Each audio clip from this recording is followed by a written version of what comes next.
caramelized onions topped with chipotle garlic butter and chopped cilantro. Build your fajita with over 16 ounces of tender grilled chicken, juicy steak, and a dozen pieces of seasoned grilled shrimp in the family fajita trio. All served with warm flour tortillas and fresh toppings like mixed cheese, guacamole, salsa, and pico de gallo. Experience bold, sizzling fajita flavors only at Chili's. More life happens here. Docomo Pacific is making the Better Together bundle even better. 2 great services plus more.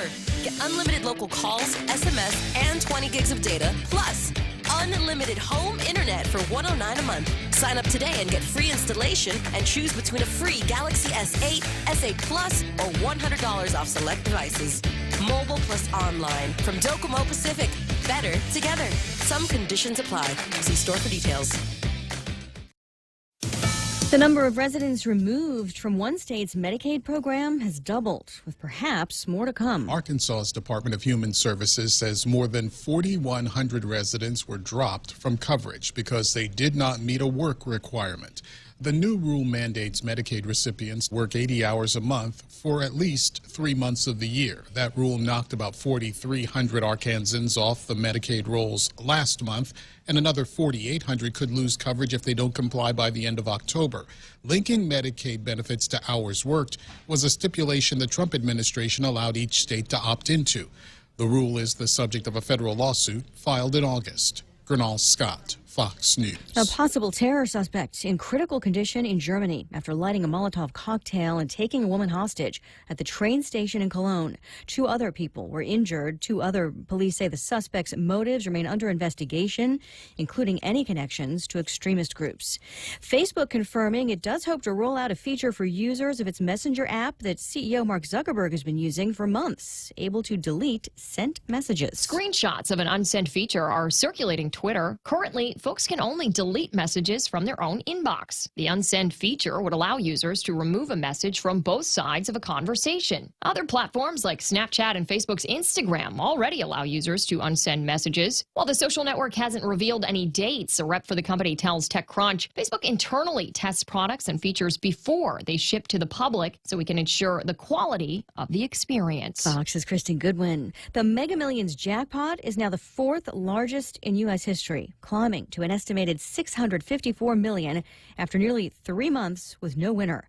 The odds for tomorrow's drawing remain the same, 1 in more than 302 million. I'm Lisa Brady, and this is Fox News. If you can dream uncommon design and unprecedented engineering, you define the 2018 Lexus. The boldly designed IS Sport Sedan's aggressive design stimulates the senses. Advanced paddle shifting puts the exhilarating performance of the IS Sport Sedan at your fingertips. With deep, luxurious seating, the ES350 offers an ultimate level of comfort, while cutting-edge engineering delivers a thrilling drive. Put yourself in a 2018 Lexus. Now with special incentives. At Adkins Kroll. The problem isn't just not being able to hear or understand, or having to tell people to speak louder. Sometimes the frustration is having to repeat yourself too many times, or speaking so loud you're almost shouting.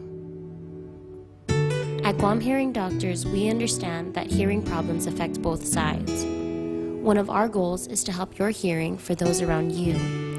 Call us at 989-TEST to learn more.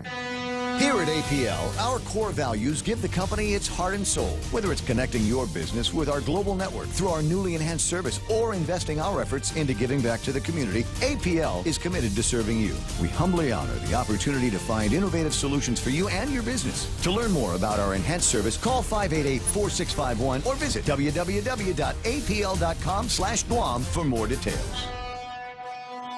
Morrico Equipment is the exclusive Freightliner truck dealer in Guam and Micronesia. That exclusive part is important because Morrico Equipment can sell new Freightliner trucks with the 2004 Mercedes diesel engine. If you operate trucks on Guam, then you know how important and reliable the old diesel engines are. The Mercedes diesel engine only in Freightliner trucks operates on both old and new diesel fuel. They do not require DEF fluid or engine regeneration. Freightliner trucks, only at Morrico Equipment. Grilled salmon, petite sirloin, can't decide. What are you doing? Making my top 10 list of favorite dishes at Ruby Tuesday. You really need to get a hobby. But I can't decide. There's no way I can narrow down so many classic dishes to just 10. Then it's a good thing Ruby Tuesday did it for you. It's the all-time favorites menu at Ruby Tuesday Guam. We took our most popular dishes and put them on one great menu for only $14.99. Hickory pork chop, Parmesan shrimp pasta, Prime Loco Moco. 10 top sellers at one great price. Pick your favorite for a limited time at Ruby Tuesday Guam.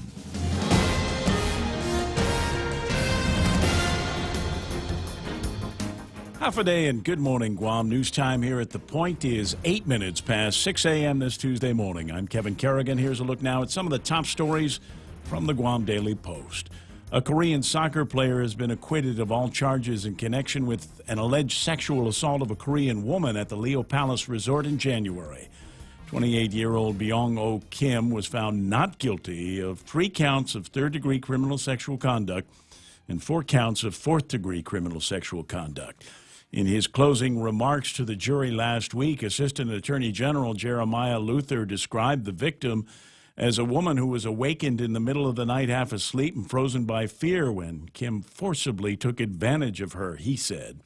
The jury got the case Thursday morning. They deliberated all of Thursday and Friday, went home for the weekend, and reached their verdict of not guilty yesterday afternoon.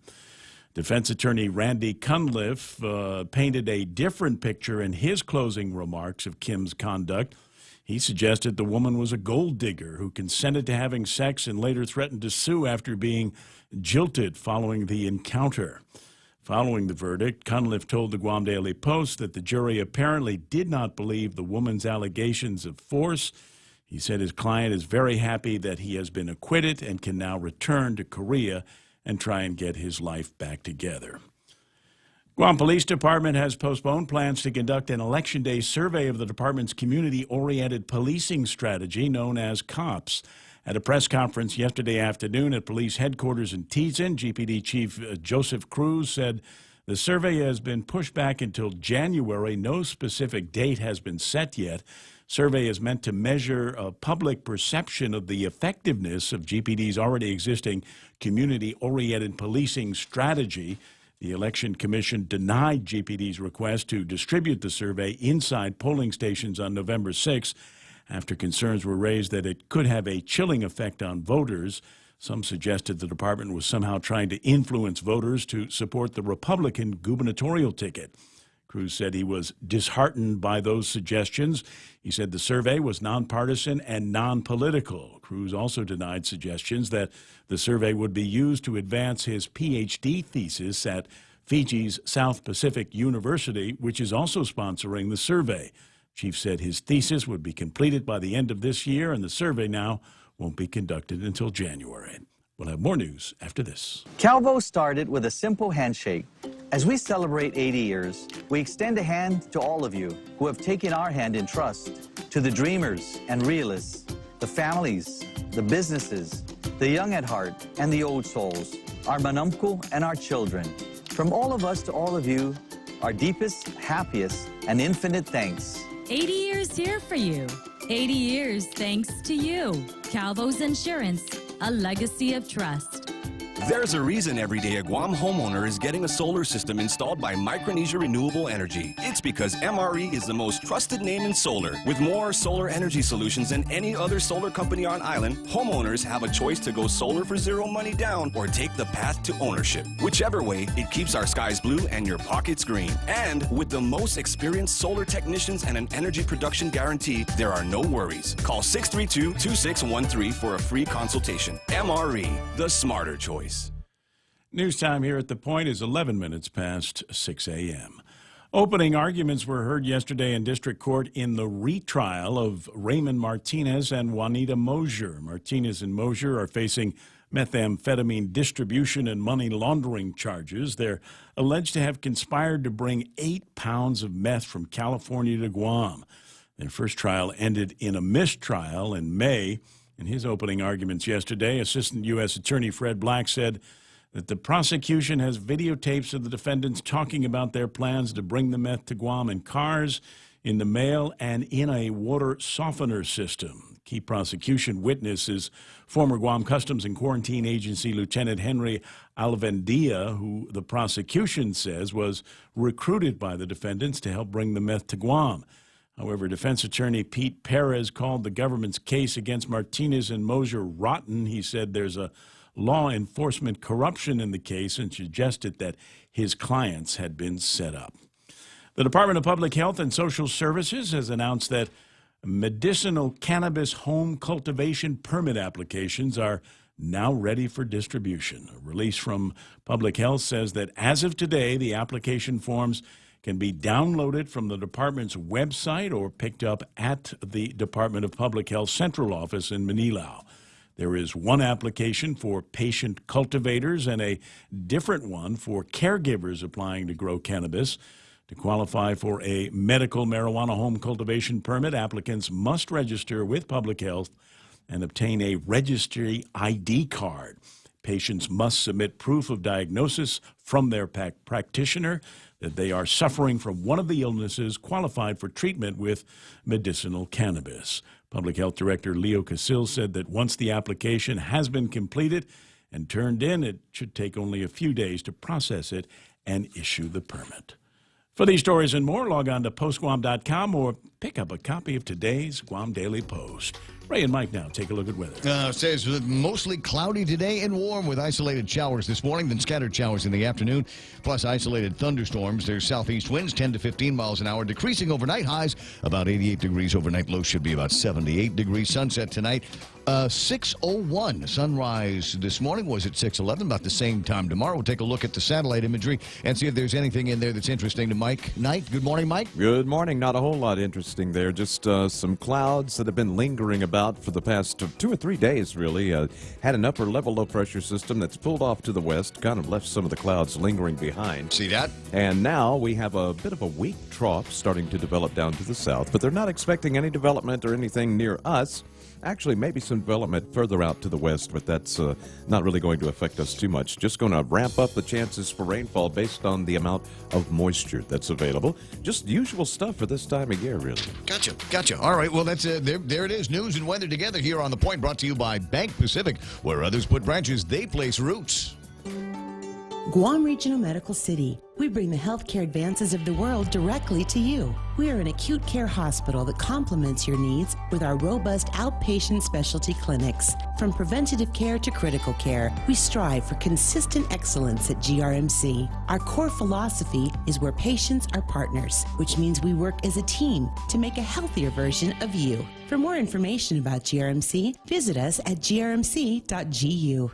Portions of the program brought to you by our friends over at King's Restaurant. King's, where they've got, today is Tuesday, so it's Bistec Chamorro is the big part of their lunchtime plan. And you can have lunch pretty much anytime you want to. I think you can walk in there right now and say, I heard the guy on the radio talking about Bistec Chamorro, and that's what I am now craving. Put a bowl of it in front of me. And they can do that at King's. Hyundai Construction Equipment is sold exclusively on Guam by Morico Equipment, a market leader with proven reliability in large excavators, loaders, and forklifts. Morico Equipment, with 28 years on Guam, offers Hyundai Construction Equipment sales, rental, parts, service, and fully maintained lease finance. Hyundai Equipment is in stock on Guam. Equipment demonstrations are available on request. Contact Morico Equipment on Ipao Road at 649-1946 or go to moricoequipment.com. Portions of your favorite morning show also brought to you by Guam Hearing Doctors. They've got solutions. You know, life is too short to be isolated from the people you love. Hearing loss is the invisible handicap. Also brought to you by American President Lines. They're shipping the future. American Water Tech. Smarter water, better water. GRMC, the first choice for all of your open heart surgery needs. And Micronesia Renewable Energy. You know, there's never been a better time to go solar. Call them today. The Ray Gibson Show. Morning talk that matters. Call now. 888-TALK. That's 888-8255.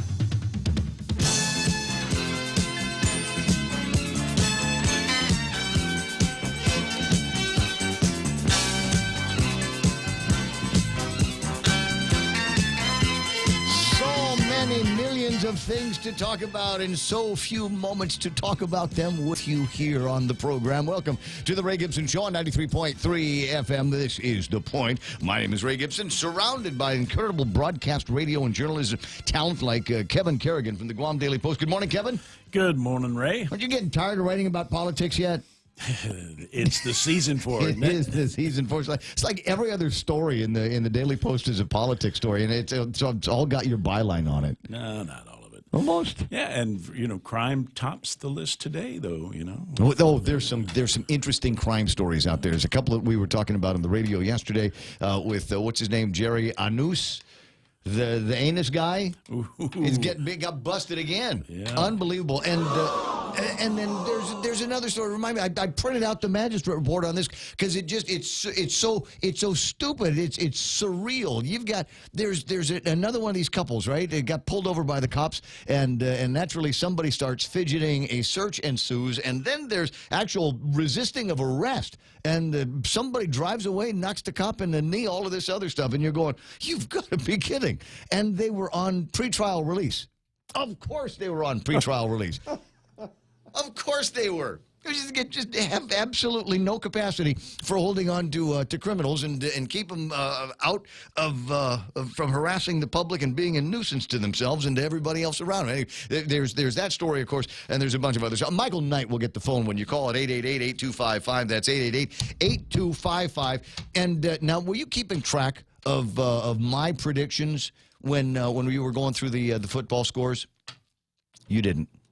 I didn't keep. No, I don't keep. I don't even keep track of my own. Your own stuff. Yeah. So, but I know you were fairly closely aligned with Mammals. Blake. Yeah, well, I was going after Mammals, and I did call the Patriots yesterday. Oh yeah, I did call the Patriots. That was a great game. What was it, 43-40? 43-40, yeah. Yeah. That's what it ended up to be. And my understanding was that the Chiefs looked like they were going to carry it all the way through. And as usual, Patriots fourth quarter team came through and just showed them where the door was. Yeah, that's Belichick. Belichick's he's a wizard of a coach. There's no denying it, man. He's got enough rings on his fingers to prove it. Absolutely. And then I've got my friend Neitz who copied me on something online, and apparently I picked the Jaguars. Yeah. Because they were four-legged and furry, and apparently they won in the thing yesterday as well. Yeah. But I don't think that she picked the Jaguars.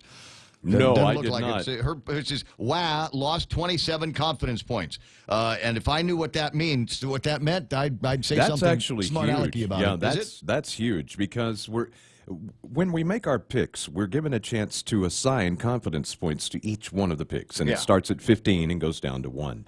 So to lose that many confidence points when there's a finite amount, that's huge. When you miss a pick, basically the way it goes is when you miss a pick, you want it to be on one of the picks where you gave it low confidence. Oh, points, I see. So you don't lose those points. Yeah. Okay. So it's not. It doesn't hurt you quite as bad. No, it doesn't hurt as bad. It's like a mulligan or something. That's like mine. I missed 4 picks so far, and but they're all in the 5. Let's see this one here. When does the bank repossess your car?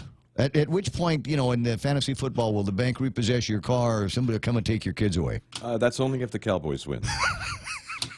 Hey, let's find out who's on Facebook this morning. Sometimes you want to go where everybody knows your name. And they're always glad you came. You want to be where you can see our troubles are all the same. You want to be where everybody knows your name. Now they get the right camera on the screen. Let's see who's playing around with me this morning. It's Lynn Vince, Borja Polino, and I've titled today's program Taco Tuesday because I was sitting down with somebody last night and she said, I can't take the politics anymore. I can't do it now. And so I thought I'd go with something fun and innocuous like Taco Tuesday. And it's Taco Tuesday out there in the world somewhere for people that are tired of politics. Lynn Vince apparently wants to stay into it and have a little bit of fun. She says today is Tackle It, Don't Tickle It Tuesday. Tackle It, Don't Tickle It Tuesday. Because I don't know if that has any political ramifications, but it sure does sound like fun. And who else we got here? Ted Lewis is there. Juanita Machi is waving this morning. John St. Nicholas is 21 more days until the big show. Buy your tickets now. Well, that's the great thing about the upcoming general election. It's free, and there's a possibility we might get 2 of them. So it's like it's a two great tastes in one. I just can't believe that I find myself this close to the general election, and I have yet to solidly decide on who I'm voting for governor. You seem to appreciate the flyers that were left on your door by the Tenorio camp. I don't know about appreciate. I thought it was quite tactful that they would explore the ghetto and the barrio with their message, you know. I can see where they're digging for voters. Roland Sandia Ismael is there. Joe Michael says, "Have a day from San Diego, California." Kmart is going to close in Guam, says Joseph Michael. You know, I don't know about that. This is what I was looking at online. CNBC's actually got a list of all of the Kmarts that are going to be closing, and they don't have a Guam on the list yet. Bluffs, Iowa, Bellingham, Washington, Kansas City, Indianapolis, Lake Orion in Minnesota. Modesto, California is going to be losing theirs, in Hatch Road. Allentown, Pennsylvania. Glassboro, New Jersey. Gainesville, Florida. Ontario, which is a place up in Canada. You might have heard of it. Schenectady. I might want to say that word again at some point today. It's a fun word. Schenectady. Oxon Hill, Covington, Georgia. Miami, Florida. How do you lose a Kmart in Miami? Maybe there's a couple others. Maybe that's just the loser, the dog of their Florida stores. Frederick in Statesville, North Carolina. Charlevoix, Jasper. The list you're Baltimore, reading is about all of Pennsylvania. the Kmarts that are left. They have shut down almost all of them already. And there's a map. You can find the map on CNBC, and it's a mainland map. I looked at it carefully to make sure that there wasn't anything that looked like Guam was going to be closing. But I tell you what, there's a bunch of people that are very, very anxious about it. You know who they are? Wholesalers that Kmart owes money to. Hey, I'm a little anxious too because I'm kind of a bargain basement buyer kind of guy, and Kmart is where I go. But make no mistake. If this store is generating the kind of revenue we've heard about, the other guys are watching it, they're paying attention, and are probably even in talks with Kmart now to just go ahead and warm in do a their little hands. Yeah, switcheroo. just leave the merchandise into wherever it is, and we'll just change we'll put our logo. Yeah, we'll change the sign at the street where I was going to say, can we keep Little Caesars? But the truth of the matter is, I'm not a big Little Caesars fan. I remember I had when they first opened years ago, I thought, this is going to be great. Little Caesars, and I'm doing the pizza thing, and I actually ate one once, and I thought, well, okay. Ismail, his comment on it is they aren't going to be closing down the Guam store because they don't know what a Guam is. Unless North Korea is aiming at us, nobody pays any attention. That's funny. Who else is playing around on Facebook Live? I got Kate Baltazar Garcia, Nita Mofness, my classmate with the Valentine's eyes. That's always nice to see. Big sister Shelly Gibson is there. Jennifer Schnitzger is online and waving hello. North Carolina, right? Rico Blancaflor saying good morning to everybody around here. Bert Duarte, Lady D is on. Bill Pettit, Andre Bainham, listening this morning to see if I say his name or make any conversation about write-ins. Derek Munya Kinata is online. So is Bob Lizama, Robert and Connie Bartonico, Bob and Connie. Go Seniors and Army Strong, right? Bob Lizama's there. Dora Marie Fergiger and who else is I got? Ken Leguetnia, Lynn Paris, who's on this morning. What are you writing? Oh, Maria should not be issuing statements on the point, then go on another station and contradict her statements. Just say, I don't know. Just say, I don't know. What is her misinformation campaign for the write-in movement? Oh, are we talking controversies? Are we talking conspiracy? Is it time for that? It's only 6:25. Usually give me until about 6:35 or so before I really, dive deep in and put both knees on the throat of a conspiracy. But there's a couple of interesting ones floating around this morning. Of course, there are. David Lessard is there. Ryan St. Nicholas, John Herrera, Hafa Guam, all the way from Las Vegas, Nevada. Lori Hanzik saying good morning. Hey, happy morning to you as well. Juanita Blas. Did I already say that Carl Gutierrez was on? And the reason why that's important to me, well, it's important because I like the former governor of Guam. I really do. I was, have a couple of interesting thoughts in my head. We talk about Kmart. We talk about the significance of them in this town. I'm not a big Kmart shopper, and I've probably maybe a couple of dozen times since they've opened been in the store. Just run in for birthdays and stuff. Might go in if I'm here and I need tools. It's closer for me to run over to Kmart and check out some Craftsman tool that they have over there, as opposed to going all the way to Home Depot. And I remember there was one morning here when I first started working in this company. I was looking around and said, boys, it's time to clean this place up. So we jumped in the car and we went over to Kmart and went down the all of the aisles where they had wiper things and vacuum things and Swiffer things, and bought a whole bunch of that stuff, brought it back and cleaned up the building. And I might have been in there one more time since then. It's just not the thing for me. I recognize though it's a thing for a lot of people. A lot of people. You can't miss the place on payday mornings, payday evenings. Christmas shopping without a Kmart would not be the same. If for no other reason, and I learned this from former Senator Judy Gutherts, is they're open 24 hours a day. So if the place is crowded, when you would normally go Christmas shopping, middays, afternoons, nights, wait until midnight or wake up super early. And charge in there at 5 o'clock. You've done that. Oh, absolutely. I'll stop by there on a Saturday morning coming in for my show on Boss. And always, it's just there's nobody in there. Let's see.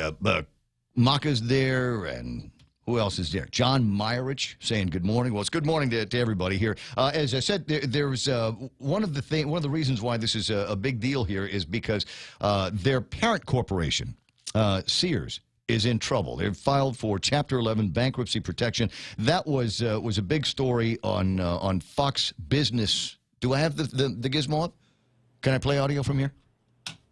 Avera. Yes. Yes, now I can. Okay, so here's the story, and hopefully it will bring some sense of relief to you. Well, breaking overnight, Sears, once a giant in the retailing industry, has filed for bankruptcy protection following years of losses and a lot of debt. Will Sears survive, or will the company vanish into retail history like Toys R Us? David Ragland, CEO and investment strategist of IRC Wealth, joins us, saying good morning, David. Good morning. Well, it's a rough filing, but it's not over yet. Eddie Lampert says that he really wants to turn the company around. He wants to do this under bankruptcy protection. They now have financing, almost $2 billion in debt refinancing available to them under the bankruptcy protection. Do you think that they can survive, or is this going to be the same as Toys R Us? I think you're getting close to a Toys R Us liquidation. You've got major manufacturers not selling to Sears anymore, Whirlpool being an example. So at this point in time, I think they've got the $300 million in DIP financing, which will carry them possibly through the holiday season. However, I think it's going to be a tough sledding for Sears, given the competition from Home Depot, Lowe's, Target, and Walmart really eating in all of their major core customers. I was going to say, I wanted to ask you about who kind of benefits from this, because the money folks always think to themselves, and look, they employ 70,000 people, so that's the rough side of the story for those jobs and those jobs that are going to be lost. But at the same time, whether it is a Target or a Walmart or an Amazon, how much can they pick up from Sears, at least on the toy side? Because I know the appliance side is a little bit different. Right. I think you're already seeing Home Depot and Lowe's positioning for the appliance side. I think all the other retailers are out there looking at the merchandising side. You're looking at online retailers such as a Macy's or DSW that are doing a fantastic job. Obviously, Walmart going after the toys aggressively this season. So I think it's going to be very difficult for Sears, especially now with the consumer understanding that Sears is in bankruptcy. Always creates a negative light on the retailer itself. Right. Well, we're going to get retail sales numbers out today. The estimate for September up 0.6%. We shall see if that kind of gives a little bit of a jolt to these stocks. But again, we saw Sears in the pre-market under a lot of pressure. Real quick, I do want to ask you about this issue with the Saudis, because there is an interesting Okay, now we can break away from that conversation, because it's, for all intents and purposes, it is done. There is a concern about the Saudi journalist that has gone missing and feared dead. Repercussions on that are going to be going to cause World War III in terms of oil and oil prices. So we had watched that one very, very carefully here. Yeah, it could be for the reason for the volatility in the oil prices lately. Yes, Sears stock hit an all-time low on September 28th. Shares traded under $1 at that point for the first time in a very long time. And of course, you saw their prices now at 34 cents. Right. That's a share. Yeah. That's insane. And they could very well be delisted from NASDAQ, although they've declared bankruptcy now, and I'm sure that's the least of their concerns. Yeah. It's save the stores. They're going to be closing down a whole bunch and liquidating, and conversations about liquidation and then takeovers, takeover opportunities for Lowe's, Target, and Walmart among the major competitors out there. And I don't know. What is it possible if something were to happen here with the Kmart? Would that be taken over? As you point out, I mean, there's probably no shortage of business guys going, I don't know, that Kmart on Guam is doing well. Very, very well. So would they be a target for some kind of a takeover by a Target, by a Walmart, by a Lowe's? Yeah, I think Walmart would be silly to turn down the opportunity because it would be one of their better profitable, most profitable build stores. to suit, yeah. 6:31 in the morning. 888-8255 is the telephone number out here. 888-TALK.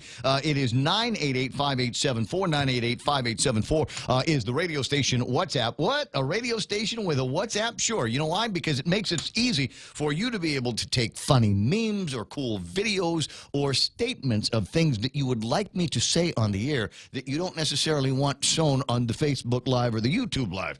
So you send it to me there in confidence. We can keep a secret around here. 988-5874 is the WhatsApp. I mean, and if you really want to dig deep into okay, for real now, I can't have hardly any record of this showing up. Send it to my email address. It's raygibsonshow@gmail.com, the World Wide Web. Virtually unhackable when you get through all of that stuff. So those are the ways to get a hold of me. And what's on the table of contents today? Well, there's some of it we've already spent a little bit of time talking about. Obviously, the Kmart thing is of interest, and it was just a few hours ago again that they've declared seeking the bankruptcy protection, and they're going to get it. They're going to have access to capital. Many of the banks that they work with have already said, yeah, we'll see if we can help you out here and keep the operation alive. We do want to see your plans. They've already got some plans of changes in their management and leadership that's going on right now. I think that's going to be very, very interesting. Is there political discussion? Is there political debate here floating around this morning? Is it possible?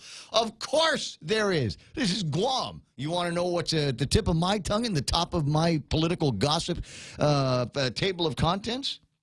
Better keep listening then. It's 6:33 and time for headlines from the Guam Daily Post. Here's their managing editor, Kevin Kerrigan.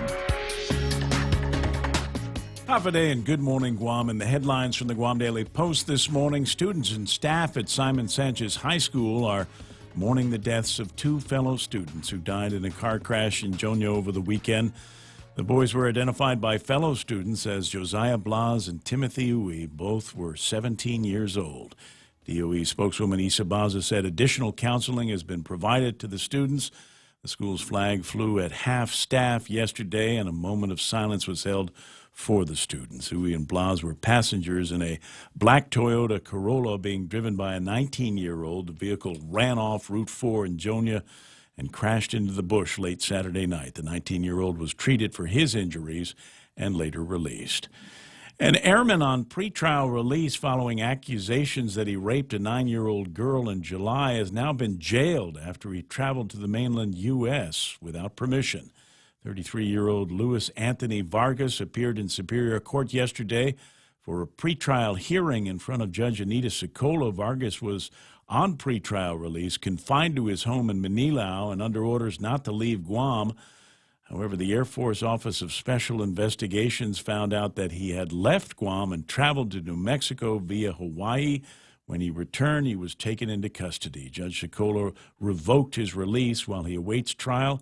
Vargas's next court appearance is scheduled for Friday. A drug detector dog that helped sniff out an estimated $13 million of illicit drugs is retiring this week. Tony, the drug detector dog, has been working with the Guam Customs and Quarantine Agency for the past 2 years. The department credits Tony with the seizure of more than 20,000 grams of illegal narcotics, including 1,500 grams of methamphetamine. Customs spokeswoman Jessie Santos said Tony will retire after suffering a tracheal collapse that cannot be surgically corrected. The veterinarian also found Tony was suffering from decreased mobility and recommended that he be retired. A special ceremony for Tony is planned at Customs for Friday in Teason. For these stories and more, log on to postguam.com or pick up a copy of today's Guam Daily Post. I think I will. It's 6:36. That's iConnect time. Connect longer for less. They've got incredible practical plans for you at iConnect on mobile and internet and push to talk. So find them today. Call them 888-8888. Family Finance, serving the people of Guam since 1959. Now you can start planning for the holidays by getting a personal Christmas loan from $1,000 up to $3,500. Family Finance has 3 convenient locations to serve you. Give them a call in Dededo, 633-4473, Hagåtña, 475-4545, and the Upper Tumon location on the 2nd floor of the Pacific Building at 647-5626. Get your Christmas loans today from Family Finance. There was traffic, and then it went away because it's still too early for traffic on Guam. Don't see anything happening at Sumai Anderson Air Force Base, their Navy Hospital. Don't see anything happening coming out of Jigo into Dededo. Don't see anything happening on Route 1 and 3 in the intersection there. 8, 10, and 16 is clear. 10 and 15 is clear. 4 and 10 is clear. And everything in Hagåtña is clear. It's like everybody is sleeping in this morning. It's either that or the gizmo's broken. But like I said, I saw it. It's starting to hint at some traffic building up around Hagåtña Heights and Ordot, but that went away pretty quick. I'll keep an eye on it. You keep an eye on it too. 6:37 in the morning. That's right now traffic on the point. If you can dream uncommon design and unprecedented engineering, you define the 2018 Lexus. The boldly designed IS Sport Sedan's aggressive design stimulates the senses. Advanced paddle shifting puts the exhilarating performance of the IS Sport Sedan at your fingertips. With deep, luxurious seating, the ES350 offers an ultimate level of comfort, while cutting-edge engineering delivers a thrilling drive. Put yourself in a 2018 Lexus. Now with special incentives. At Adkins Kroll. The Ray Gibson Show, your new News Talk headquarters. Call now, 888-TALK. That's 888-8255. Who's there? Chrissy Pakaigwike says, good morning from New Jersey. Carla Gutierrez. She says, I lucked out yesterday, ran into Ray. Yeah, that's true. I was leaving one part of Hagåtña, and I parked my car next to the old Pan Am building, and there was heard my name said by a pretty voice, and I turned around, and there was Carla, and I get a big hug out of her, and I told her to give that to her old man who was celebrating a birthday. So it was nice to see you yesterday as well. Valerie Lynn Maige, who works over at Frank Huggins' office, waiting for me to say Frank Huggins' name, and maybe put some whispers over the latest conspiracy theory. Have you heard this one yet? The latest conspiracy theory? So it's apparently there are some of the brainiacs over on the Lou and Josh side are all freaked out about what they're claiming there's some kind of collusion going on now between Frank and Alicia and Ray and Tony. That's the two teams getting together to foil her chances at victory in Adelup. Have you heard that one? No, that's news to me. That's floating around. You'd think the Bota team had enough trouble of their own, you know. So. What did I say yesterday? What was the point of the conversation yesterday? You got Tom Fisher, Del Toro. Is that the name of the actor that I think he looks like? Benicio Del Toro, right? With no hair and the beard. I'm not saying I think he looks like that. I'm saying that there are women that thinks he looks like that. Would actually like to see more of him on some of the videos these days. But anyway, so Tom writes a note to Madam Attorney General. I write now to ask that you cause the Office of the Attorney General to dismiss this action upon its own motion. And asking her basically to deep six the complaint against the governor. The conduct of the prosecution division suggests an attempt to embarrass Mr. Tenorio rather than seek justice. The prosecution division has improperly levied charges at a time designed to influence the outcome of Guam's general election. And the actions and activities of the chief prosecutor raise an appearance of impropriety, which we did not hear about too much in some of the coverage on this. You got to dig deep into the letter that he writes. You get the thing there, blah, blah, blah, blah, blah. I could have done this at any other time. We had an additional 10 months. Okay, boring.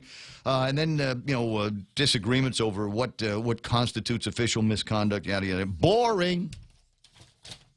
Here's the fun part. Finally, I have recently seen a photograph of Mr. McDonald socializing with candidate Lourdes Leon Guerrero while she campaigned. Even assuming their relationship is entirely innocent, it evidences extraordinarily poor judgment by Mr. McDonald.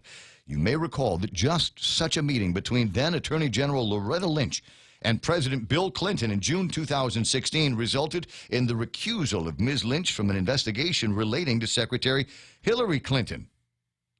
The tarmac meeting. Yeah.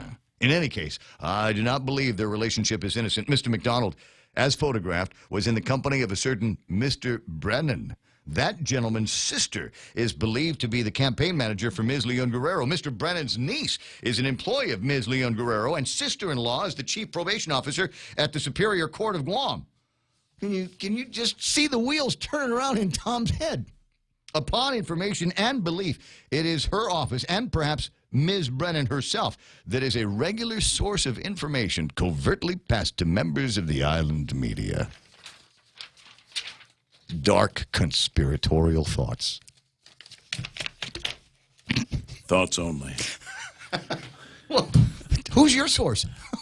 Where are you getting the leaks from at the Attorney General's office? I don't. You know what? They just magically appear. I don't know where the heck these things are coming from, but that's it. That's the case. Anyway, 888-8255. That's those the big conspiracies. Tom thinks that there's, you know what, this whole thing is not ill-timed. It is ill-timed on purpose. And that's why, and it's because McDonald is tight, or how do we want to say? McDonald is in. He's in. Is there truth to some of that? I don't know. I guess I'll have to wait until I get something else leaked to me at some point in the morning. Getting back on Facebook Live, what do we got? Ken LG this morning chiming in on something other than the politics of the day. He says Sears started going down the drain when a finance guy took over from a retail guy. Totally different skill set. You know, we see that kind of thing happening all the time. Adonis Mendiola is there, and he's now, I think, legally changed his name to Quito, which is kind of interesting. And so I'm walking around Shoe Mart the other day, and a cousin comes up to me. I barely recognized him, and I said, "What's going on with you?" He says, "Man, I'm on that keto thing. I'm on the keto thing. He's lost like 90 pounds or something like that. No longer needs to go see the doctor. He's just popping vitamins and Tic Tacs. That's all he needs now to keep himself going." Way to go, Ramona White Lunga. Carm Leon Guerrero is there. Trish Cruz, who says, "Let's eat taco." Not a bad plan. And what else we got? Debbie Wise is on. Elbert Eliason. Carla, what's Carla again? What are we going to do without Tony? We're 114 customer workers short. Where? What are we talking about here? Send me, reveal to me somewhere. Lady D, yeah, and Ray's actions had nothing to do with it. I see Renee and Pat Tidigwe out there as well. 888-8255, et cetera, is the ways to get a hold of me.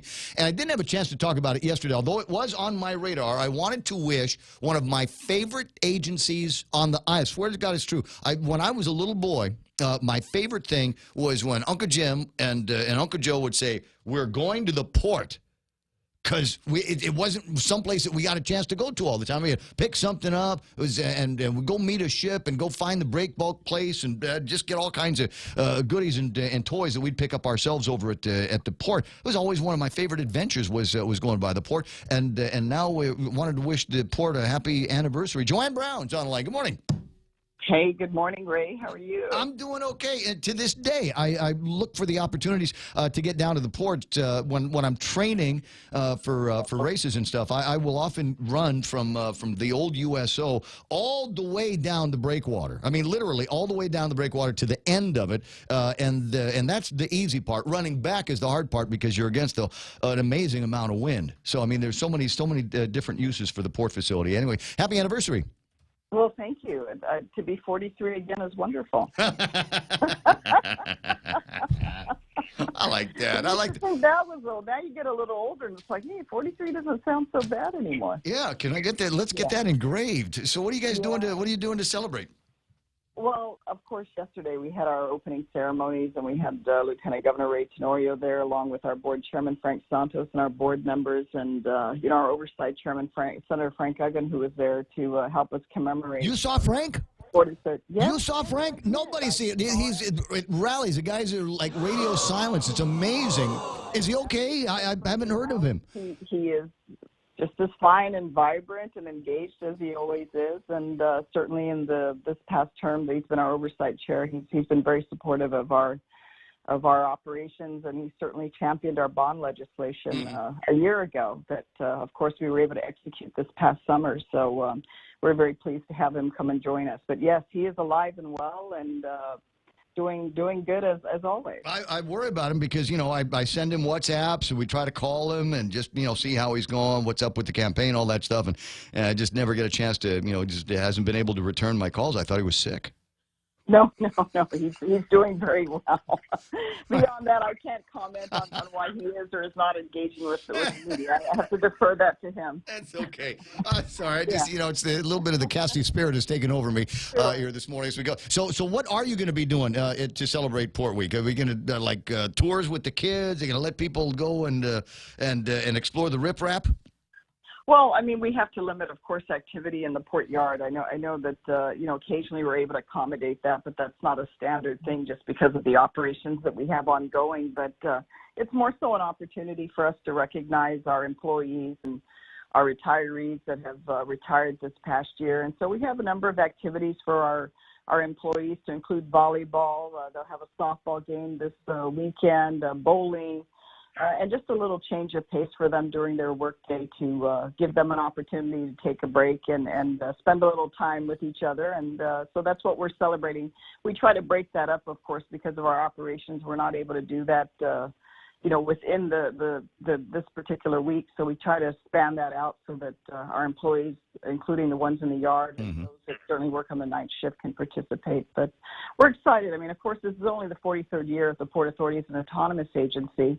It's been around a lot longer than that, but it provides us that opportunity to celebrate. And certainly moving forward in the next few years, now that we do have our bond funding, the changes you've seen in the last few years, we're going to see quite a few more with the repairs and renovations that are going to happen to our buildings, our water line replacement, our refurbishment of Gulf Pier. Yeah. Of course, H-Wharf, getting H-Wharf back in operation is something that we're looking forward to. And, of course, the construction of our new administration building and the eventual demolition of the existing building so that most of that area there where our existing admin building is and parking lot can be expanded into the yard to accommodate our maintenance facilities. You got anything big going on this? I mean, obviously the things that you were talking about are interesting, but I mean, usually if you got an anniversary coming up and you try to time, some big momentous announcement to that. You got any big momentous announcements about? No, we're just moving along, Ray. There's no big announcement. I mean, on Friday we'll provide our certificates of recognition to our employees. Mm-hmm.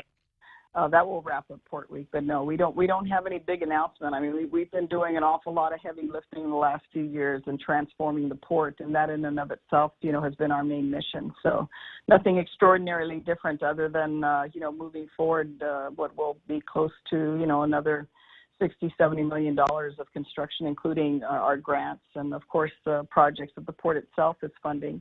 I mean, right now we're spending a little over $2 million just to do major asphalt repair in the yard. I thought they'd do a little patchwork, but no, they're taking up strips of areas and refurbishing them because the original yard, of course, was never designed to accommodate some of the heavy equipment that we have now, like our top lifters, and that's done a lot of damage to the asphalt over the years. So.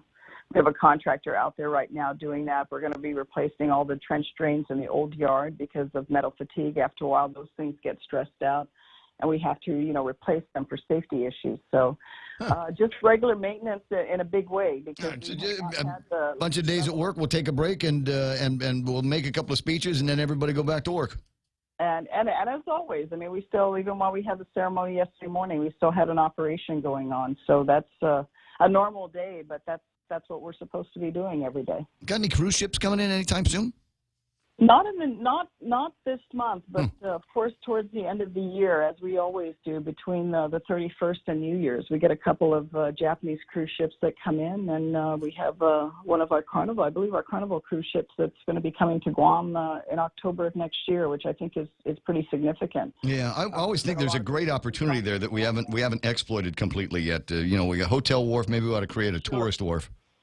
Well, once that particular facility is refurbished and put back in operation, it will very easily be able to accommodate cruise ships, and that's timing wise what we're also looking at, because I know GVB has been very actively engaged in wanting to see how we can move that industry forward, and certainly having Hotel Wharf where it will not inconvenience the visitors now, because right now when they come into the port, they have to come through a working yard, and it requires a lot of time and effort on our part to reconfigure the yard to meet security requirements and have a safe area for the visitors to come in and out. But once we move that down to H Wharf, that will be very easily accommodated and doesn't affect our commercial operations. And I'm sure our carriers will be happy to hear that. All of us collectively are looking forward to the additional capacity H Wharf will provide. 6:51. Port operations. 6:51 in the morning. I'm talking with Joanne Brown, part of Port Week. Let me ask you to put your other hat on. Are you still heading over to GMH every once in a while to help them out? I am, and following up. I mean, there's been, progress made. I'm very happy to see that they were able to make their payments to the retirement fund so that, the employees that were eligible up at GMH could retire. I mean, that's been an ongoing problem over the years, and I think very frustrating for employees, some who have worked 35, 36 years. I know one lady in particular I'd spoken with who had been up at GMH for 36 years and needed to retire. She had a couple of grandchildren that had special health needs that she needed to, she could help her family by taking care of them because it was very expensive for them to pay for care for those children. And she goes, I can't even take, I'm going to run out of leave. And she's like, what do I do? And I thought, oh my goodness, this is just absolutely terrible. I don't think the reward for people that have invested that many years of dedication should be that, we leave you hanging and you can't retire. And even if you have other priorities, if they take off from work, they may not have an income. And that just should not be the case. No, and I'm glad that they were able to get that done, and I hope that they don't get too far behind in the future. Any conversations about additional financial support from somewhere? Of course, there is money included in this year's budget. It's not going to be enough. I mean, there's major CIP projects. Of course, that facility up there was built in the early 70s, and it's been, they've added on over the years. But as you saw during that most recent typhoon we had, the amount of water that they had coming down through their elevator, and just the issues of leaks with their existing roof that needs to be repaired. Those are the kind of things that are critical, but there was no additional CIP funding provided in the budget by the Guam legislature this year. Well, I was real worried about the hospital when I read about some problems that cropped up, became very, very evident, more so because of the storm that went through. When Mangkhut went through, there was significant leaks from the roof, number one. Number two, it caused them to be without any working elevators for hours. And in fact, it had basically shut down the operations. Right. I mean, what do you send everybody to GRMC? Up and down. GRMC, well, it's brand new facility and everything. I mean, they have their challenges as well. They have their capacity limits as well. And it just makes it very difficult. I mean, imagine you have a critical patient, you're going to load them and unload them, carry them up and down a stair, put them in an ambulance and transfer them to another facility. I think it's something that we have to come to terms with at some point. I mean, I think this dragging on of not properly funding the hospital. I mean, if you mandate the hospital to provide healthcare services for everyone that comes through the door, whether they can pay or not, then the government needs to address how it's going to subsidize it. You just can't make these decisions and not address the financial aspect of it. And then, when the management team and the employees come down, you badger them and expect them to be the ones. I mean, they're doing a fairly good job to the degree they can. I'm sure everyone can argue, hey, you can do more collections. But, the bulk of the revenue coming into the hospital is what the hospital generates itself from its own operations. But it's obviously not enough. And so while you have these challenges where you're juggling trying to pay vendors and keep them online, trying to get medicines, trying to keep qualified staff online, that's very difficult to do all the time, especially when the mission that they have is so critical to our community and our health care. And by not properly funding it, I mean, you're saying, okay, at one end, well, great. If you're not wanting to raise taxes, I mean, that's up to the legislature how they want to look at addressing the revenue stream. But if you don't want to do that, then you have to come up with another alternative of how you're going to fund the facility. Because at the end of the day, what ends up happening is we just decrease the quality of health care overall to our community. And look at GRMC recently. I mean, they're closing down their their maternity ward that they're having there. So okay, where does all that? Oh, that falls back to GMH. Mm. And Well, I think they've got a pretty good plan moving forward on that. Is they are going to be able to take some technology and offload it to Guam Memorial Hospital to help augment what they are doing in their labor and delivery and pediatrics. I think that's going to have a happy ending. Well, but they made a business decision. They decided, hey, we're gonna move in this direction, and we're gonna specialize in these other areas, and we're not gonna do this. So at the end of the day, who ends up having to reabsorb that load? It's gonna be GMH. Yeah. So when we badger the hospital at the end of the day, I mean, when the time comes of needing that support in healthcare, I mean, we're expecting it. We're expecting that as a community. And some big decisions have to be made on how do we do that, and how do we ensure that there's enough revenue stream going through so that the healthcare people up there can focus on the patient care that they need to provide, rather than worrying, do we have the supplies, do we have the medicine, do we have the equipment? And if you look at the list of equipment up there, some of those things are way past their lifespan and unfortunately are still in operation. But you can't bank on that. There has to be a consistent ability, as we do at the port now, where we've brought it to, where when we need to replace equipment, if it's still operating, great, we can keep it as long as it's safe. But we have new equipment coming in, so that we're not in a situation where we have we have to move cargo and we don't have enough tractors, for example. We don't have enough forklifts. We don't have enough top lifters in operation.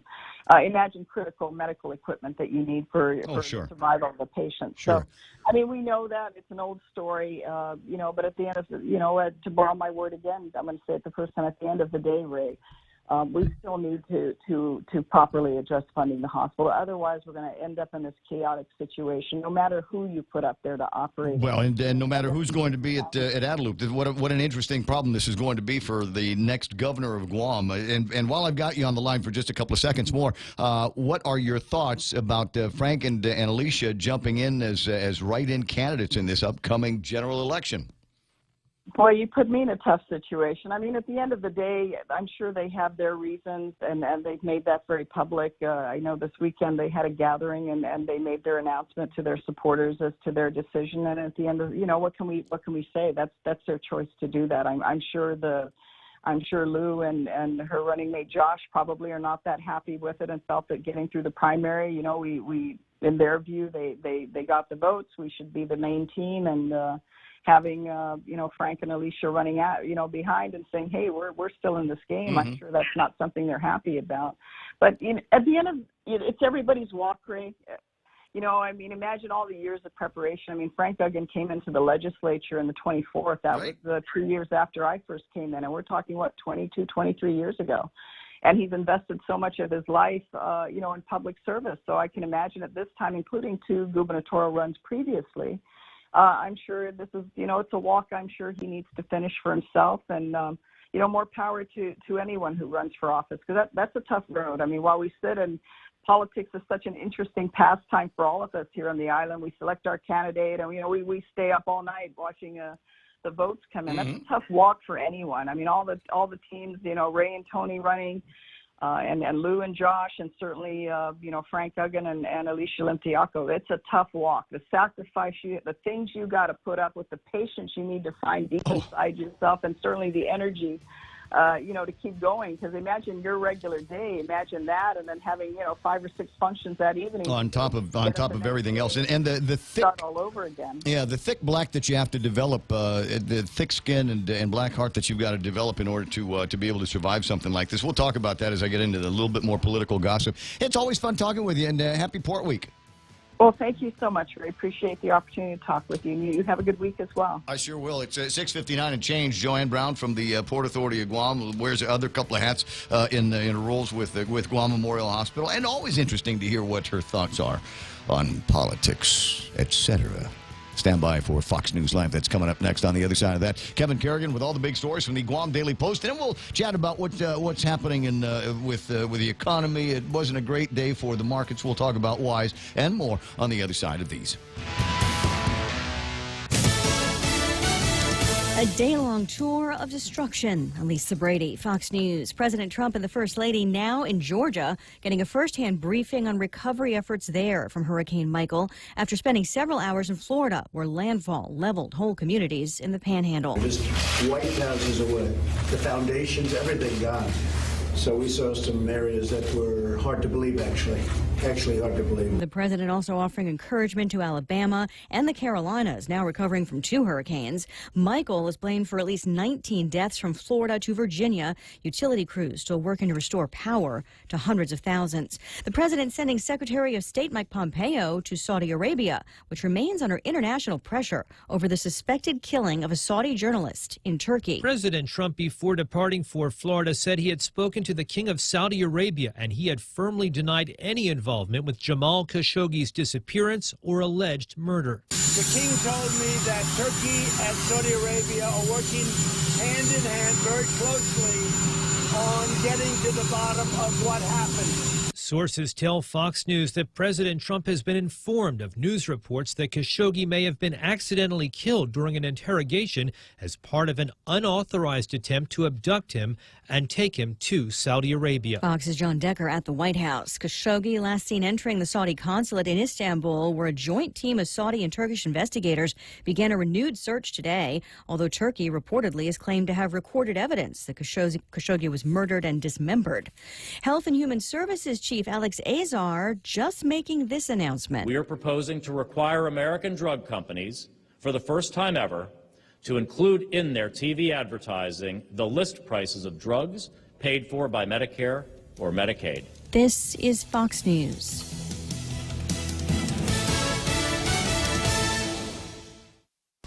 KFC has finally answered the world's most important question. What came first, the chicken or the egg? And the answer is both. Introducing KFC's KFC AM, their new Southern and local inspired breakfast. AM loaded platter with chicken fried rice, waffles, and Colonel's chicken congee. KFC also has your all-time favorites, AM chicken and egg wraps, Southern biscuit and sausage sandwich, and hash browns. So for finger-licking good mornings, AM will never be the same at KFC. KFC, it's finger-licking good.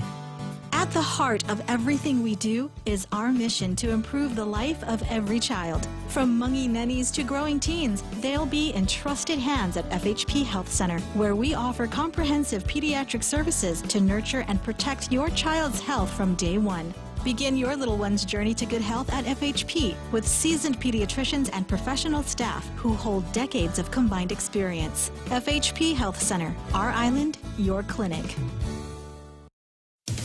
Police in Maine are looking into a suspicious letter delivered to the home of Republican Senator Susan Collins, who was a key figure in the confirmation of Supreme Court Justice Brett Kavanaugh. Bangor police investigators aren't releasing what was in the envelope, but spokesman Sergeant Wade Betters said every precaution was taken and multiple agencies were brought in. The local hazmat team and our local fire department working with federal authorities and the U.S. Capitol Police. Sergeant Betters says the Collins home appears to be the only place that a threat was discovered. He added that the public doesn't appear to be in any danger. Fox's Gernal Scott, again, no information released on what was written in the letter. Today marks the anniversary of a movement that took off when 2 words went viral. 1 year ago, actress Alyssa Milano encouraged survivors of sexual harassment and assault to speak out by replying to a tweet with the words, "Me too," a phrase in a movement started 11 years prior by activist Tarana Burke. Since Milano's post, Pew Research Center reveals the hashtag has been tweeted over 19 million times. Burke reflecting on its impact, posting, "I hope that I represent and stand for survivors of sexual violence in a way that makes you proud," adding, "The work is just beginning." Milano thanking Burke for being a force for good, tweeting, "Our collective pain became our collective power." Fox's Kristen Goodwin.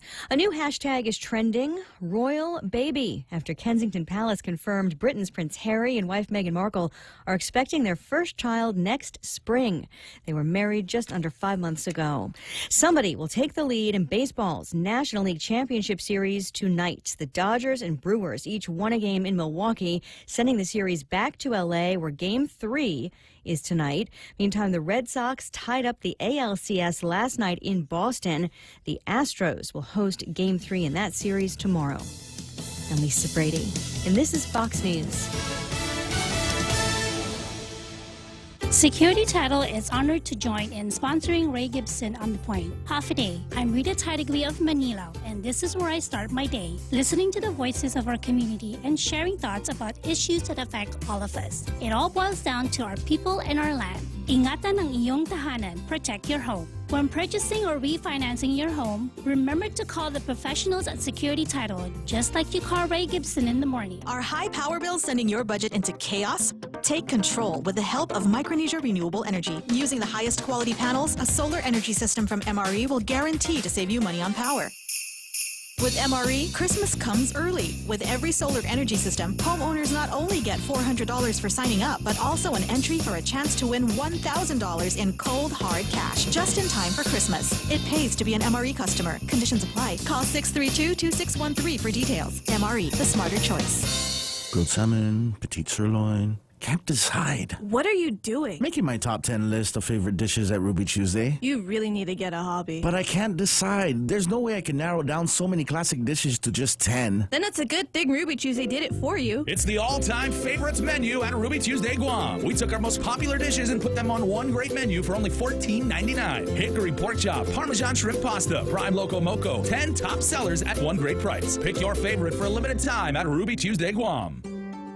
At Guam Regional Medical City, it is our mission to become the island's premier choice for specialty care, like cardiology, pulmonology, neurosciences, orthopedics, oncology services, and more. We aim to protect our island from heart attacks, strokes, cancer, and diabetic complications. But should you suffer from such diseases, we're ready with world-class options, both inpatient and outpatient. For more information, visit us at grmc.gu. Hyundai Construction Equipment is sold exclusively on Guam by Morico Equipment, a market leader with proven reliability in large excavators, loaders, and forklifts. Morico Equipment, with 28 years on Guam, offers Hyundai Construction Equipment sales, rental, parts, service, and fully maintained lease finance. Hyundai Equipment is in stock on Guam. Equipment demonstrations are available on request. Contact Morico Equipment on Ipoh Road at 649-1946 or go to moricoequipment.com.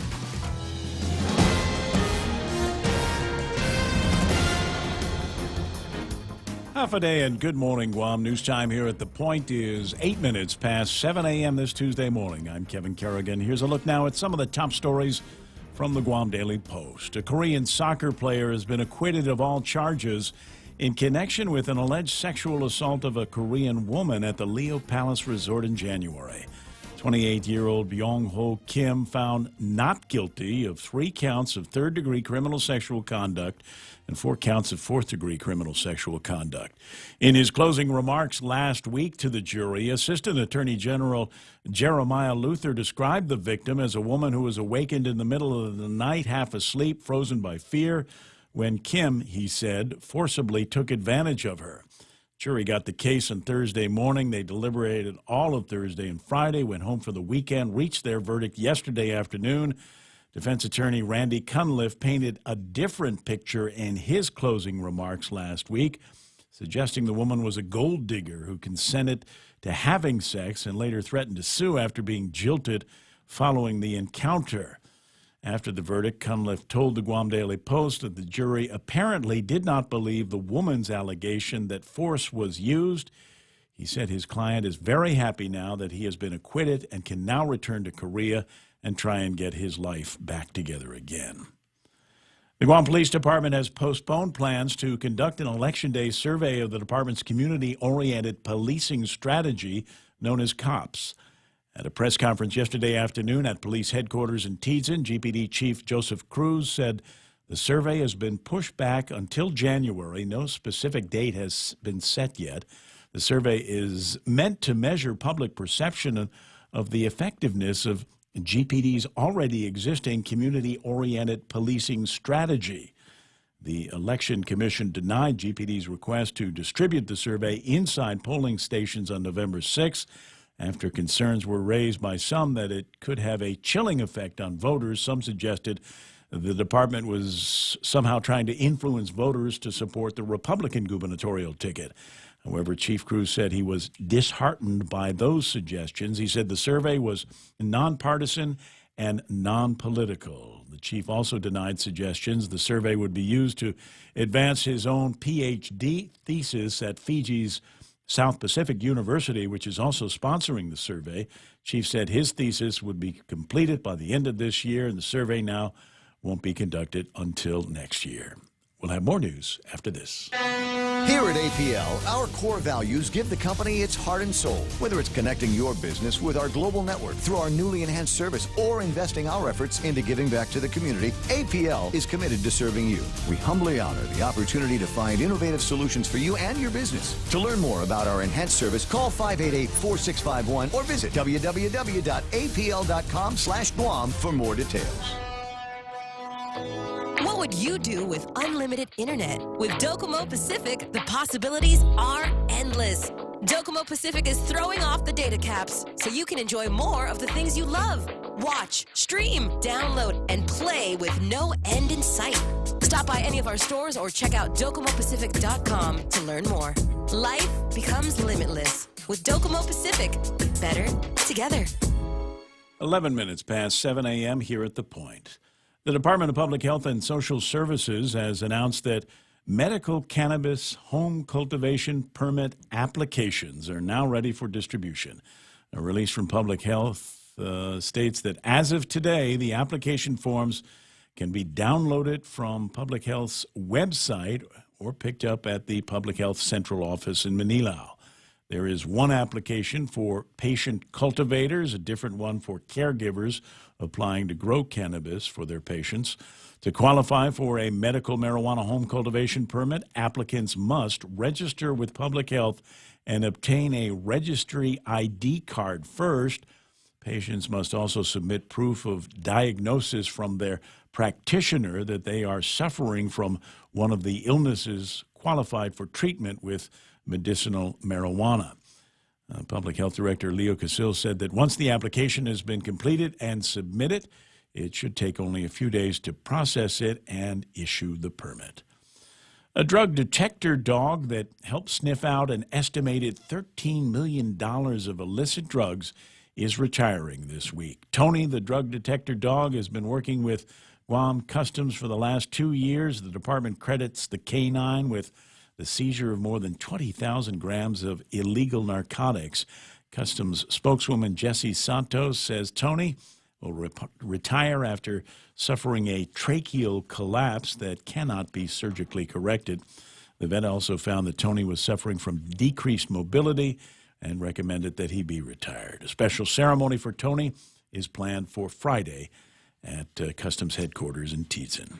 For these stories and more, log on to postguam.com or pick up a copy of today's Guam Daily Post. Ray and Mike now take a look at weather. A mostly cloudy, warm, isolated showers this morning, then scattered showers in the afternoon with isolated thunderstorms. Wind southeast, about 10 to 15 miles, decreasing overnight. Today's highs about 88 degrees and overnight lows of about 78 degrees. Mike, we getting any of that cooler air coming in if we're only going to be hovering around 88 degrees? Yeah, it looks like the models are backing off an intrusion of cooler air as they were hinting at last week. So don't think anything cool going to be making it in through the area. One thing I am a little concerned about, I was thinking about as I got in the car this morning, and things look nice and quiet out there right now, but we've got one more uptick of the Madden-Julian oscillation that I told you about a couple of months ago, and we should be getting into a peak active proportion of that entity towards the end of the month, and that always brings about heightened tropical activity. So we're probably going to have one more run before it's all said and done. What's it called again? Season. The Madden-Julian oscillation. Sounds like a sports game the kids are playing. Okay, gotcha. That's news and weather together at 7:14 here on The Point. Calvo started with a simple handshake.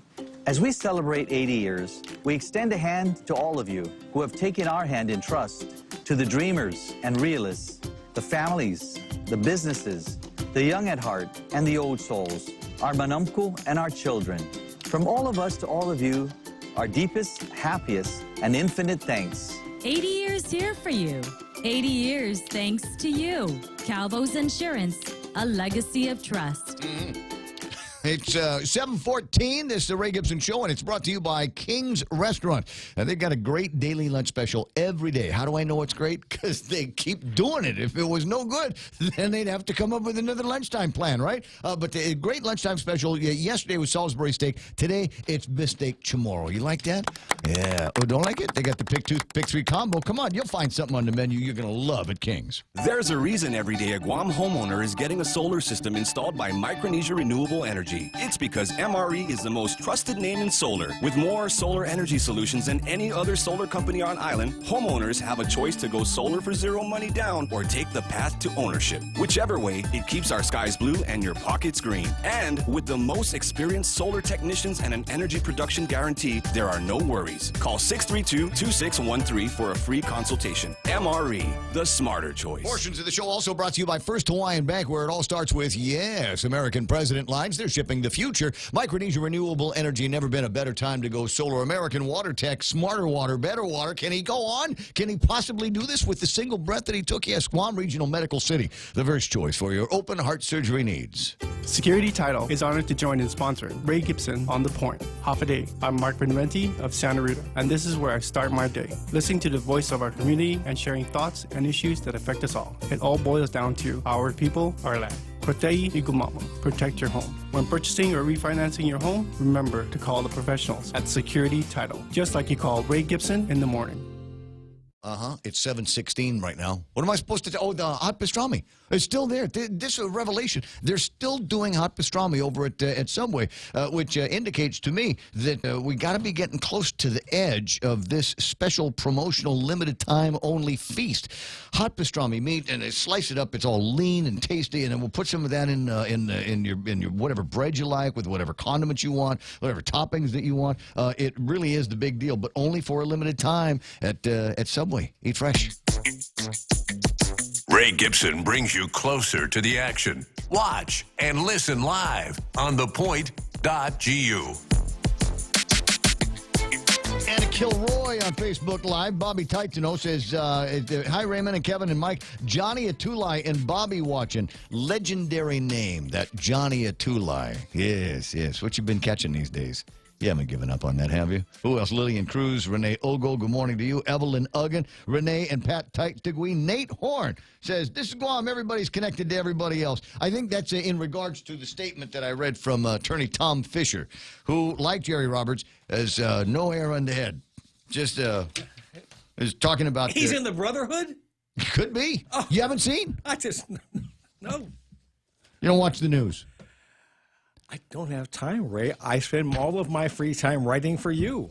I don't have any time to watch television. Certainly appreciate it. But yes, if you watch television, you'll see Tom Fisher. He's usually hanging out with Rates and Oreo these days and writing letters to the Attorney General. Anyway, so he's one of the things he's writing about is Mr. McDonald, and there's a picture. He's seen a photograph of Mr. McDonald socializing with candidate Lulian Guerrero, and then draws pictures, a line from that picture to a Brennan, and then that splits off to a couple of other Brennans, one over at the court, one over at someplace else, and that's the conspiracy that Mr. Fisher believes is afoot, and why Mr. McDonald over at the Attorney General's office has cleverly timed the complaint that was made out against Ray Tenorio. Yep, and so anyway, that's what my friend Nate Horn is talking about, and I don't know, there's how do you want to say it? Is if there's what Occam's razor, is that what it is? Is that the thing that people refer to? Sometimes the most obvious thing, the obvious answer, is usually the correct answer, and I think that's what Tom is shooting for in there. It's 7:18. Jerry Roberts going to be doing Extra Point Live, but let's take a look at what happened on the numbers and in the markets first. A lot of people concerned about what's happening with Sears. They filed for bankruptcy protection early this morning, announcing the retailer has done this. Sears Holding Banks have agreed to provide Sears with a bankruptcy loan. Sears says that Eddie Lampert's hedge fund will provide $300 million in bankruptcy financing. Lampert will also step down as CEO but remain as chairman. Under the bankruptcy plan, the executive role will be replaced by a 3-person committee, though he will remain as chairman of the board. According to court filings, Sears Holdings lists assets of $1 billion to $11 billion, liabilities $10 billion to $50 billion. You want to talk about upside down, huh? Just a couple of bucks here. Sears had a debt payment of $143 million due, and they couldn't make it. Yep. And that's just the way it works. Yep. So the concern is that this will spread all the way out to Guam and be cause for closure on Guam. Although a list of 100 and some odd stores that they are going to be closing does not include Guam at this time. Not going to happen. You don't think so? Not going to happen. What are you looking at? You got pills? The doctor gave me a prescription. He said I came down with Madden Julian oscillation. So I have no idea what that is. That's nice. Does that have little droopy eyes on it? Those are my favorites. I like my actual favorite ones are the ones that say avoid alcohol when you're taking this medicine. Yeah, you not take the ones those that say, with a beer. Yeah, not the ones that say don't have alcohol with it. You cannot have this with alcohol. I hate those. The ones that it's just avoid. Yeah. Okay, good. I can chase it with a beer. That's right. That's what I'm going to wash it down with. Hey, all right. Now, on just for a moment, before we get into the stuff about nepotism and all that, on the thing about Kmart. Yeah. It's a Chapter 11. It's bankruptcy protection. Yes. It allows people to reorganize. And Lampert is already doing some of that. By the way, I read something last night online about this guy. He should have come out of this smelling like a big-time rose. Really? His hedge fund is growing by leaps and bounds as a result of all this stuff coming down. So the thing about it is that we're not going to lose this Kmart. Okay, out of all of this will come a smaller entity. And that smaller entity could be in many, many forms because they have a lot of assets, tons of land and things, brand names that they're peeling off, and they may not peel all of them off. The point is that Sears, whatever it morphs into, with Kmart or without Kmart, I think that building is going to stay open. You think? And if not from off-island interests, I think there's some pretty wise folks here who've been into retail in past years and other businesses who will find a way to keep that open because of all those tourists you're talking about coming in. Yep. And I mean, how much? What does that building make a year? Oh, I don't know. I heard a number as high as $98 million. All right. So is anybody? Yeah, I heard about $100 million profit. You can let those doors close? I don't think so. I don't think at least not for long. How valuable is the brand? Oh, the Kmart brand? Yeah. I mean, today? could something else go in there? Could we rebuild the townhouse? You want to do Gibson's? You want to go back and find the big boxes that we remember from the 70s and 80s? Yeah. Now, if you want to go into that conversation, then there are people on the island named Jones. Yeah. who by the way, got a car dealership right in front. How to do retail. So if they want to be involved with it, I don't see any reason why the townhouse couldn't be resurrected. I'm not talking for them, for Bob and Jeff and all that, but there's some people here who understand business. The SM people understand business. Yep. The people at the Micronesia Mall understand how to do retail. I mean, there's lots of folks out here that can do something like that. So something else could come along. Don't worry. As the man says, the doors ain't going to be closing anytime soon. No. Let's take a look at what happened on the market. S&P 500 at 2750, off by 16 points. NASDAQ loses 66 to close at 7,430. Dow Jones Industrial Average at 25,250. They lost 89 points. They're just having a hard time recovering from that dump that they took last week. But they'll come back up. FTSE's at 7,029. The Nikkei at 22,271. That's off by 423 points, just a little under 2% for the Japanese trading. Hang Seng Index at 25,445. Another big jump down for them, 356 points. And the Shanghai Index is down by about 38 points. Looking at oil today, $71.72. And if you're looking at Tapas, and we all should, $84.02 is where Tapas closed up today. That was yesterday. They're $84.56. Today, $84.02. Moving in the right direction, just very slowly. At 7:23, that's what happened in the market. Shall we find out what's going on in the round mind of Jerry Roberts? We take requests. Elwin sent in a request yesterday on Facebook Live, and here is the response on that request. Riffing it today is Jerry Roberts. And the topic is nepotism. And Elwin, you may not like the road I'm going down. It'll take 2 days to get there. But here it is on The Point. It deals with that topic of nepotism. Before we do anything else, let's define the term. It comes from the Italian word nepotismo, which is based on the Latin word nepos, meaning nephew. Since the Middle Ages and until the 17th century, some Catholic popes and bishops who had taken vows of chastity and therefore usually had no legitimate offspring of their own gave their nephews such positions of preference as were often accorded by fathers to son. That's where it comes from. Now, I know some folks want me to discuss and beat on Gov Guam and how it impacts performance, etc. First of all, I'm not an expert on the government of Guam nor their issues, nor do I know which families may have used nepotism to advance their own interests. Generally, the heat generated by the topic comes from people who feel they or a family member lost out on a job, promotion, or other benefit that went to a relative of somebody else. Others may be concerned in a general sense when they feel the government isn't operating at a high level, needs to reduce expenses, or is losing good employees who feel that the quote-unquote system prevents them from getting ahead.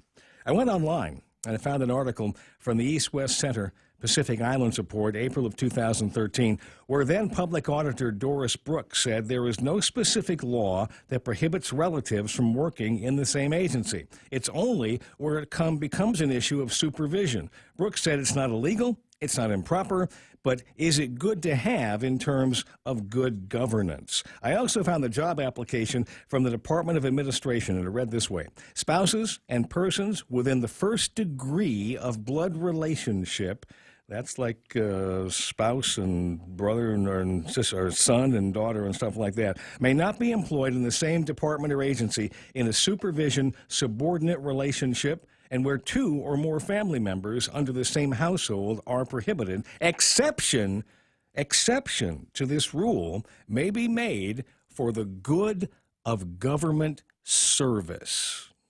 Keep that in mind. Now, I don't know if laws have been updated to change any of this, but the last line provides an escape clause if someone wanted to get around the basic rule. I hired additional family members for the good of the people of Guam. We can snicker at that, but could we disprove it? Now, some basic questions. How much of this goes on really? How many government positions have been given out because of family ties? Number two, has government performance suffered as a result? What proof is there that a specific downturn or failing on the part of the government can be attached to nepotism? Would such proof stand up in court or only in the court of public opinion? We'll have more on this subject tomorrow. More questions, thoughts, opinions, counter-opinions, and maybe a way to deal with it in the public and the private sector. It's a tough topic, and I appreciate Elwin for suggesting it. That's the extra point. Get out there and make something good happen today. For 93.3 and the Ray Gibson Show, where nepotism has never been an issue, by the way, I'm Jerry Roberts. Rico Blancaflor writes on nepotism, but if they're highly qualified, why not? And that's what you have discovered. You're a highly qualified brother or sister, and I don't see any reason why that should prevent you from doing great service for the people. As long as the playing field is not tilted one way or the other. And by the way, tomorrow we talk about how to make sure that doesn't happen. And how to make it work if that's the road you decide to go down. Elwin Chimpaco Kitano writes in, thanks for the information, Jerry. We need to understand the line between what you know and who you are related to. And there it is. You got thoughts on this Facebook Live, or you can send them to me at raygibsonshow@gmail.com. WhatsApp us at 988-5874, or go to guamtraining.com, and under Contact or About Us, I forget where you put it, there is a link that will take you into Jerry Roberts' email box, where you'll never, ever want to leave. It's so much fun. It's like it's just sitting in a warm bath. I'm in Jerry Roberts' email inbox. How fun. Well, I'm taking my prescriptions today. So, what was that? What's that? What did I come down with? Madden, Julian Oscillation, right? See, mine like a steel trap. He remembers. You can say it to me, and again, in 30 seconds later, I'll forget. All right, that's what we got. Jerry Roberts doing the Extra Point live here this morning. We've got live news and traffic. The usual spots, 10 and 15, and over on Route 3 around Ukadu, and heading up to Anderson Air Force Base, thickening up and slowing down right about now, but I'll get you some details in right now traffic pretty soon. Get a 20-ounce stainless steel Circle K Coffee Club tumbler. Just stop into any Circle K, sign up for our Power Pass rewards program, and after your purchase of 15 cups of premium coffee, any size, you get your tumbler for free. While supplies last, conditions apply. See store for details. Get a 20-ounce stainless steel Circle K Coffee Club tumbler. Just swipe your Power Pass key fob when you purchase Circle K Premium Coffee, any size. And after 15 cups, you'll get your tumbler for free. While supplies last, conditions apply. See store for details.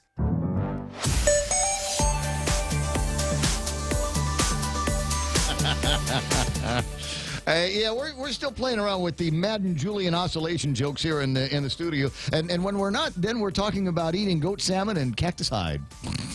over at Coachma. What is it? Sounds good, though. 7:29 in the morning. Is there traffic? Yeah. As I said, thickening up in some of the usual places. As I said, heading up to Anderson Air Force Base. Then you might have a little bit of traffic up around the back road, up around Jigo Village in itself, the actual village. All right, coming down to the south part of the village into Waiseng Song. We're going to watch traffic build there. A little bit of traffic from Fatima Mobile northbound, oddly. And then you've got a line of traffic in both directions over by Ukadu, but a little bit slower as you're heading towards Estumbo right now. 8, 10, and 16 starting to thick up on the way into that intersection on Route 8 and on Route 10. Route 10, the drama continues as you get a little bit closer to the intersection that takes everybody into GCC and UOG, etc. Route 8 clear into the downtown Hagutnya area until you get to about where is that? About the Mighty McMobile and into Harvest. Things might be thickening up for you a little bit there,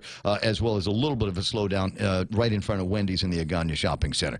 But I think that's just could be just a light. At any rate, that's what's happening in traffic at 7:30. Headlines next. Grilled salmon, petite sirloin. Can't decide. What are you doing? Making my top 10 list of favorite dishes at Ruby Tuesday. You really need to get a hobby. But I can't decide. There's no way I can narrow down so many classic dishes to just 10. Then it's a good thing Ruby Tuesday did it for you. It's the all-time favorites menu at Ruby Tuesday Guam. We took our most popular dishes and put them on one great menu for only $14.99. Hickory pork chop, Parmesan shrimp pasta, Prime Loco Moco, 10 top sellers at one great price. Pick your favorite for a limited time at Ruby Tuesday Guam.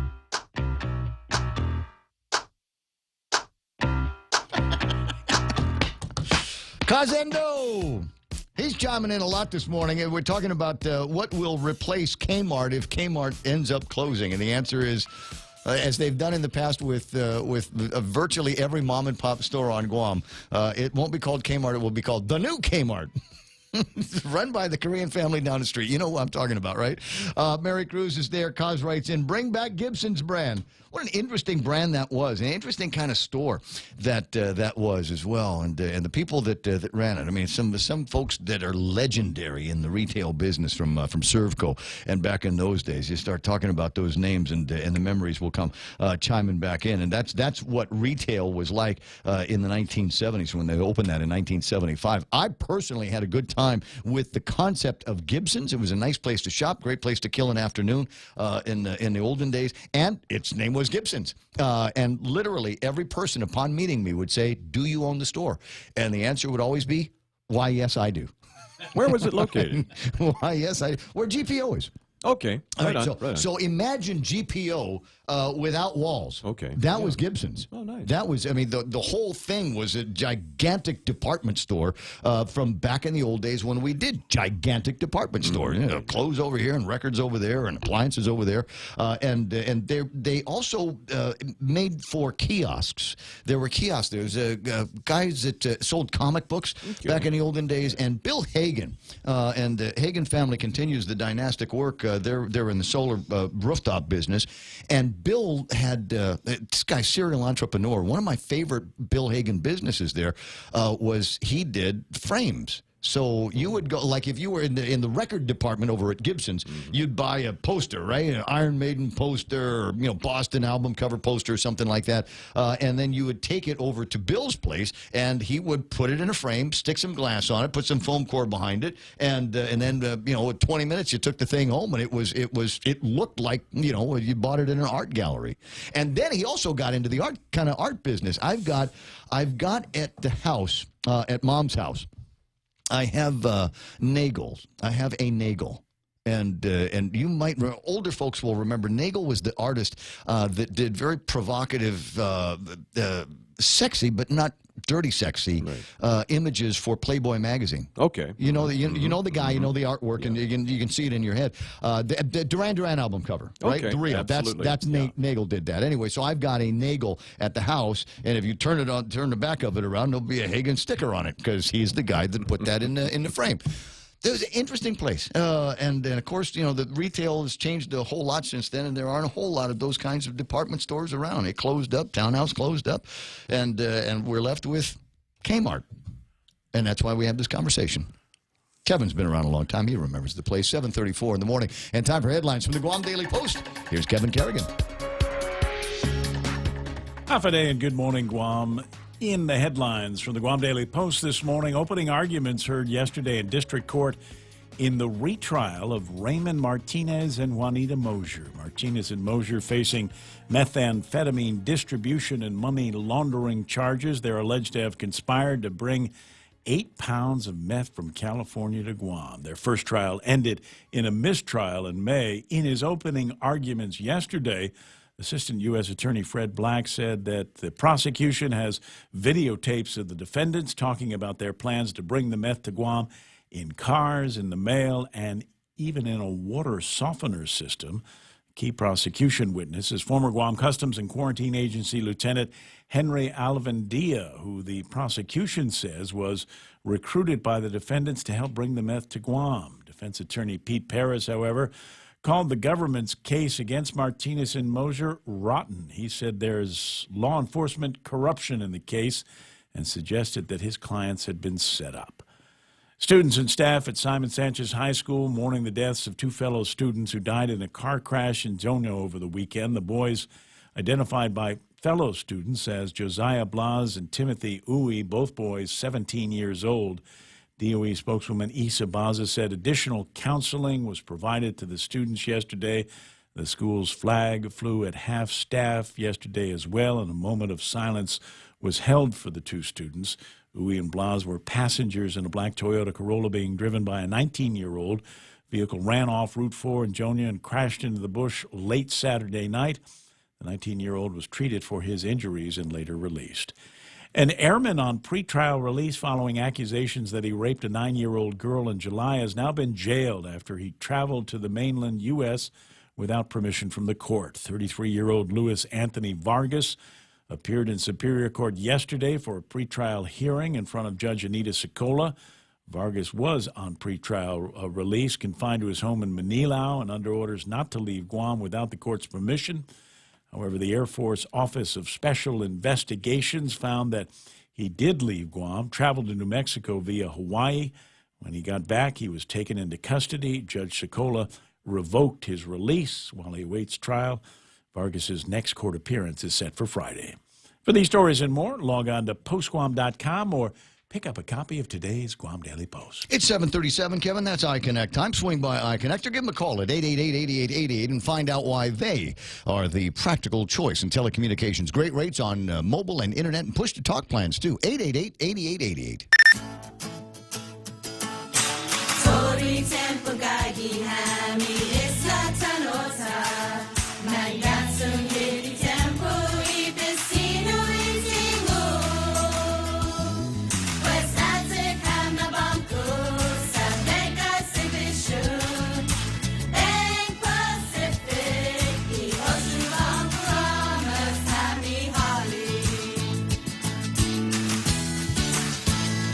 Find out whether I'm pronouncing this right here, because I don't want to make any mistakes. This is Wendy's. This is a big, important client here for the radio station. I want to make sure if I'm doing their end, pronouncing the thing correct. Yeah. So did we decide? They decided to change it to whatever you call it. Okay, all right. So it's the Sawsome sauce. Exactly. So as in awesome. Wendy's awesome sauce was so popular they're putting it on a burger. The new awesome bacon classic cheeseburger stacked with Applewood smoked bacon on a beefy patty, melted cheese, all the vegetable fixings, and now Wendy's signature awesome sauce. Wendy's new awesome Bacon Classic. Have it in a single, double, or triple. This is a burger worth bragging about. Wendy's, quality is our recipe. We're surrounded by sound. There are sounds that you need to hear. There are sounds that you want to hear. And there are sounds that you long to hear. Hear it all, louder and clearer than ever before. If you or someone you know has a hard time hearing, Guam Hearing Doctors can help, using state-of-the-art test gear to evaluate your hearing and coming up with a plan to make your life better by making your hearing better. Call Guam Hearing Doctors for an appointment or visit them on the web at guamhearingdoctors.com. Is right now traffic? Right now, Route 10. That's where you can go to the University of Guam and GCC, that intersection that is southbound. Just to make that left-hand turn seems to be backing up a little bit. 8, 10, and 16 starting to busy up here. I got traffic in both directions on Route 8 in the vicinity of that intersection. Plus, traffic coming from the post office is beginning to thick up. Traffic coming off of Route 10 onto that intersection is starting to get thick as well. Looking at traffic in front of Guam International Airport, that one intersection, that one light just before you can make that bendy turn towards Home Depot is going slow. I've got slowing down traffic over by Ukadu, and that's going to spill onto the intersection of 1 and 3 here in just minutes. It's, what time is it? 7:39. Yeah, I think we're peak drive right now.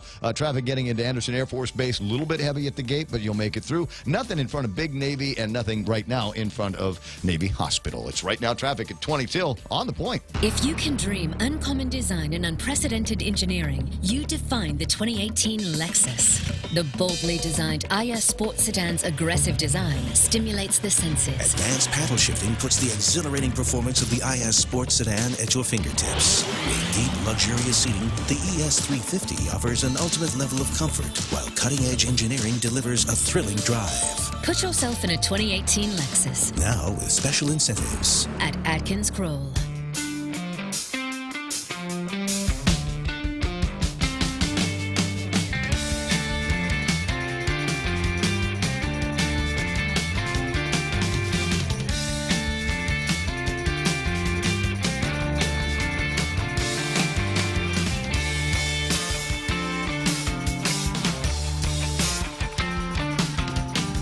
You know, when I first got in the radio, talk radio business, I'd read stories like this and go, wow, it's amazing. That's what we should do, is send somebody from the government of Guam out to the States and have them buy a whole bunch of Mega Millions jackpot tickets, and then we'd win the jackpot and, you know, $500, $600 million, bring that money back to Guam, and that'd solve all of our problems. But I think our problems these days are bigger than $654 million. That's where the Mega Million jackpot is right now, $654 million. Wednesday's Powerball is $345 million. Last time I was in the States, last time I was stateside, I went with my brother-in-law. We went to the gas station, and I got one of those things. And I got to tell you, it was kind of exciting. Not buying the coupon, not buying the gizmo, but the lottery ticket, but being in the lottery, and then the next morning, you know, going to the website and seeing what the numbers were. Now, naturally, you know, I didn't have any of the numbers. I didn't, not one single number on my lottery ticket matched any of the numbers that were called for any amount of money. But it was fun to play. Mm-hmm. It was fun to play. And one of these days, we'll get into that conversation about why we could do another one of these. Remind me, did we ever do that? Because I know we've talked about it since you and I have been together, right, about doing that. And I said the guy to talk to would be Simon Sanchez, because Simon Sanchez was part of a lottery program that we actually had here on Guam back in the old days when there was a Townhouse and a Gibson's. And the two of them existed peacefully in our tiny little sleepy community of Guam. Maybe one of these days we'll get around to doing that again and see what kind of numbers that we can come up with. There is a lottery here on Guam. You can play it, and there have been people that have won it in the past, some fairly significant dollars. But we have to share it with somebody else. And I don't know. There was a conversation that we had, and one of these days I'll dig out the notes and go look at it again. So we're talking earlier about Kmart's and Walmart's and Targets and all of that. My baby sister Mana with a pleasant reminder of growing up. And the phrase that we all still, I think some of us say, when you run into somebody and you casually notice that their zipper is down.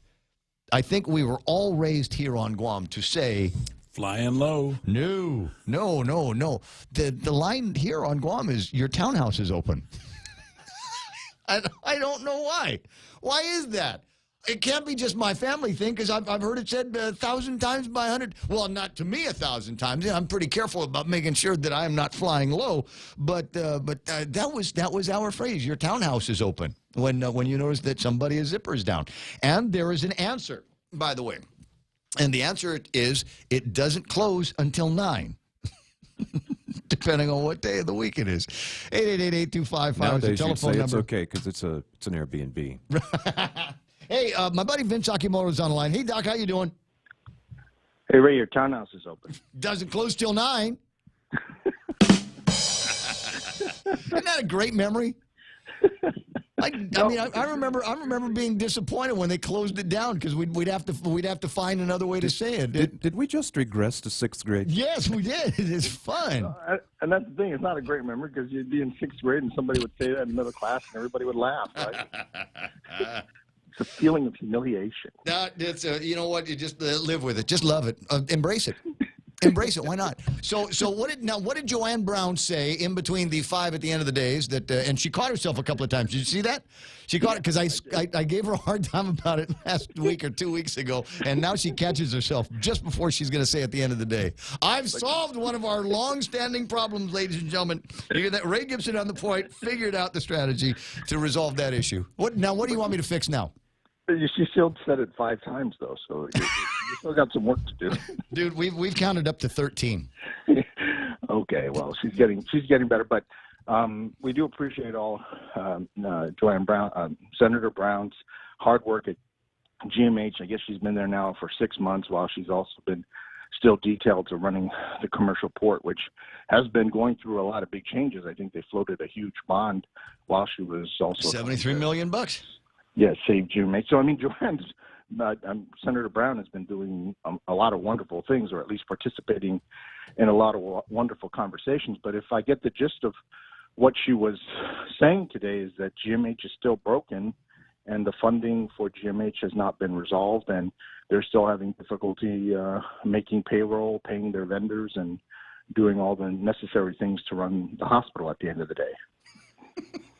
Is that? I mean, did I get that? Because I think you've adequately paraphrased it at the end of the day. Yeah. So just to be very clear, as much as we appreciate Joanne, doing double duty or whatever you call it when you have 2 jobs, it's not working. I mean, we the last time we had this conversation, everybody was up in arms because there was a hearse parked in front of the legislature, and there were doctors accusing the administration of being corrupt, and the administration was being lambasted by B.J. Cruz. I mean, the only thing that changed now is that B.J. Cruz is the public auditor, and I'm almost certain that he forgot to do one really important thing before he left the legislature, and that was to approve GMH's budget request of, I believe it was $250 million for 2018. So as of October 1st, if BJ didn't do his job, he just left the GMH administration with an approved budget for a record amount of $250 million. Yet Joanne Brown is calling today on October 16th to tell us that the hospital doesn't have enough money. Am I hearing this correctly? Now, I'm trying to remember what some of BJ's last steps were before he left the legislature, and I believe he voted and supported legislation that would take some of the amnesty money and port it over to Guam Memorial Hospital.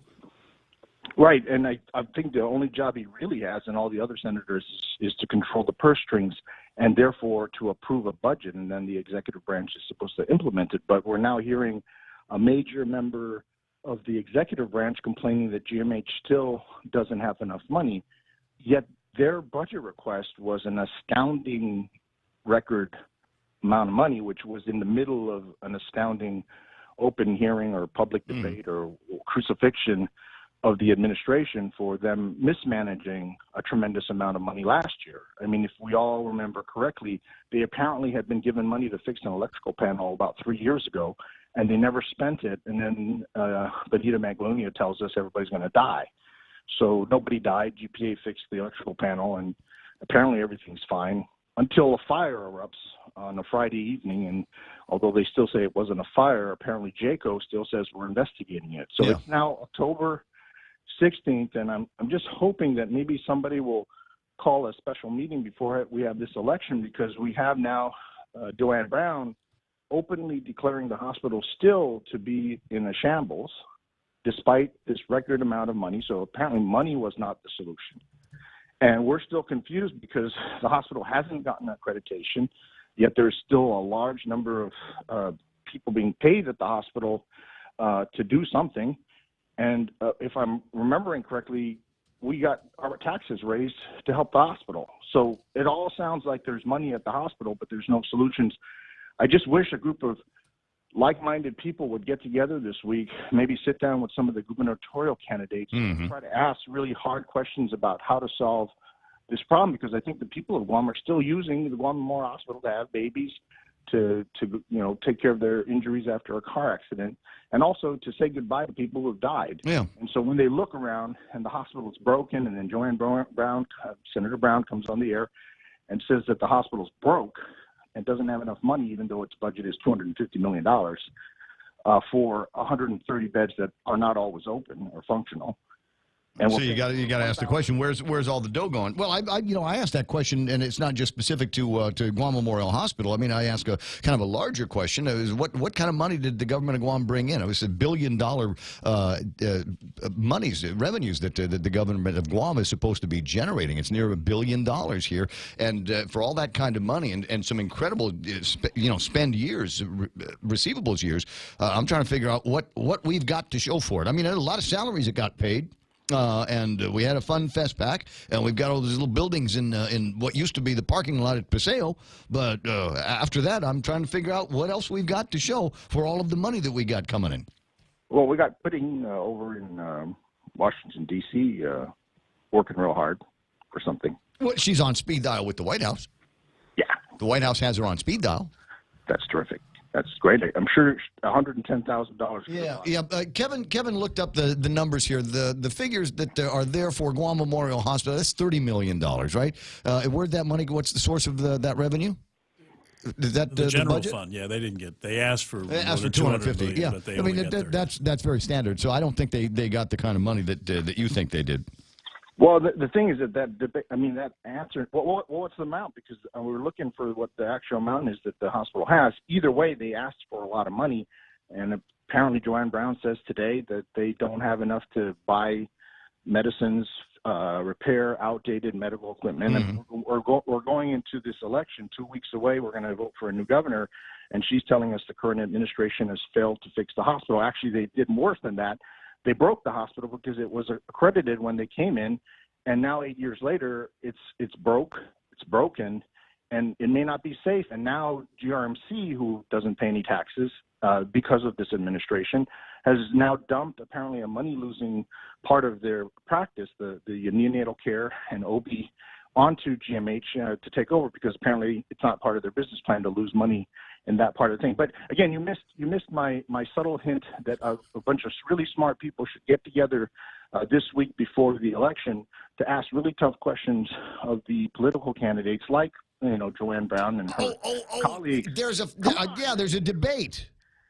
Your townhouse is open. Yeah. Yeah. I know everybody's been doing some debate prep. Now is that Dr. Shea's debate? This is the Guam Medical Association debate. It's at the Hyatt at 6:30 on Thursday, and this will be the opportunity for folks like Joanne Brown and anybody else who's brave enough to show up to meet with the doctors, the nurses, everybody who actually cares. And apparently, on each side of the political aisle, on the Democrats, there's apparently 175 tickets that have been bought by them and 175 by the Republicans. So there'll be this partisan crowd, I guess, providing the Bose stereo for the people in the middle who are going to have to hear all the cheering and clapping. But, the concern is, though, that apparently there's a third group that wants in, and there's really no, room at the inn. So I don't know if they're going to try to crash the party, but this thing's been sold out for about 2 weeks already, so it's really going to be tough for anybody to get in, except, of course, Ray Gibson. But the point of it all is GMH is still on fire. There has been no rectification of the severe problems that we were all debating not too long ago. I think we just got shell-shocked by the sheer magnitude of the problem. And then a $250 million budget was proposed that, according to Governor Calvo, that's all they needed was money. They only needed money, and everything would be just fine. I think that's contrary to what we saw in the reports from the Joint Commission and concerns that were expressed by CMS. Let's debate it on Thursday. Let's prove it. I'm sure Lieutenant Governor Tenorio has been well briefed as to the actual monies, and hopefully he'll have good news, because if he doesn't, then he shouldn't be the next governor. Kind of a wasted effort if the Lieutenant Governor of Guam doesn't walk into a debate with very good news, you think? I would hope that he'd have a tremendous amount of news. So then, maybe the JCO people will be following him. Because, again, the CMS people, I think, are still investigating that fire. So that, one thing we did learn from that last debate is apparently CMS told Peter John and Benita they were off the hook. Everything is all right. They're looking into things. We've got the corrective action. We're not going to be pulling your certification. You are not being told the truth. They said after the fire that occurred that they were going to investigate that now because they were too busy investigating things from last year that Peter John never told the board about. That's the thing is the administration has been not telling the board members what's been going on, much less anybody else. So, no, they're not out of the woods. They are in trouble. And according to Joanne Brown this morning, they're in big trouble. So I think the debate on Thursday should gather the attention of everybody, and that was actually the real purpose of this call. Well, I appreciate the reminder. You could have just called in and said, "Hey, we got the debate coming up on Thursday, 6:30 at the Hyatt." But that'll be interesting. Remind me to talk to somebody about how we're going to be able to watch that. Whether that's going to be on television, some kind of live link on TV, or Facebook Live, YouTube Live, or what? Yeah. Okay. Okay. Find out for me and get back to me, Doc. Thank you, sir. Okay. Hey, I need a referral. That's right. You did ask me for that publicly on the air, and I wasn't sure if you were kidding. So you need I'm serious. I got a little crick in my neck. It won't go away. So I want to go see the neuro guys over at GRMC. Can you just give me a referral? Yes, sir. I'll make that happen. Although now you're going to set a precedent. I'm probably going to call from everybody else. But thank you for opening up that opportunity. All right, Doc. I'll see you pretty soon. Bye-bye. It's telemedicine, right? If I ask him on it's telecommunications, it's all of that. It's just one of those things. I know. I almost guarantee I know what it is. The fact of the matter is that my producer is 90 degrees to my right. My partner in the news is 90 degrees to my left, and I do a whole lot of this. So your spinal cord has been growing. Of a 4-hour show. You've been working out your spinal cord. Yes, I wish I was wearing looser pants here. What you really need is a home cultivation license. Ah! There you go. That's what you should have asked him for. Ah! God, I missed that. How did I miss? You're right. Can I let me just riff on this for a second. This is a big story, guys. This is a huge. Turn my microphone back on. I'm riffing here. So we got all of this, all of these other stories. Remind me to talk about the rheumatologist is going to be getting together at the Temulink Senior Center this coming Friday. But this, in my mind, is probably one of the biggest pieces of news stories that we've got. And thank you very much for reminding me. The Department of Public Health has completed now the home cultivation permit forms, which means that those of you that are suffering from any number of maladies, there's a list, and would like to pray the government relief in the form of medicinal marijuana, may go to the Department of Public. In fact, you can get it online. You can go online right now and get it, dphss.guam.gov. And there is, on the front of that webpage, there's a popular forms. Don't go there. Go up to where it talks about medicinal marijuana, up on the top border, the top menu, and then it will take you to a place, and then in that place, there's a variety of forms that you can download. The one that you're looking for is Patient Home Cultivation Permit, and the application, and it's one page. It's just one page. We're not asking for anything crazy here. Patient information. Name, date of birth, phone, residence, name of the owner of the property where your marijuana will be cultivated and or stored, the physical address and location of proposed cultivation and or storage sites, so your house, right? You know your home address. Then it asks for some practitioner information, and if needed, the primary caregiver information. It asks for your practitioner's name and phone number and address so the FBI will know where they are. And written certification submitted, yes or no. And then you sign this part, and there's a little pledge, like the Unity Pledge. At this point, I know of only one doctor who will actually prescribe you. I pledge not to divert cannabis to anyone who is not allowed to possess cannabis pursuant to Public Law 34-125.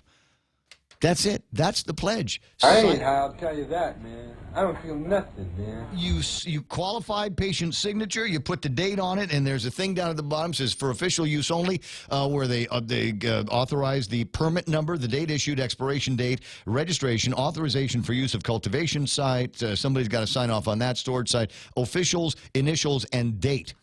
That's it. One page. There are 5K applications that are more complicated than this. And this is the point of the riff, ladies and gentlemen. This is probably the most un-Gov Guam-like thing I've seen in a long time. This was a bill just 2 weeks ago. It's been signed into law, and there is already actionable paperwork on the website. And I'm absolutely blown away, gobsmacked, because, frankly, I thought it would be another 5 years before somebody got around to something that everybody could agree on to get the patients a little bit closer to being able to light it up. Way to go, Leo. Way to go, Louise. Way to go, team. We'll talk about this a little bit more in the next hour. Or maybe we'll come up with something else even more interesting. I'll get a better offer. It's 8 o'clock in the morning. The radio station is KUSG Hagutnya. 93.3. The Point. Here's Fox News.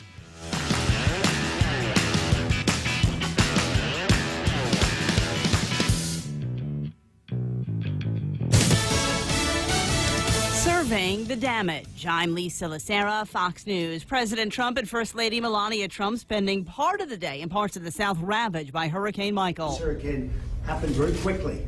In fact, it was a storm. Nobody thought it was a big deal, and then all of a sudden it started and then became a Category 4. Happened very quickly. The president speaking at Robins Air Force Base in Georgia. He's also visiting a farm where he will meet those who lost crops in the storm. Also in Georgia, the president talked about efforts to find out what happened to journalist Jamal Khashoggi. Fox's Steve Rappaport has more live. Lisa, President Trump says Khashoggi's disappearance is a terrible situation, and he doesn't like it one bit. We're working very close with Saudi Arabia and with Turkey, and they're working together to figure out what happened. And they want to know what happened also. So a lot of people are working on it. Khashoggi visited the Saudi consulate in Istanbul 2 weeks ago, but no one saw him leave. Turkish authorities suspect Khashoggi met his end there. Saudi Arabia's king denied any knowledge of what may have happened, but Khashoggi is known for criticizing the royal regime. The president sending Secretary of State Pompeo to meet with King Salman in the hope of getting answers. Lisa? Steve, the Cherokee Nation releasing a statement in response to DNA results released today by Senator Elizabeth Warren, revealing she has some Native American heritage. The statement reading in part, a DNA test is useless to determine tribal citizenship. Stocks stumbled at the end of the day. After the bell, the Dow fell 89 points. The Nasdaq fell 66, and the S&P 500 gave up 16 points. Weighing on the market, another disappointing retail sales report, and a 2% drop for Apple shares after Goldman Sachs warned of slowing demand in China. Even Bank of America, which reported higher profits and revenue in the third quarter, fell almost 2%. The financial sector faring the worst today. Lauren Simonetti with the Fox Business Network on the floor of the New York Stock Exchange. This is Fox News.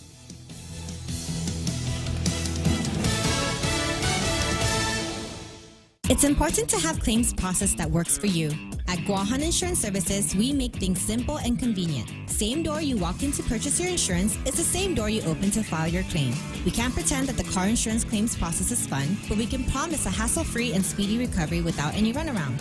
For your home, auto, and business insurance, visit us at the Camacho Landmark Center on Marine Corps Drive in Tamuning. Don't forget to like us on Facebook or give us a call at 475-1162 or text 929-SAVE. That's 929-7283. Grilled salmon, petite sirloin. Can't decide. What are you doing? Making my top 10 list of favorite dishes at Ruby Tuesday. You really need to get a hobby. But I can't decide. There's no way I can narrow down so many classic dishes to just 10. Then it's a good thing Ruby Tuesday did it for you. It's the all-time favorites menu at Ruby Tuesday Guam. We took our most popular dishes and put them on one great menu for only $14.99. Hickory pork chop, Parmesan shrimp pasta, prime loco moco, 10 top sellers at one great price. Pick your favorite for a limited time at Ruby Tuesday Guam.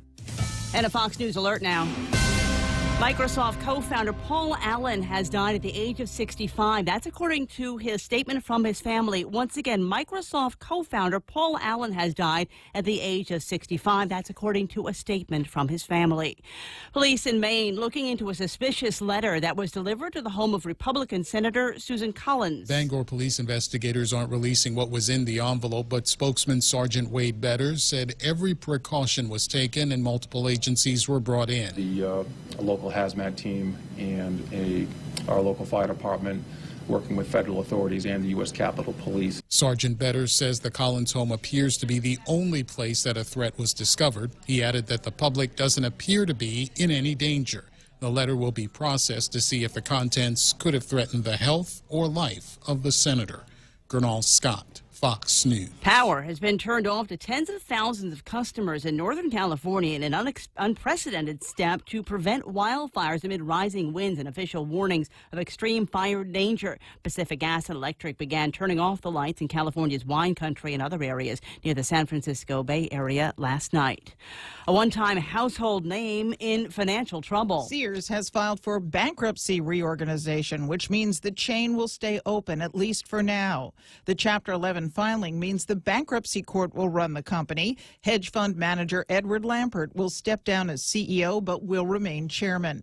There are approximately 700 Sears and Kmart stores remaining. It plans to close 142 of them near the end of the year. Sears and Kmart employ approximately 70,000 people.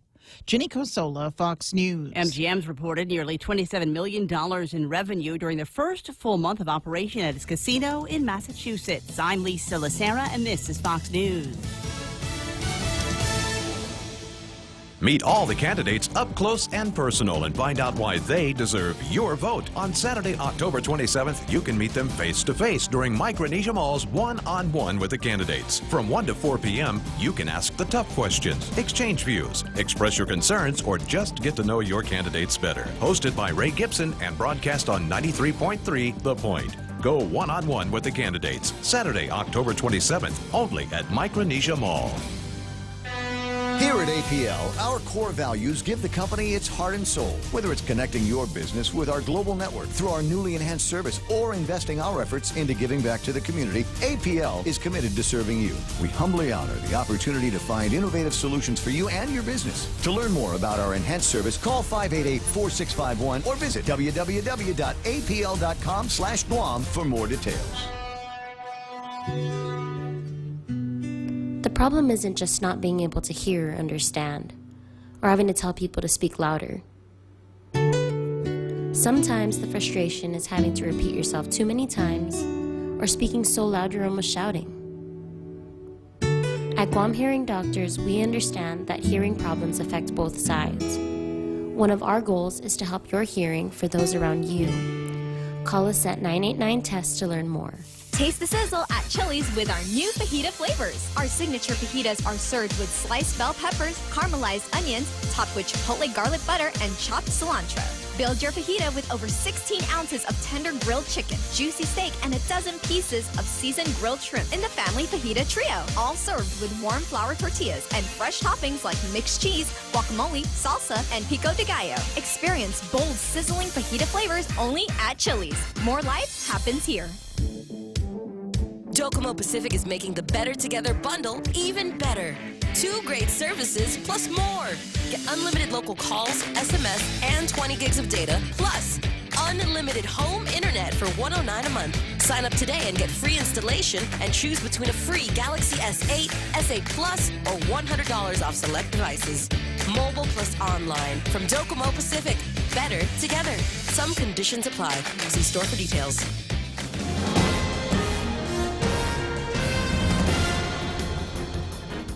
Half a day and good morning, Guam. News time here at The Point is 8 minutes past 8 a.m. this Tuesday morning. I'm Kevin Kerrigan. Here's a look now at some of the top stories from the Guam Daily Post. The Guam Police Department has postponed plans to conduct an Election Day survey of the department's community-oriented policing strategy known as COPS. At a press conference yesterday afternoon at police headquarters in Tizen, GPD Chief Joseph Cruz said the survey has been pushed back until January. No specific date has been set yet. The survey is meant to measure public perception of the effectiveness of GPD's already existing community-oriented policing strategy embodied by the Mondaña Drug Task Force, among other programs. The Election Commission denied GPD's request to distribute the survey inside polling stations on November 6 after concerns were raised that it could have a chilling effect on voters. Some even suggested the department was somehow trying to influence voters to support the Republican gubernatorial ticket. Chief Cruz said he was disheartened by those suggestions. He said the survey was nonpartisan and non-political.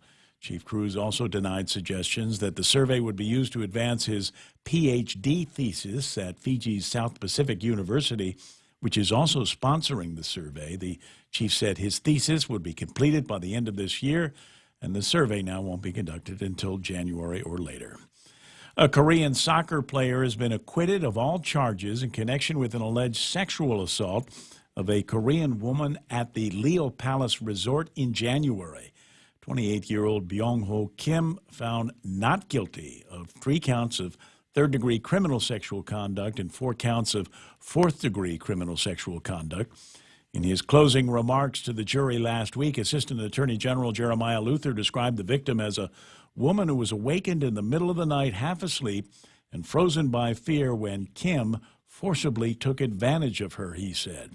However, defense attorney Randy Cunliffe painted a different picture in his closing remarks, suggesting the woman was a gold digger who consented to having sex and later threatened to sue after being jilted following the encounter.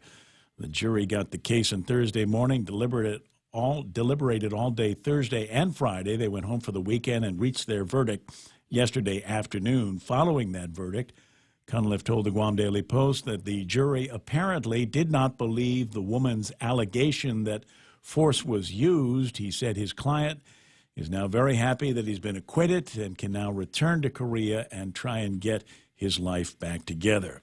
Kim was a member of the Sangmu Phoenix, a South Korean soccer team that was on Guam in January for a series of practice games when the incident occurred. We'll have more news after this. If you can dream uncommon design and unprecedented engineering, you define the 2018 Lexus. The boldly designed IS Sport Sedan's aggressive design stimulates the senses. Advanced paddle shifting puts the exhilarating performance of the IS Sport Sedan at your fingertips. With deep, luxurious seating, the ES350 offers an ultimate level of comfort, while cutting-edge engineering delivers a thrilling drive. Put yourself in a 2018 Lexus. Now with special incentives. At Atkins Kroll. Morrico Equipment is the exclusive Freightliner truck dealer in Guam and Micronesia. That exclusive part is important because Morrico Equipment can sell new Freightliner trucks with the 2004 Mercedes diesel engine. If you operate trucks on Guam, then you know how important and reliable the old diesel engines are. The Mercedes diesel engine only in Freightliner trucks operates on both old and new diesel fuel. They do not require DEF fluid or engine regeneration. Freightliner trucks, only at Morrico Equipment. 11 minutes past 8 a.m. here at The Point. Opening arguments heard yesterday in district court in the retrial of Raymond Martinez and Juanita Mosier.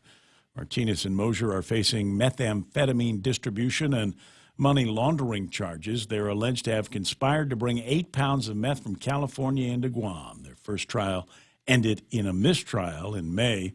In his opening remarks yesterday, Assistant U.S. Attorney Fred Black said the prosecution has videotapes of the defendants talking about their plans to bring the meth to Guam in cars, in the mail, and even in a water softener system.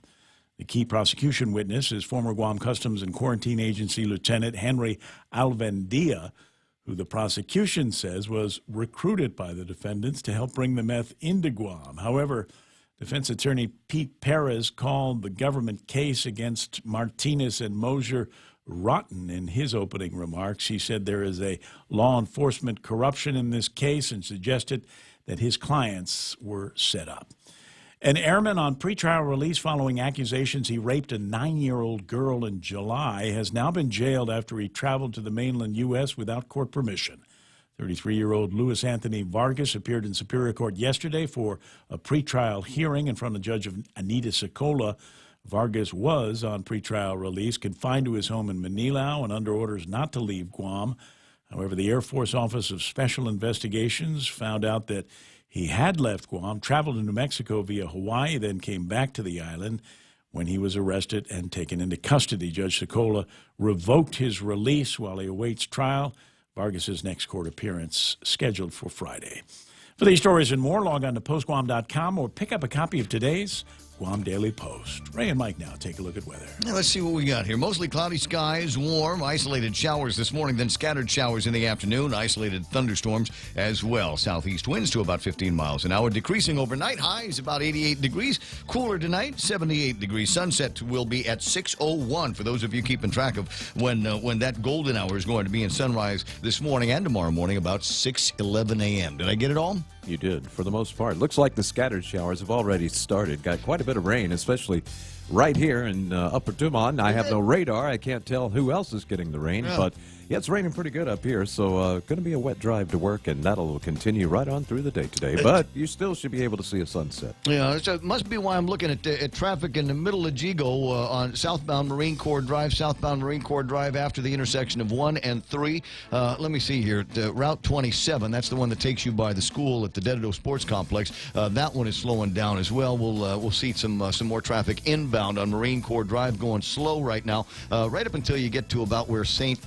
John's is, and traffic over at the airport looks like all of the lights are conspiring to keep you in one spot right now. Also look for traffic on Route 8 headed into Agana, just in front of Mighty, to begin to slow down as well. That's a view from Central. Don't see anything else working, but that's where we're seeing the most congestion right now. It's 8:14, news, weather, and a little bit of traffic together here on The Point. At the heart of everything we do is our mission to improve the life of every child. From mungy nennies to growing teens, they'll be in trusted hands at FHP Health Center, where we offer comprehensive pediatric services to nurture and protect your child's health from day one. Begin your little one's journey to good health at FHP with seasoned pediatricians and professional staff who hold decades of combined experience. FHP Health Center, our island, your clinic.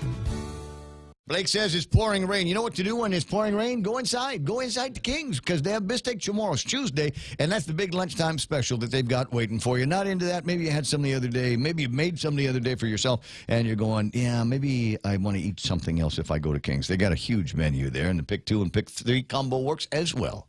Are high power bills sending your budget into chaos? Take control with the help of Micronesia Renewable Energy. Using the highest quality panels, a solar energy system from MRE will guarantee to save you money on power. With MRE, Christmas comes early. With every solar energy system, homeowners not only get $400 for signing up, but also an entry for a chance to win $1,000 in cold, hard cash, just in time for Christmas. It pays to be an MRE customer. Conditions apply. Call 632-2613 for details. MRE, the smarter choice. The only reason I am here is because of the kindness and the virtue of a number of advertisers, including Security Title. When you absolutely need confidentiality in your real estate transactions, American President Lines, they're shipping the future. Guam Regional Medical City, the first choice for all of your open heart surgery needs. MRE, that's Micronesia Renewable Energy. Never been a better time to go solar. American Water Tech, smarter water, better water. And my friends over at Atkins Kroll Lexus, where they have a brand new ES350. And what's it stand for? Special. It's a special car, and we want you to go and take a test drive in this special car that they've got for you, and then start talking to them about making sure it gets into your driveway. ES350, the brand new one, 2019, is waiting for you at AK. The Ray Gibson Show. News to fill your mind. Talk to get it out. Turn it up. Now tell a friend.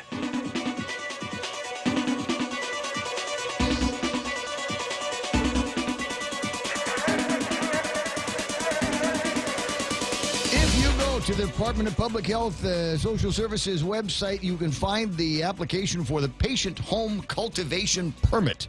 Very important document if you are going to be one of those people that wants to actually grow your own medicinal marijuana in the comfort and safety of your own house. And this is one of the documents apparently that you will need to fill out. The first thing that you got to do is go and get a victim ID or something like that. Is that the paperwork there? A registry ID card. Yeah. And then what else? There's like debilitating medical condition verification, certification, qualified patient registration. Blah, blah, blah, blah, blah, blah, blah. All right, so there's more than one or two things to work through. But you're right, that's the key one. Yeah, this is the one that will actually allow you once you've got all the permitting taking place and in process. This is the one that will actually allow you to go to the Department of Corrections and find somebody over there that's got seeds. Wouldn't that be interesting if all of a sudden the contraband was going out of the prison instead of into the prison? This is a revolutionary time, I tell you. It's 8:18 in the morning, and this is the Ray Gibson Show. Before we get to sports, and Nadia, if you go to virtually every news site in the world right now, you are going to get this story. Paul Allen, the co-founder of Microsoft, is dead, age 65.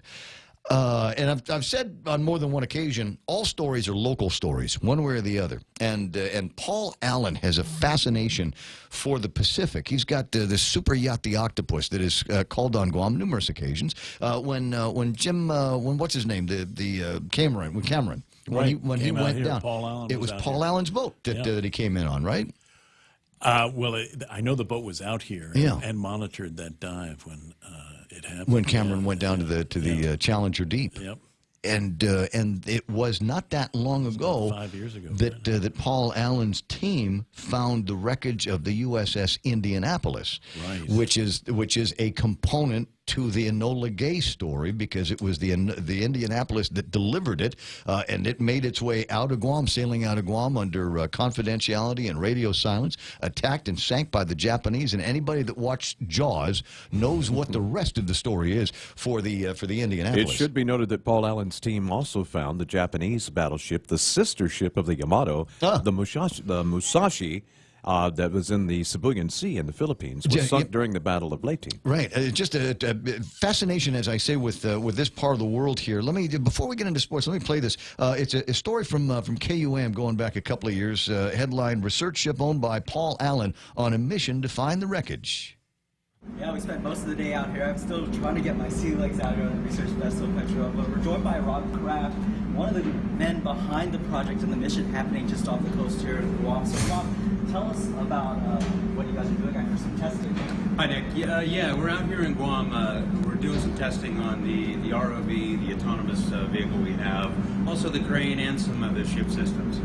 Right, and so why would you say that this area is so unique and it works so well from the testing sense? Yeah, Guam is a great location for us to base the operation out of, because we have very deep water, very close to the island, and as you know, we operate extremely deep, 6,000 meters of water, so we like deep things, and it's a great place here. No doubt this crew definitely has experience when it comes to unearthing some of the history and everything beneath the sea. Anything else that you'd like to add, Rob? Okay.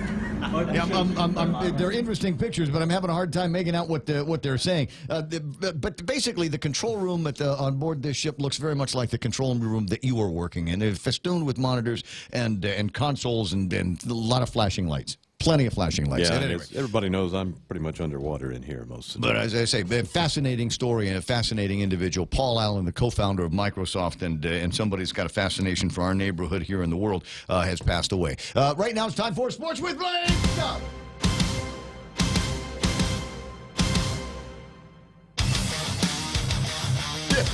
Yeah, and Sonny Cruz noted same thing that I was looking at. The Bota ad is blocking the screen. How do we got to take that thing out there? So, otherwise, I got to charge Ray Tenorio, or do I? All right, they got all of the right pictures and the right images back on the screen here, including that one of Blake Watson. Blake, how did I do in the pick'ems? And you did okay. Yeah? Yeah. I'm trying to think, because the one that I remember specifically that you picked was the Jets, because they're playing here. Yeah. And I believe that they won, so that was the one that really stuck out for me. I called it right on the Jaguars as well, didn't I? Yeah, no, they lost. Oh. You kept with mammals. What about the Falcons? It was birds. It was birds and birds of prey. Birds and mammals. Yeah, furry and four-legged. You didn't do so well. The Falcons did win.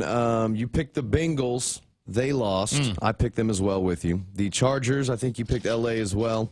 They won. You got that one right. The Seahawks, they won. I think you picked, did you pick Dolphins or Bears? Which one did you pick? Bears. Okay, they won. No, they lost. But that one was almost went into overtime. Yeah, no. That one was almost actually did go into overtime. Yeah, almost our tie. The Birds of Prey in Arizona lost. The Jets won. The Panthers lost. Houston Texans beat the Buffalo Bills. Yep. The Rams, they beat the Broncos. I guess a ram is stronger than a horse. Surprisingly enough, Dallas hung 40 points on the Jacksonville Jaguars, and everybody in Dallas themselves are scratching their head. They have no idea how. Tennessee, they get blanked 21-0. So I don't remember. I think you picked Baltimore in that game because they're a bird. They're Ravens. Yep. You probably picked the Patriots, which was the smart pick. I went with Kansas City. Kansas City almost. This was yesterday's 43-40. They were down. It was like 26 to like 12 at one point. The Pat Mahomes show had to come back with like I think 3 possessions and score, and they did, and they were right there at the end. Interesting too about this, as we always like to work beer into the sports report. We should. Yes, up in the Boston, Massachusetts area. Yes, those fans, one in particular in some hot water, he has been prosecuted and banned for life from Foxborough Stadium because as Tyreek Hill scored the tying touchdown, he ran, like he kind of stopped himself, with his momentum into the back wall where the crowd is, and a fan threw beer right in his face. Wow! Threw a Bud Light right in his face. But they reviewed security tapes. The stadium did, and the Patriots themselves took action against their own fan, banned him for life, prosecuted him, turned him in the cops, everything. So. Banned for life. Yep. That's East Coast, I want a T-shirt that says, I want to get banned for life for something. I am banned for life, I think, from a couple couple shopping establishments over in the States. Yeah. Okay. Yeah. Leave that there. Hey, is I the don't go to too many banana republics, let's just say. The high school football, when does it all come down? It's going to be Duenas against who? Duenas will be taking on... I think there's only one left, yeah? No, there's 4. I did it. Yeah, I said it yesterday. No, GW is taking on, I believe, JFK, and I think Father Duenas is going to take on Guam High. I think that's how it's going to shake out. Either way, the schedule that I have for that, all it says is Saturday night semifinals, IIG football. So I don't have a time or date for either one. And the thing is, because the 2 higher seeds, we may run into an issue because the 2 higher seeds are FD and GW, which means they should host the home games, but they share a home field, and they're not playing each other. Yeah, so I don't. So they may have to figure that out before Saturday night. Yeah, a little bit tricky. Well, see what the Titans have been playing on, and the guys over at Sanchez. I see what you're saying. Somebody asked me last night if I wanted the IIAG soccer schedule so I could give it to you, and I said no. Oh, because I didn't want to be responsible. Okay. So I said I'm not working right now. Here's Blake's address. Did you get it? Do you have it? Let me see here. I didn't have it this morning. I didn't have it early unless it got pushed to spam. Okay. But I'm in a better mood now. So, Lynn, go ahead and send it to me, and then I'll bounce it to Blake. Yeah. Or you can send it to Blake. Blake's got an email address. Yeah, it's blake.watson@choicephonellc.com. Okay, so send it to me, and I'll give it to Blake because it's far too hard to remember.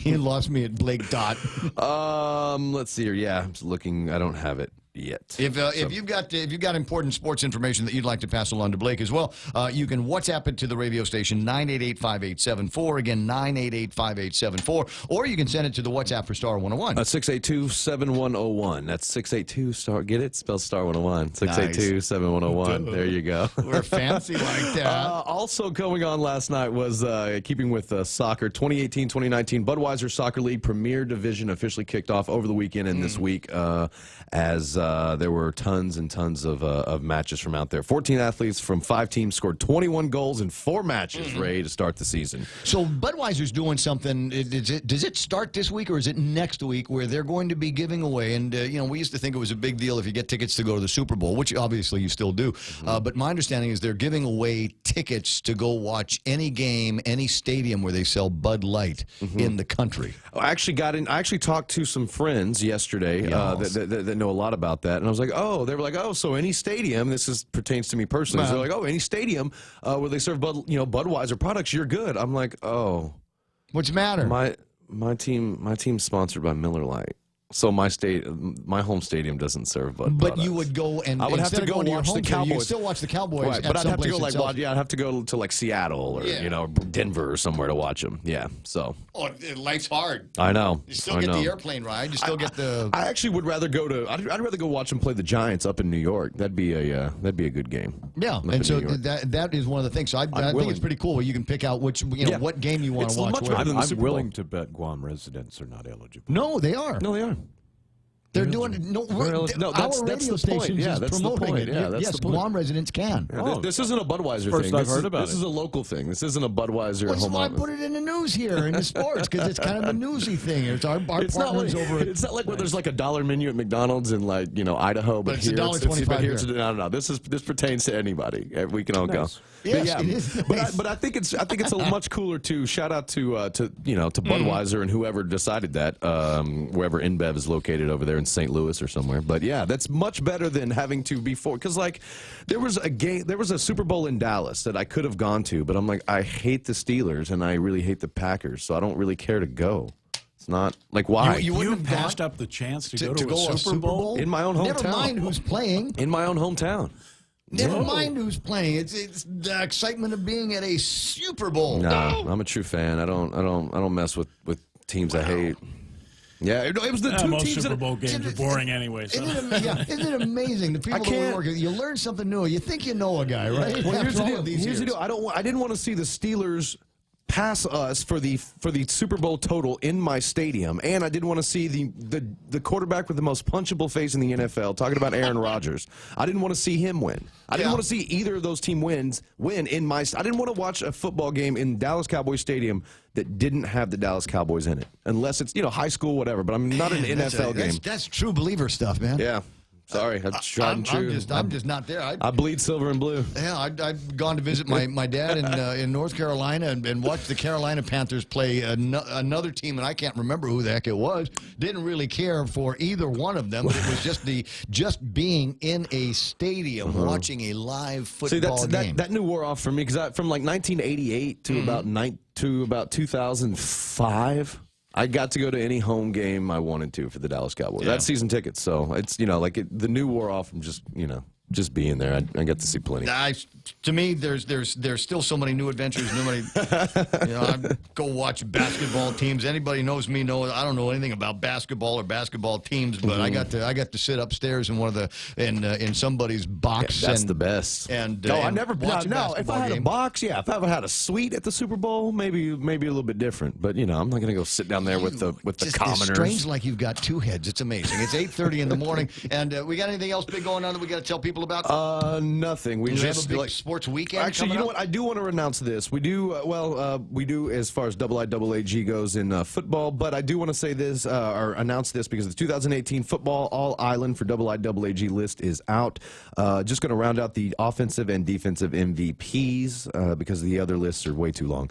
Kine Artero, the hotshot running back, the junior from FD who joined the 1,000-yard club. He is the offensive MVP all by himself and defensive MVP, which actually surprises me that they didn't just give it to one person. Is three-way tie between Chase Spotansky, the senior from JFK, Ryan Napoleon, the FD senior, and John Espino, the GW Gecko senior. So, Congratulations, so boys. shout out to all three of those players for taking home defensive MVP. And their moms and dads. And their moms and dads. Because it's at a certain level, it's like a cult.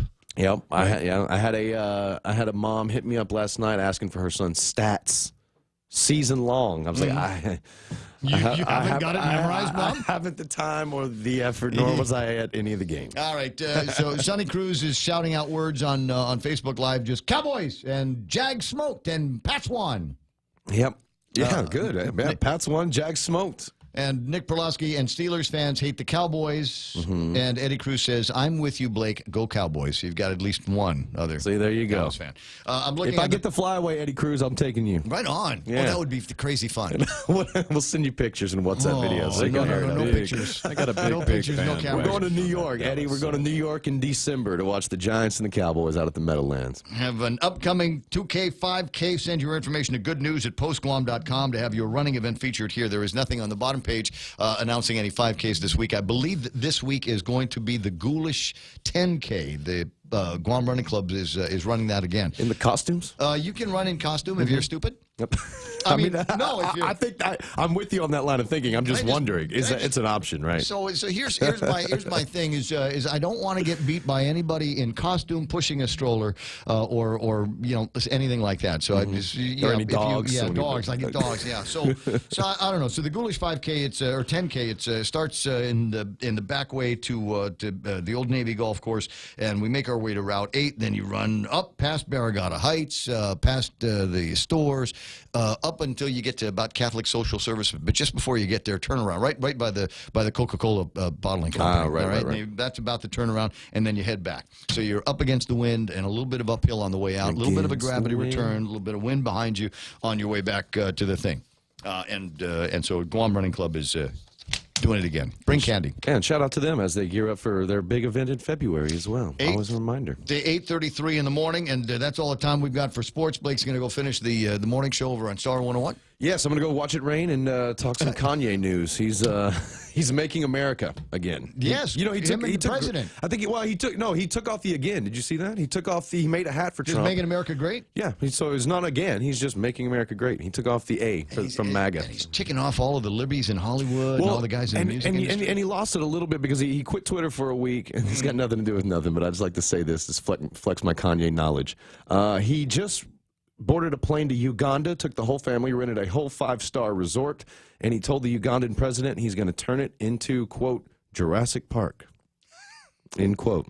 That's what Kanye's up to. Too much money, too much time. It's 8:34. Headlines with Kevin Kerrigan's coming up next. What would you do with unlimited internet? With Docomo Pacific, the possibilities are endless. Docomo Pacific is throwing off the data caps so you can enjoy more of the things you love.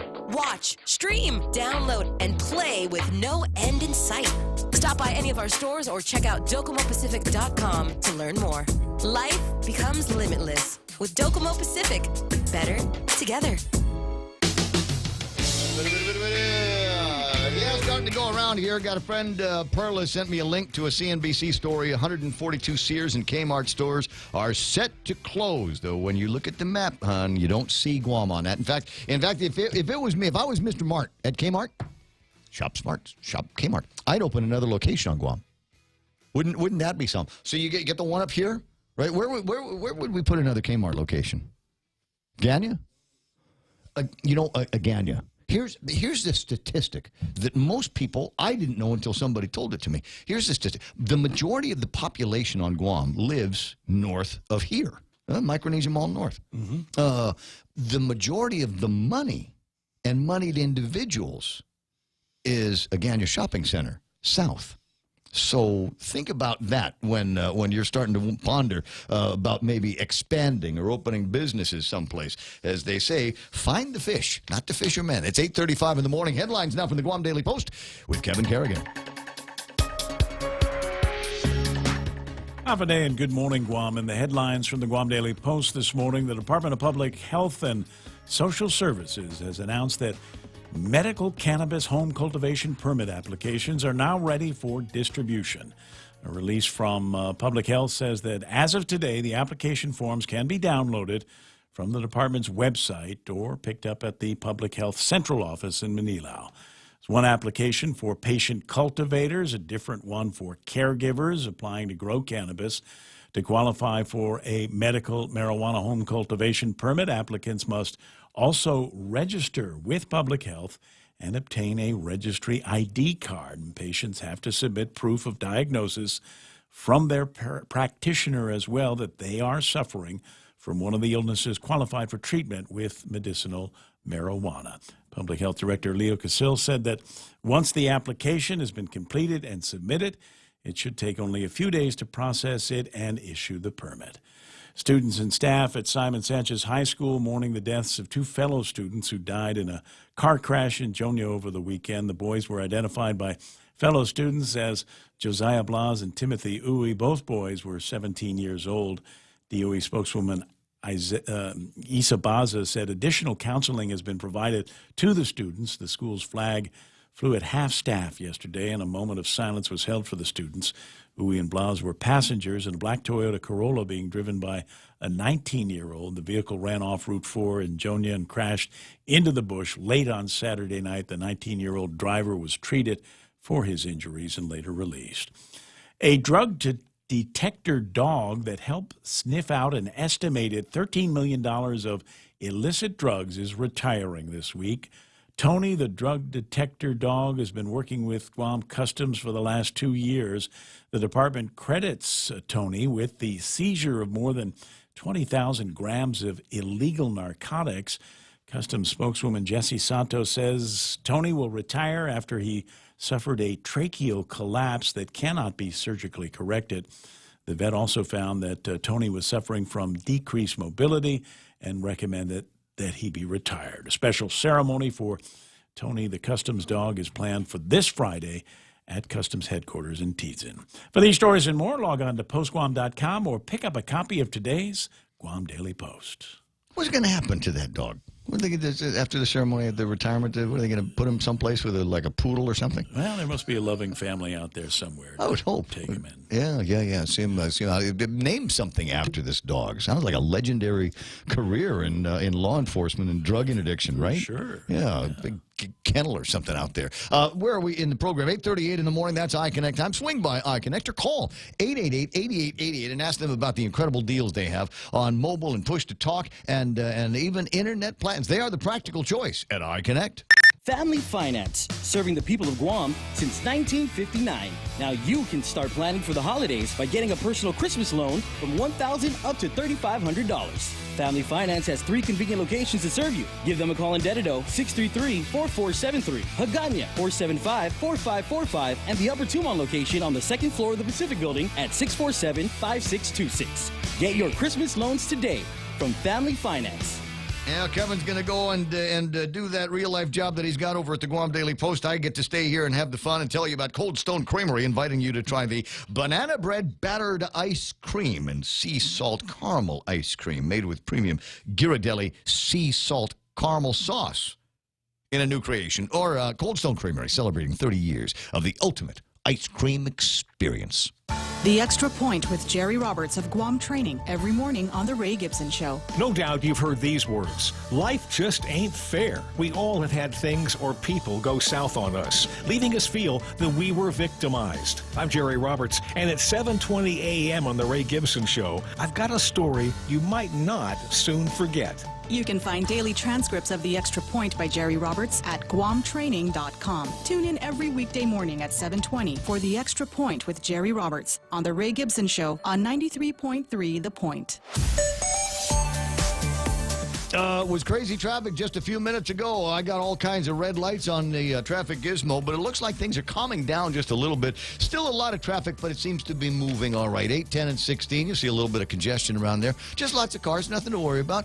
Marine Corps Drive from about with the Chicken Joy intersection, past Jack in the Box, and about towards St. John's is still a little bit thick, but you'll make it through there all right. Traffic inbound and around Snake Road and Navy Hospital beginning to thick up just a little bit, but that's actually traffic that is headed past Navy Hospital towards Johnny Gerber's place down there. What am I looking at? Traffic coming off of out of Agate, trying to get onto Marine Corps Drive, way down south, is a little bit thick as well. I'm not sure what's going on there. And that's it. That's all I got for you. That's right now traffic here on The Point. Hyundai Construction Equipment is sold exclusively on Guam by Morico Equipment, a market leader with proven reliability in large excavators, loaders, and forklifts. Morico Equipment, with 28 years on Guam, offers Hyundai Construction Equipment sales, rental, parts, service, and fully maintained lease finance. Hyundai Equipment is in stock on Guam. Equipment demonstrations are available on request. Contact Morico Equipment on Ipoh Road at 649-1946 or go to moricoequipment.com.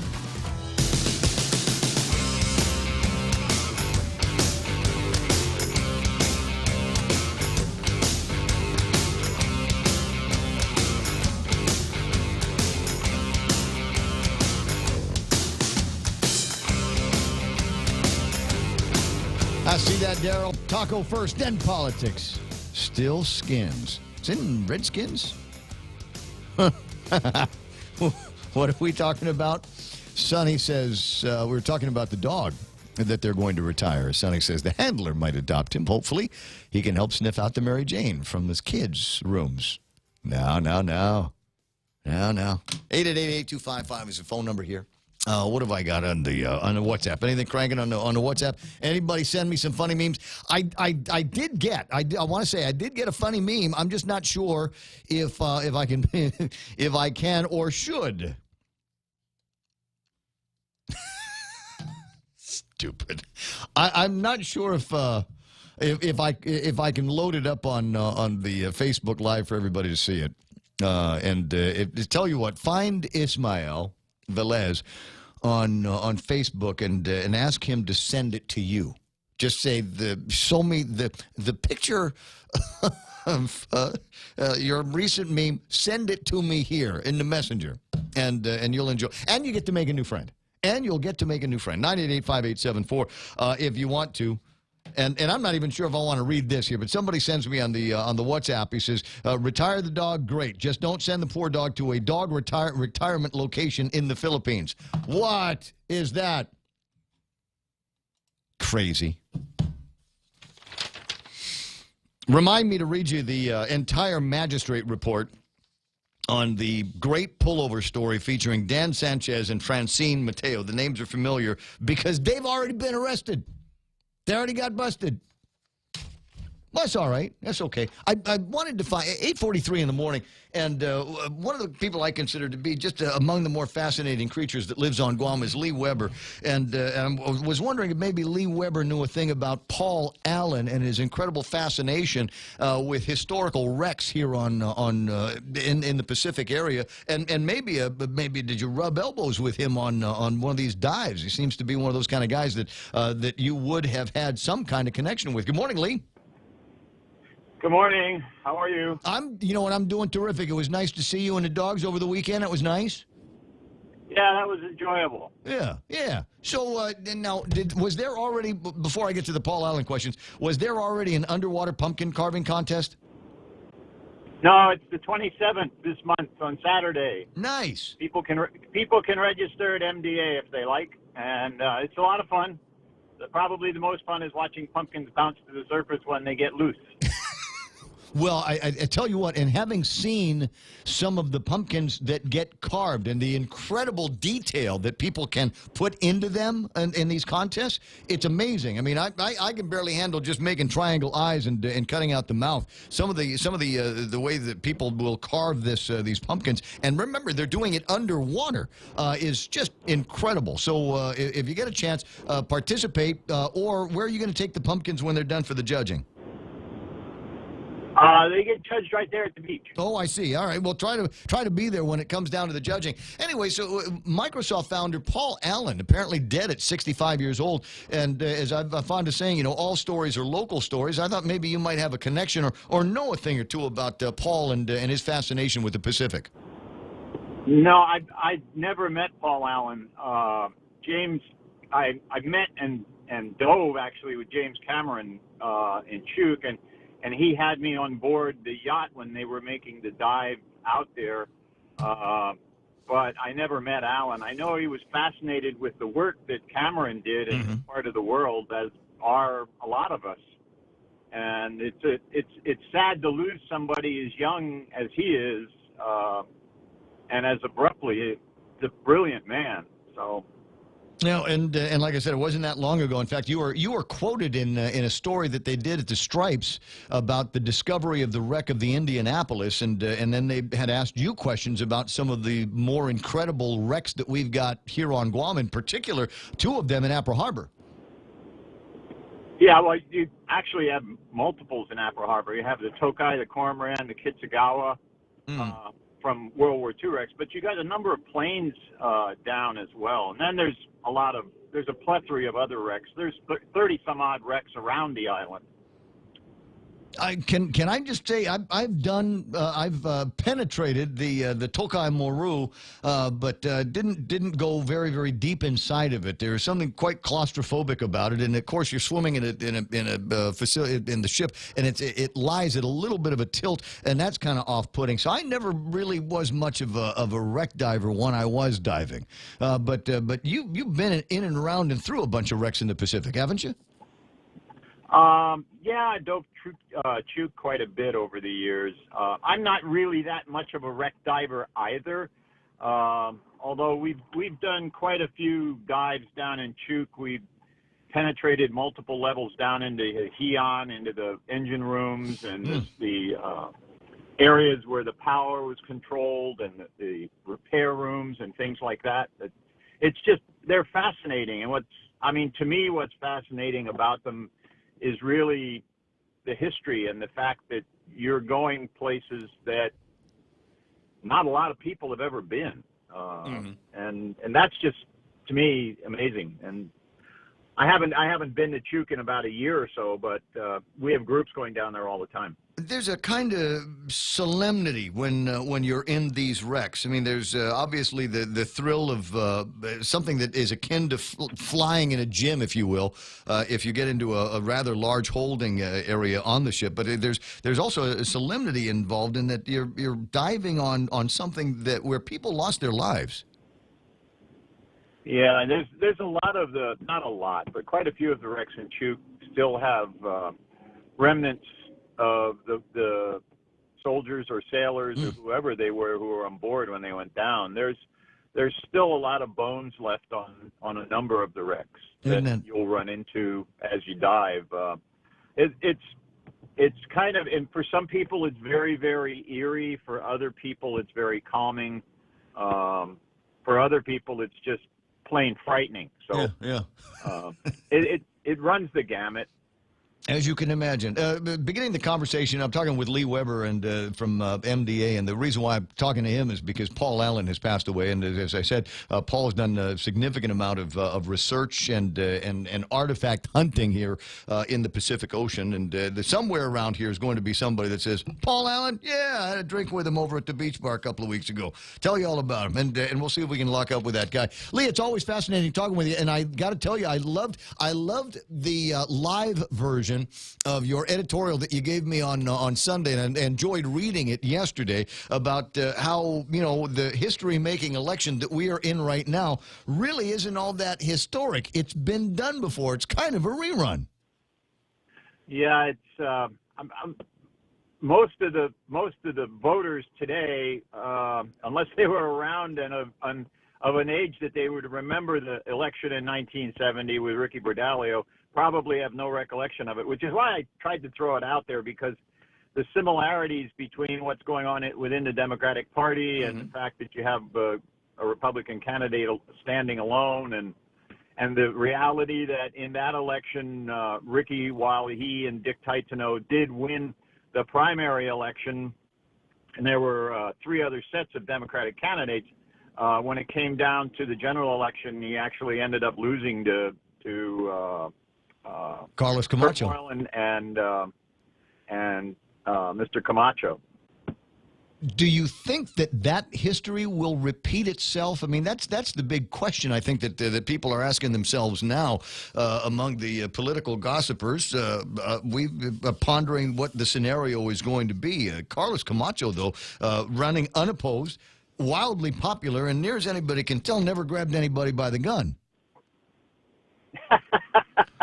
So I think there's a difference there. Is it possible that we could watch that lightning strike again the exact same way as it did in 1970, or are there other issues at play in this election that warrants a second look? Well, there's Ray, as you know, there's no two elections that are alike. I'm just trying to point out similarities in history. The reality is, like I said in the column, it's not over till the fat lady sings, and that's November 6th, or the second Tuesday in November. So I think we'll have to wait and see. But there are differences, most assuredly, between the elections, but there are also a lot of interesting similarities between the two. So it remains to be seen whether the Democratic Party pulls off a win or whether the Republicans pull off a win. Well, and it is possible that we might have to wait 2 weeks after the 6th in order to see what it's going to be in case there is the much predicted runoff. Yeah, that's true too. That's true too, and it'll be a hand count, so. It'll be a long night at the Election Commission. Lee, it's a pleasure talking with you. Can I just bug you about one other topic real quick? Go ahead. There's a lot of worrywarts around here that are concerned that bankruptcy protection that has been filed by the Sears, which is a parent corporation of Kmart, could spell the end of days for the Kmart location we've got here across the street. What do you think? I don't think you're going to see that in the foreseeable future. Whether it will happen eventually, I don't know. But the Kmart out here has been for many years, to my knowledge, the most profitable Kmart of all Kmarts, and they do a real booming business. And I think even if Kmart itself were to leave, someone would fill that void as they always do. So, but I just don't see them closing this Kmart. The question will be more so how will this Kmart be supplied and by whom? Right. That will be an interesting question. As they're beginning to shut down a significant number of Sears and Kmarts across the country. 142 have been put on the list for immediate closure and liquidation, and thankfully Guam is not yet on that list. And hopefully, after they trim the company up and right size it and take a look at some of the other operations, it might actually make for a better Kmart here on Guam and in the locations where they've decided to keep them open. Yes, it might. We'll see what happens. Correct, it could. Lee, always fun plugging into the Brain Trust. I'll talk to you pretty soon. Thanks, Ray. Take care. Have a good day. I certainly will. It's 8:53. This is the Ray Gibson Show on 93.3 The Point. I like talking to him if for no other reason. It's a nice trip down memory lane because he remembers things from once upon a time. And the other one is Bob Klitsky. Bob and I were sitting with the kids from Star 101. On Thursday night last week, they had a little get-together over at Horse and Cow for the anniversary. They gave away electric guitar and some money and stuff like that because it's what radio stations do is promotions, is get people together and do giveaways. And Bob came over after the afternoon show, after Tall Tales, and we got to talking about just places from a long time ago that don't exist anymore. And the reason why is I don't know why it was stuck in my idea. His name is Tall Tales, and there used to be a club, I want to say in the same area as Horse and Cow, that was called the Talk of the Town. And I remember asking my dad about where that was, but too many birthdays in between the last time he was in the Talk of the Town and when I asked him, and he couldn't remember exactly where it was. Of course, Bob Klitsky knows where that is, knows the people that ran it, knew the people that were running Earl's Hut back in the old days, and actually remembers when there was a place called Sleepy Lagoon on Sleepy Lagoon. So very, very interesting times. 8:55 in the morning, 888-8255 is my telephone number. As I move into what I think are going to be interesting times for us, it is the beginning of something that for some residents might feel like it is a tectonic change. There was a time a long time ago where they did a thing called arrest when you showed up with a marijuana cigarette. And the views on marijuana in the 5 decades that I've been alive have changed. When I was a boy, it was just long hair, hippie, radical dudes that were smoking marijuana and looking kind of rough out in the boondocks. And now we're in a day and age where we're talking about being able to use it for specific medicinal purposes. And we took it to the voters a few years ago, and they said, yeah, we like that idea. Not so much on the recreational side, but we like the idea of medicinal marijuana. And then nothing happened for a long time. And then they were talking about it at the legislature just a few weeks ago, and here it comes. We've actually got a few steps into the process. Patient home cultivation permits are now available on the website of the Department of Public Health and Social Services. And it's not a hard form to fill out. And the reason why I sound amazed is because I'm amazed that they were able to move as quickly as they did and get a new form that will marry up with the old forms that are already available on the site.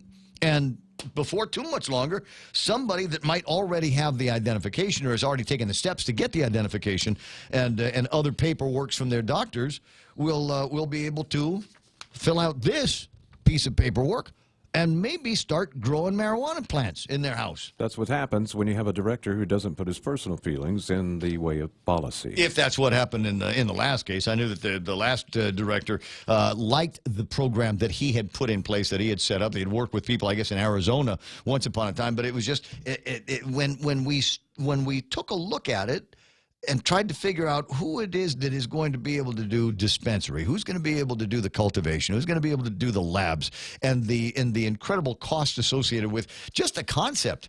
And then there's no guarantee that there's going to be any kind of payoff. These are not public entities. These are people that would want to do something like this. Oh, I don't know, for profit, maybe. And so there. But I'm surprised that it's happening so fast. That's the thing. Thought you don't like the concept words right-sizing. Yeah, I don't. Thanks for noticing that. I don't generally like to use phrases like that or phrases like hump day. I think there's usually a different way to say it. Maybe spinning off would have been the right way to say it after we've determined that we don't need this many Kmarts and right-size the organization. Right. Yeah. No, listener caught me saying it. Sorry, just every once in a while. It's not like... I don't hate it. Did I say I hated it when people do that? Well, I don't. There are other concept words and other like cliches that I avoid like the plague. Nice. Stupid.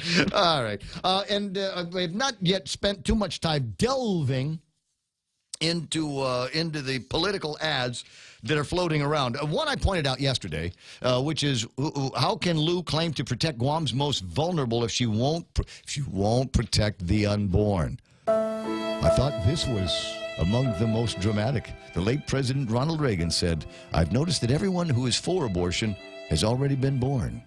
What should never be a choice is the life of a child." Ray Tenorio and Tony Atta are pro-life and believe that there are too many alternatives to ever abort a child. Lou's pro-choice stance is contrary to her complaints of wanting to serve the needs of Guam's disenfranchised, the most vulnerable. Well, who is more vulnerable than a baby waiting to be born? Well, it's 3 weeks away from the election, and if things are going to be direct and snotty, I guess it can start now. And the response from Lou and Josh?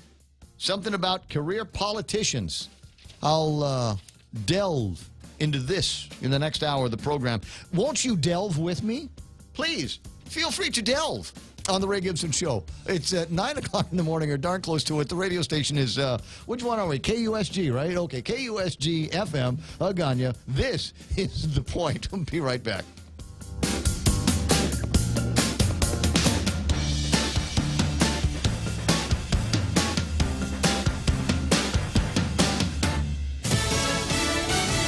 Getting a first-hand look. I'm Lisa Lacera, Fox News. President Trump and the First Lady touring areas of Florida and Georgia torn apart by Hurricane Michael. This was brutal. They haven't seen anything like it, and possibly there hasn't been anything like it. The wind's almost 200 miles an hour, just wiped houses away. The foundations, everything gone. The president speaking at Robins Air Force Base in Georgia. Michael made landfall last week as a category in the Florida Panhandle as a Category 4 hurricane, destroying everything in its path. Also in Georgia, the president promising to get to the bottom of what happened to journalist Jamal Khashoggi. Fox's Steve Rappaport has more live. Lisa, the president sending Secretary of State Pompeo to Saudi Arabia for a meeting with King Salman. I'm really sending him just to find out really firsthand what happened. What they know, what's going on. He may go to Turkey, he may not. He may meet with all of them together, but we want to find out what happened. Khashoggi disappeared after visiting the Saudi consulate in Istanbul 2 weeks ago. Turkish authorities believe he's dead. The Saudis reluctantly agreed to let investigators search the consulate, but a cleaning crew showed up hours before the team arrived. Lisa? Steve, a co-founder of Microsoft, has died. Paul Allen died in Seattle while battling non-Hodgkin's lymphoma. He just announced that he was starting treatment again for it this month after successfully battling the same disease 9 years ago. His sister sister said in a statement that while others know Allen as a technologist and philanthropist, he was warm and generous and always made time for family and close friends. While he left Microsoft in the early 80s, he was on the board of directors until the year 2000 and hung on to his shares. Forbes had him as the 44th richest man this year. Fox's Jessica Rosenthal. Paul Allen was 65. On Wall Street, the Dow lost 89, the Nasdaq off 66, the S&P sank 16. This is Fox News. Calvo started with a simple handshake. As we celebrate 80 years, we extend a hand to all of you who have taken our hand in trust, to the dreamers and realists, the families, the businesses, the young at heart and the old souls, our manumku and our children. From all of us to all of you, our deepest, happiest, and infinite thanks. 80 years here for you. 80 years thanks to you. Calvo's Insurance, a legacy of trust. There's a reason every day a Guam homeowner is getting a solar system installed by Micronesia Renewable Energy. It's because MRE is the most trusted name in solar. With more solar energy solutions than any other solar company on island, homeowners have a choice to go solar for zero money down or take the path to ownership. Whichever way, it keeps our skies blue and your pockets green. And with the most experienced solar technicians and an energy production guarantee, there are no worries. Call 632-2613 for a free consultation. MRE, the smarter choice. A Fox News alert. A federal judge dismissing Stormy Daniels' defamation lawsuit against President Trump. The ruling also states that the president is entitled to an award of his attorney's fees against Stormy Daniels. A copy of the ruling is coming, and no amount of spin or commentary by Stormy Daniels or her lawyer, Michael Avenatti, can truthfully characterize today's ruling in any other way than total victory for President Trump and defeat for Stormy Daniels. The amount of the award for President Trump's attorney's fees will be determined at a later date. Once again, a federal judge dismissing Stormy Daniels' defamation suit against President Trump. The federal budget deficit hits a 6-year high. The federal budget deficit hit $779 billion in fiscal year 2018. That's 17% higher than the previous year and the highest deficit total since 2012.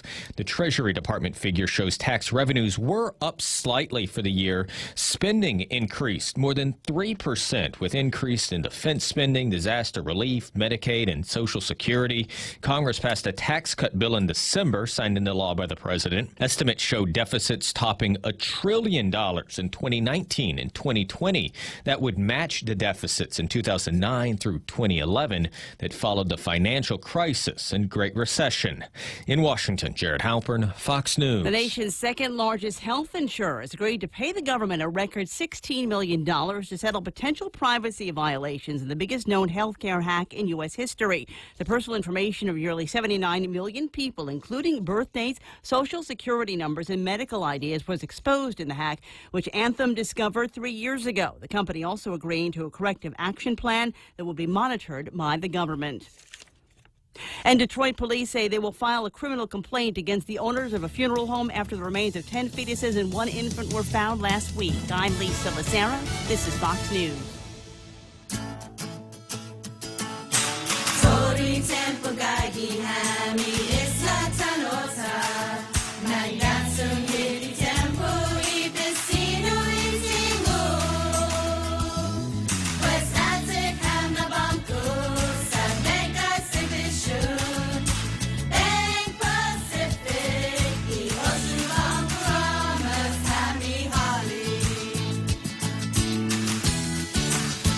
What, Kings again? I get to talk about Kings? I love talking about Kings. My favorite. I wake up early in the morning. Sometimes I wake up before the alarm clock, like 3:30, something like that, 3:20, and go, what will I say about Kings today? The vehicle for the King's love is the bistec chamorro. That's their big Tuesday lunch thing.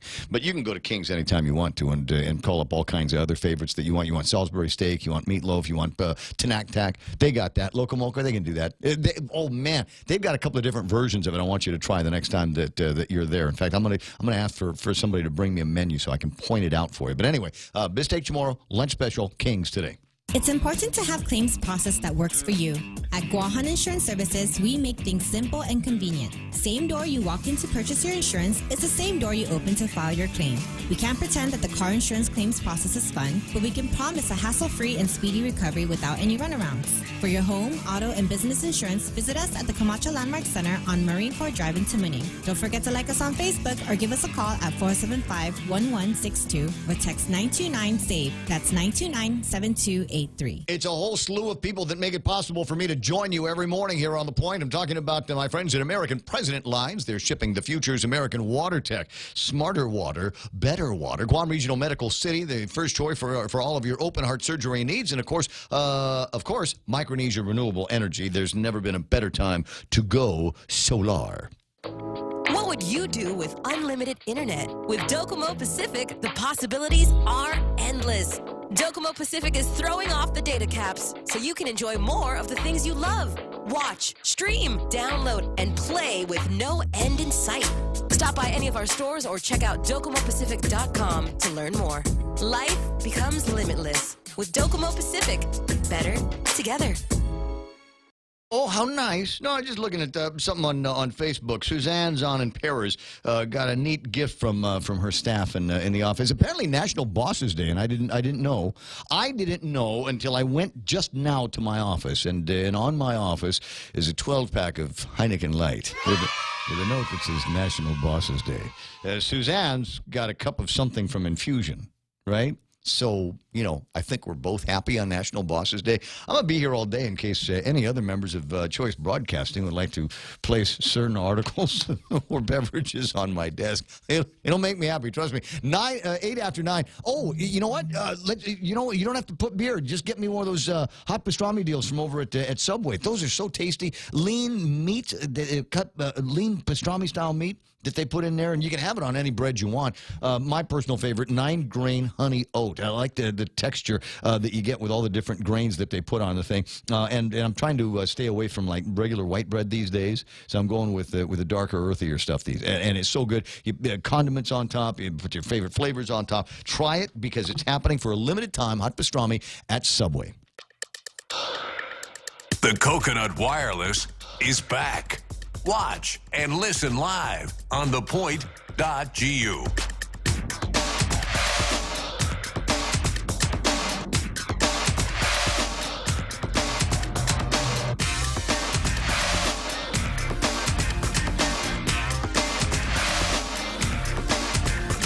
Let's see, what do we got going on? What's the interesting blah, blah, blah on the Facebook Live page right now? Daryl Taggarty writing, always pushed for the Democratic Party to become its own entity instead of an extension of the strongest candidate. If we had appealed to standards that would have consequences, all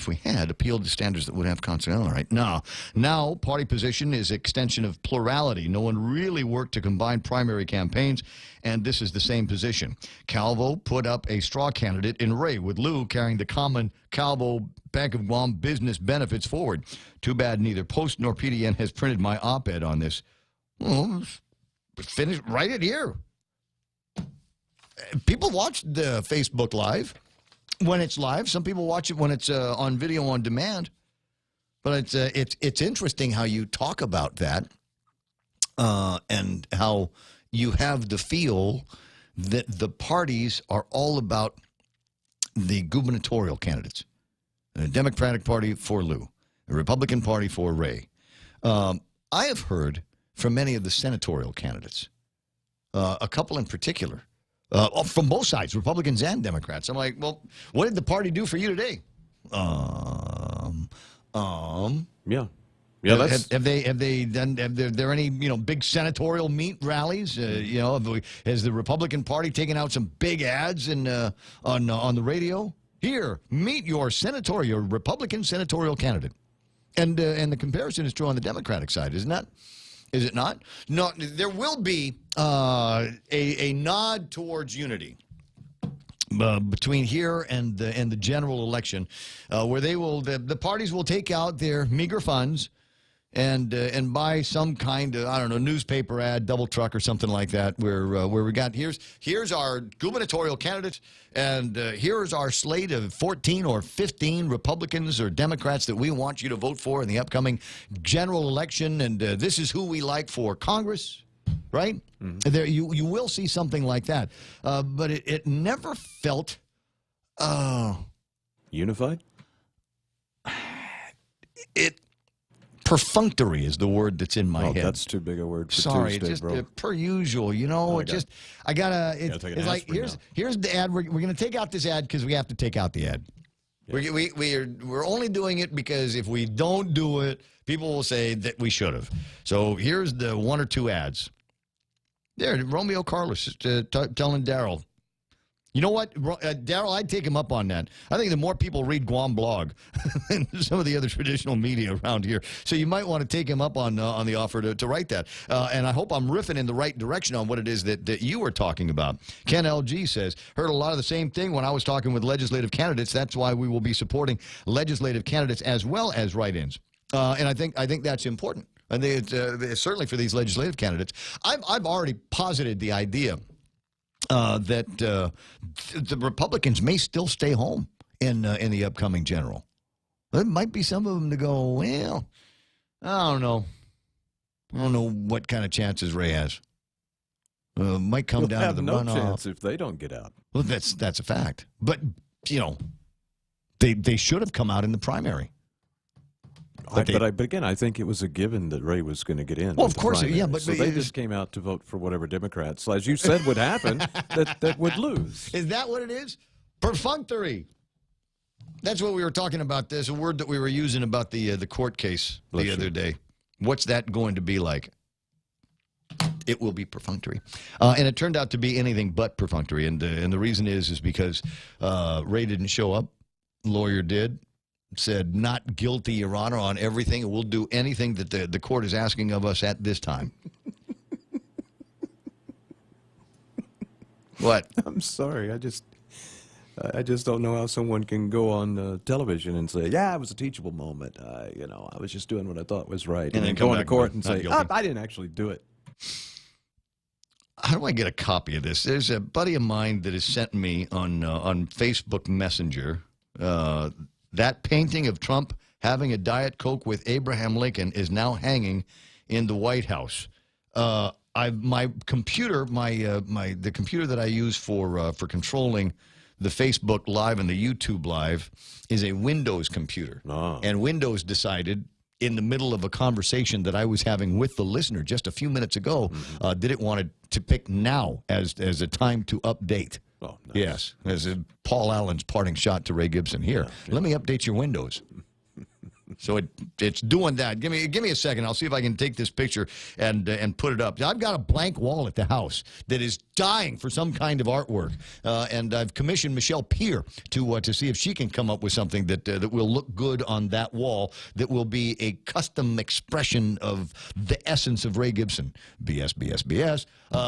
But still in all, I'd like something on that wall. And if she doesn't come through, then I like this picture. It's there's Donald Trump, and there's Dick Nixon, Teddy Roosevelt, Jerry Ford, Ronald Reagan's in the picture, both of the Bushes, and Abraham Lincoln. Wow, what a It's gathering. all of my favorite Republicans right there in one spot. So maybe I will. I could get myself something like this. All right, so where did I leave off in the last hour? Sorry, distracted. Facebook Live calling me, and so I was talking about what I thought was the most direct ad that I've seen yet in this in all of the ads that have been running. A lot of them it seem to be platitudes and we're good, they're bad, that kind of thing. But they are beginning to get more direct. They're beginning to take on a little bit more of an edge, and I'm cool with that because I'm in talk radio. Edge ads give me something to talk about, and the Edge ad that ran yesterday is the anti-abortion, pro-life ad, where Ray Tenorio and Tony Ada are questioning the values of Lulian Guerrero. Ray and Tony are pro-life and believe there are too many alternatives to ever abort a child.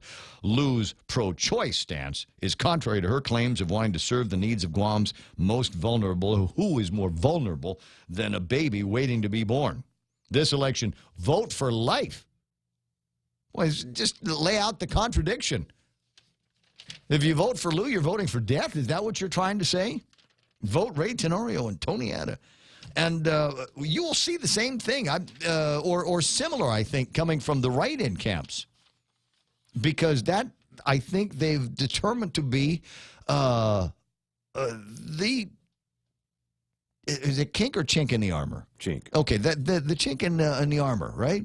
The other one is that she is of money and about money and about business, and that would be the ruination for the common people, the middle class of Guam, the salt of the earth. I'm sure Lou and Josh are going to issue an ad pretty soon. Well, they came out with one today. Tout the qualities of the protection of holstered handguns. I'm just saying. You're close. So today's ad, the career politicians still don't get it. Underlined in, is that red or orange? I think it's orange. Crime is up. We all agree with that. Taxes have been raised. That's a fact. The cost of living is up. And anybody that reads any of the paperwork that comes out of what was the old Department of Commerce will agree with that as well. Our hospital has lost its accreditation. The career politicians say they have the solutions. If that's true, why are things so bad? They've broken their promises. And broken the law. Ooh. Which law are you talking about there, Auntie Lou? Are you talking about the one where you're not supposed to disarm a police officer? They haven't made that a law yet. That's in the legislature. Well, it's a misdemeanor. It's a misdemeanor at this point. I think they want to advance it to felony. I can't even believe it. Hello. Why would you need to make some? It's like you shouldn't murder people. There shouldn't have to be a law that says you can't murder people, right? It just runs already counter. a commandment for crying out loud. Why would you need to make that? I mean, that's just kind of basic. Don't run over kids at the bus stop with your car, right? Yeah. When the police says stop what you're doing, stop in the name of the law. You stop. Just enough. I don't know why you'd have to make it a law. Anyway, so going back to the ad here, they're trusted, proven, and law-abiding. They're talking about themselves now. It's time for Lou and Josh. They're trusted, proven, and law-abiding. They'll tackle the issues facing all of us.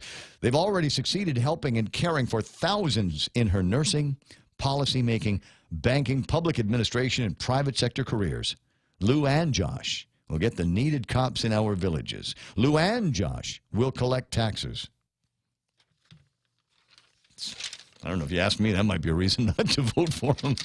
No, I want tax holidays. You're going the wrong way. I don't want you to collect any more taxes. I'm tired of the government living out of my pocket. Could you please, let's have some tax holidays that make sense when it's back to school and every parent on Guam mandated now to buy uniforms for their public school kids. How about we make it so that we don't have to pay taxes on that? When I get sick, is there a way that we can make it so my prescription drugs, my Dayquil, as a matter of fact, that I needed a whole pack of Dayquil last week. Right. And so I went and I bought a whole pack of Day, and I had to pay 5% tax on that. Really? Yes, because it's sold like a retail product. There's no holiday on drugs. Wow. They were talking about doing a holiday on drugs. Yeah. But they never went all the way. Never Do they ever?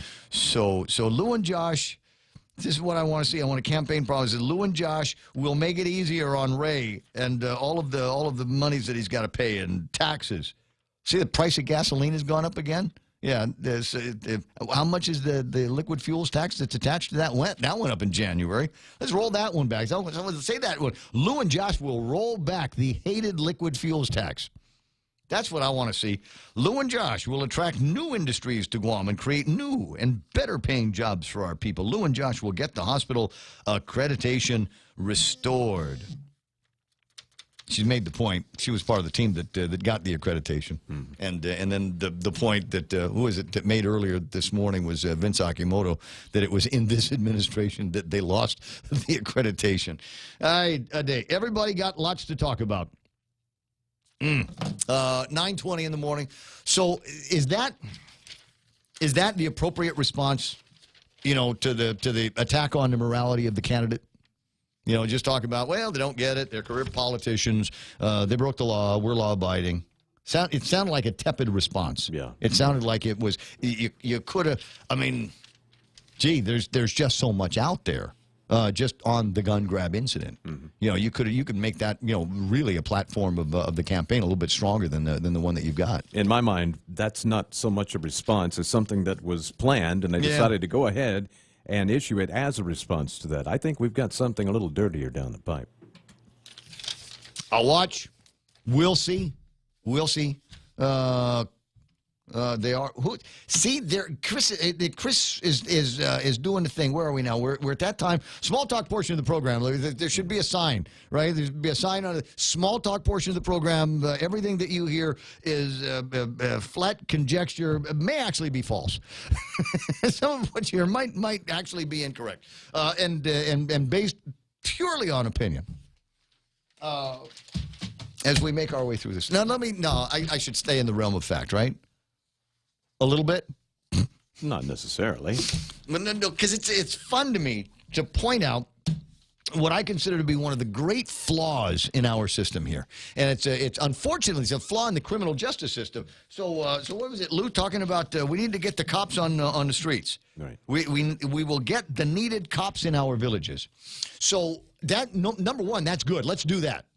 Let's get as many people through the cycles and get them into uniforms and squad cars, because there's a crime being committed right now somewhere. And somewhere, unfortunately, is a police officer that is pulling somebody over that has already been arrested and is on some kind of a pre-trial release for another crime that they committed recently. I told you yesterday about this time, about the story of Jerry Anus. Anus. That sounds like something you get, doesn't it? Yeah, I ate some bad fish Kelligwin the other night. Now I've got Jerry Anus.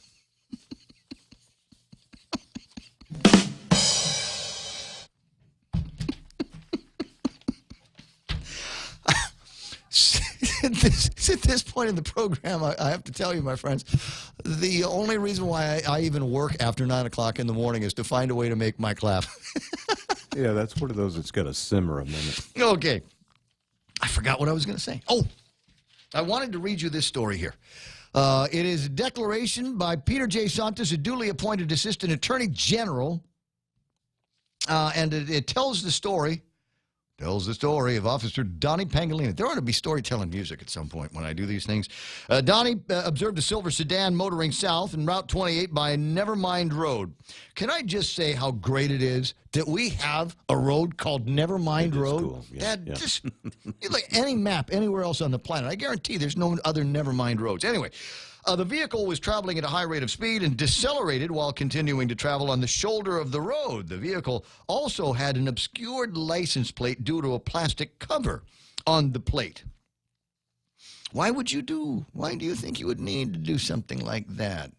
Back in the olden days when the cops were still using like radar, there was a belief that because they'd use the license plate as kind of a target, right? And bounce it back, and so a lot of people said, well, we'll cover the license plate, and they won't get a good reading off of their radar guns. Yeah. And so that's one of the reasons why they do that. And there's also some theory around it. It looks kind of cool. Doesn't. Anyway, so Officer Pangolin activated his emergency lights and sirens and conducted a traffic pullover of the vehicle. He then met with the vehicle operator, one Dan Sanchez, and the front seat passenger, Francine Mateo, also known as Defendant 1 and Defendant 2 now. So Dan and Fran were in the car. Yes.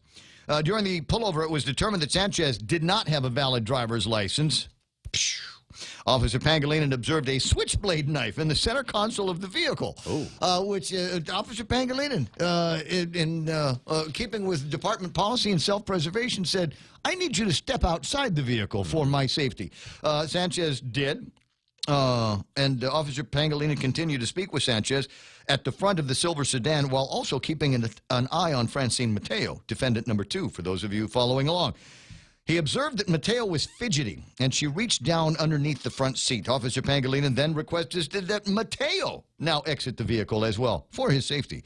Mateo complied, and Officer Pangilinan asked her why she reached under the seat. She stated that she and Sanchez had been arrested for drug possession earlier in the year and that she had nothing on her, Officer Pangilinan can go check. Officer Pangilinan then started to proceed to the passenger side of the vehicle when Sanchez, defendant number 1, suddenly became upset and stated, "blank that." You can imagine what the word was. Sanchez then got back into the vehicle and started the ignition. A struggle ensued, and Officer Pangilinan was able to turn the vehicle off. During the struggle, Sanchez, defendant 1, pulled Officer Pangilinan's jacket hood over his head and struck him on the left side of the jaw with a closed fist. What, did he think he was in a hockey game? Officer Pangilinan was able to extract Sanchez from the vehicle, where Sanchez continued to be combative, making several more attempts to punch Officer Pangilinan in the mouth. While Officer Pangilinan was subduing Sanchez, Mateo, defendant number 2, attempted to pull Officer Pangilinan off of Sanchez as he gained control of Sanchez. At one point, Mateo started the vehicle and began to drive away, striking the officer in the leg with the car. Wow. She drove the vehicle to a nearby side street, then fled on foot. A civilian bystander rendered assistance to Officer Pangilinan, and Sanchez was finally subdued. Mateo was later apprehended at Sanchez's residence and brought to the Dedito precinct, and it was at the Sanchez residence where they found more drugs. So evidently Dan and Fran think they're Bonnie and Clyde.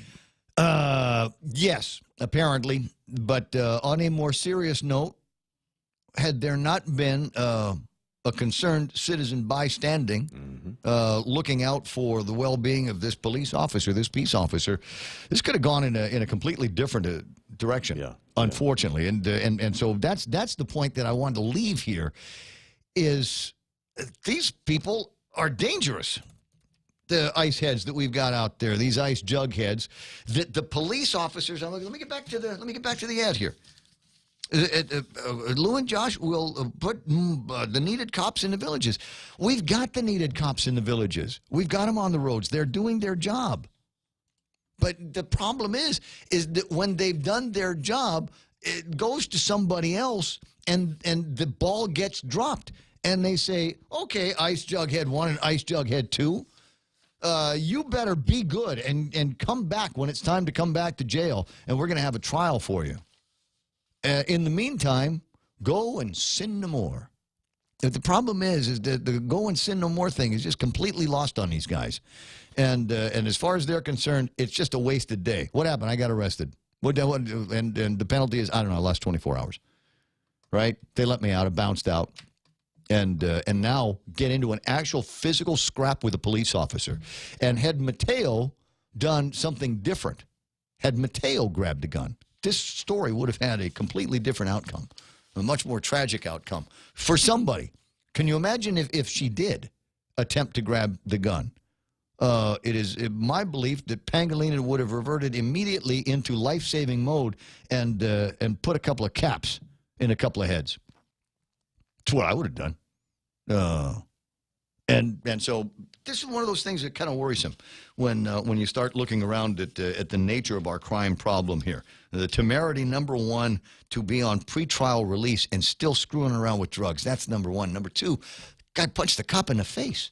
So in addition to the charges for which they are already bringing up on, Daniel Tomas Sanchez has been charged with possession of Schedule II controlled substance with intent to deliver, the illegal possession of a Schedule II controlled substance, assault against a police officer, resisting arrest, and driving without a driver's license. I'll plea that one out, right, guys? Francine Mateo, possession of Schedule II controlled substance with intent to deliver, illegal possession of a Schedule II controlled substance, and resisting arrest. No word yet on when she tried to run over the police officer, whether she or not she had a driver's license on her. Huh. 9:30 in the morning, 888-8255 is the telephone number. You can WhatsApp me at 988-5874. Let me just quickly check the 9874 number and see if anybody sent me anything that is cool or otherwise postable. Hold on. Stand by one. Concept of text. No, I'm just reading it. I got somebody very interactive here this morning. The concept of tax collection in order to fund the government budgets. Cash shortfalls, question mark, without saying Trump did it. Yeah, a lot of people try to blame Trump on it. Everybody saw it coming, and maybe it's just one of those signs that we are living beyond our means still and again. Hey, it's 9:31 in the morning. I'm gonna take a break here and come back. And when we come back, I'm gonna surprise myself with whatever it is that comes out of my mouth. iConnect time is 9:31, and call iConnect 888-8888. Is that enough eights? I think it was, right? 7? There's 7 8s. You know, just keep pressing the button. Somebody will answer the phone, and they'll say, iConnect. And you say, hey, Ray Gibson's talking about you guys having great plans on mobile and internet and push to talk. I'd like to know more. Call iConnect today. Guam Regional Medical City. We bring the healthcare advances of the world directly to you. We are an acute care hospital that complements your needs with our robust outpatient specialty clinics. From preventative care to critical care, we strive for consistent excellence at GRMC. Our core philosophy is where patients are partners, which means we work as a team to make a healthier version of you. For more information about GRMC, visit us at grmc.gu. As it turns out, I am saying it correctly. I was wondering if I was talking about, they've got a new sandwich over at Wendy's called Sauceum. Sauceum Bacon Classic Cheeseburger, and that's exactly how it's supposed to sound. Sauceum, like sauce and awesome together. Try it out. It's a bacon classic cheese stacked with applewood smoked bacon on a beef patty, melted cheese, all the fixins, and now Wendy's signature Sauceum sauce. Wendy's new Sauceum Bacon Classic. Have it in a single, double, or triple. This is a burger worth bragging about. So let me do it for Wendy's. Quality is their recipe. Security Title is honored to join in sponsoring Ray Gibson on The Point. Half a day. I'm Mark Beneventi of Santa Rita, and this is where I start my day, listening to the voice of our community and sharing thoughts and issues that affect us all. It all boils down to our people, our land. Protei Igumamo. Protect your home. When purchasing or refinancing your home, remember to call the professionals at Security Title, just like you call Ray Gibson in the morning.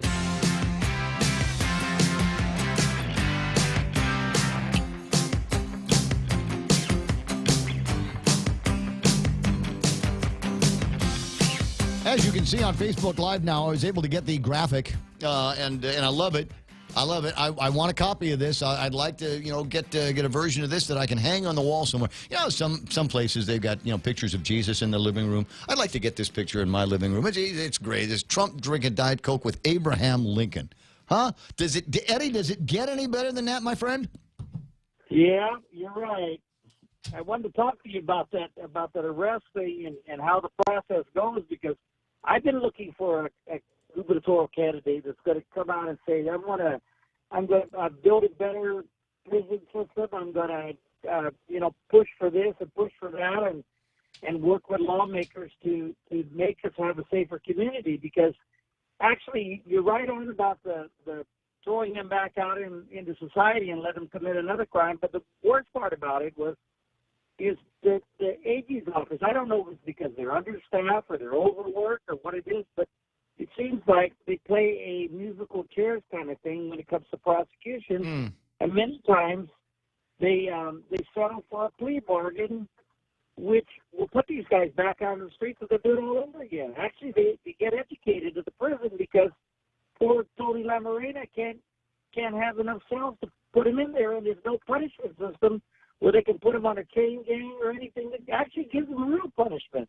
So some of these guys, they think of it as a fallback to FEMA and housing, because they say, oh, why should I be homeless? I just go to DOC and I get fed and I get a roof over my head. I get to talk to the guys. I don't have to work. Nothing. So we need to have prison reform, and that's what I'm looking for in a candidate. I'm looking for somebody to come up with a platform and say, enough is enough. The cost of living because of thievery and all this other stuff is going through the roof. Can you imagine if you really sat down and did a study and figured out how much in losses there are for people stealing, like those 2 cars yesterday or Saturday, whenever they did that, and then all these break-ins. I go through break-ins at my company yard in Chico all the time. I've gotten to the point now where if it's not something that I think there's enough evidence to go after somebody, I don't even call the cops anymore, you know? Right. One of these days it's going to hit its breaking point because it's taking food away from my family, that I might just exercise that castle doctrine. And I see the cops doing that too. Because all these guys that are scuffling with them or whatever, before long they're going to go take another solution and say, well, no, I don't want to counter this guy because the next time he might kill me. So I might as well just pop. Well, we've already got, as a matter of fact, I mean, I was joking about Jerry Ennis, right? And that clown was the guy when he was originally arrested in September, threatened the life of the police officer. He actually threatened the police officer. So if that cop squares off against that jughead again, and there is anything that looks or feels like an attempt on this officer's life, this guy would be completely in his rights to dispatch said jughead, if you ask me. Well, Jerry needs to meet his Amos. That's right. You're right. Because that's a big no-no. You know, any disrespect towards any form of law enforcement to me is a serious offense. Oh, absolutely, absolutely. We got cops in our family, and so we understand the value of that authority. We also understand what happens in a society when people no longer respect that authority. And I'm here to tell you, we are there already. We've got all these people. We got a serious drug problem around here that is being addressed by neither of the party's political candidates. We got a serious crime problem that is being addressed by neither. What's the answer to crime? Let's do some surveys. What the problem, I think, Ray, too, is, you know, with this jury selection and all these people getting out of having to go to jury duty, we've got a poor quality of jurists. I have been really looking at some of these cases and trying to figure out how these things come to a mistrial or hung, you know, something weird. And you look at the case and it's you know, shut and done. You know, it's like, oh, we got a strong case, and then all of a sudden there's no conviction because the jurors have decided something else. And so I look back and I go, wow, what is the problem? Is it the quality of the jurors? Is it their opinion against the cops? So they're against the cops too, and everybody against the cops? Well, remember the jury process. Or they don't want to come back and be in society and somebody say, hey, you're the juror that convicted me, so I'm going to take you out. You know, that's what it's getting to be like now. Well, but remember, though, the jury process. I mean, there's a lot of steps involved. I mean, from just the idea that your driver's license is going to get you on the list. There's that. Then you've got, you go through the process at the courts, and then you actually go through kind of a selection process, if you will, with the lawyers leading up to the case. I mean, I remember when I was what's the word? I can't remember the word that the legal eagles use, but I went through it and over at the court and was able to get myself out of that particular kind of jury duty simply because I am incapable of taking the testimony of a police officer with the same weight as I would give to any other citizen. As far as I'm concerned, they're police officers, they're sworn protectors, and they are on a step higher on the pedestal of society, if you ask me. So if a cop says something, generally I believe it to be true. And Her Honor asked me twice, says, "Are you sure?" And I said, "Yes, I'm sure." And they said, "Okay, go," and I did. But otherwise, they're. How do I say this? You know, the lawyers could have picked any reason if I'd have taken it to the next step. The lawyers could have picked any reason not to accept me as a member of the jury. I'm in the media, or I'm white, or I identify conservative, or just any number of things. Yeah, I know this guy. I don't want him anywhere near this case because he's a talker and he'll lead the jury through the discussion. Yeah, but sometimes you need that more honest citizen that you do. The bottom of the jar kind of picking, because that's apparently is what's happening. And lately, it looks like ethnicity has something to do with it too, because I see a lot of the jurors, and I'm like, wow, I wonder if that's swayed anything. And I followed the case, and I looked at the jury selection, and I said, wow, they came down to this, and they thought they had this, and they thought they had a clear mind, and all of a sudden, one juror it goes totally against the grain of everybody else, and it becomes a mistrial. And so what's happening is the whole system has to start the process has to start all over again, and they go through the thing. And there's a case currently in court right now doing that same thing, and makes you wonder what is the reason why this is happening, and what is in the best interest of justice. Is this the process that we need to do, or do we need to revamp it? Do we need to reform it? Mm-hmm. What do we need to do? Because there are so many cases like that. And then you got the process of appeals. Boy, some of that stuff is just absurd, of how they figure out a new angle and a new everything, and I'm like, wow. Isn't that something? We're old enough to remember when somebody got in trouble. There was a trial, and Judge Abadi would hand them down a sentence that would bring tears to your eyes, and then people would go to jail. It feels like you almost never hear about people going to jail anymore. Yeah, and we fear that. We wouldn't want to commit a crime because we didn't want to have the wrath of Judge Abati. Right. But we need another Judge Abati or somebody that looks at it, but yet still has the compassion and says, you know what, I'm going to put you in prison, but I'm going to allow you to work on a work detail so at least you can provide some kind of an income for your family.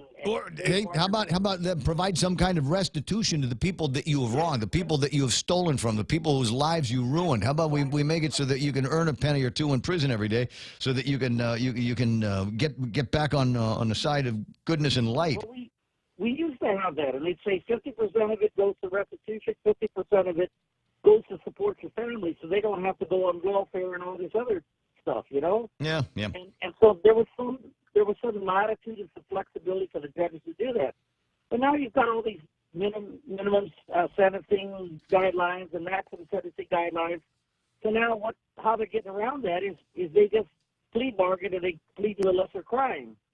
So you don't really get the wrath of what you did, and people that do the crime should pay the fine, pay community back. I'm a firm believer in that. Eye for an eye, tooth for a tooth. Yeah, well, there's I don't know about the Hammurabi law. I'm not going to be cutting anybody's hands off as much as I want to, but still in all, I agree with you. I think there's a big lack of justice around here in this town, and there's any number of people that we can point to and say, you're part of the problem, Your Honor. You're part of the problem, you at the Attorney General's office. I think the last people that we can point a finger at are the police officers, because it seems to me, and there's ample evidence on the daily, Eddie, that the cops are out there looking for the bad guys. They know who they are, and they're pulling them over, and they're effecting arrests.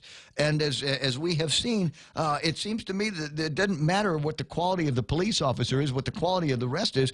There is always somebody else in the system down the cascade that will look the other way and open the door just a little bit wider so that these jugheads can go back and enjoy life and continue to steal and continue to ruin people's lives with ICE.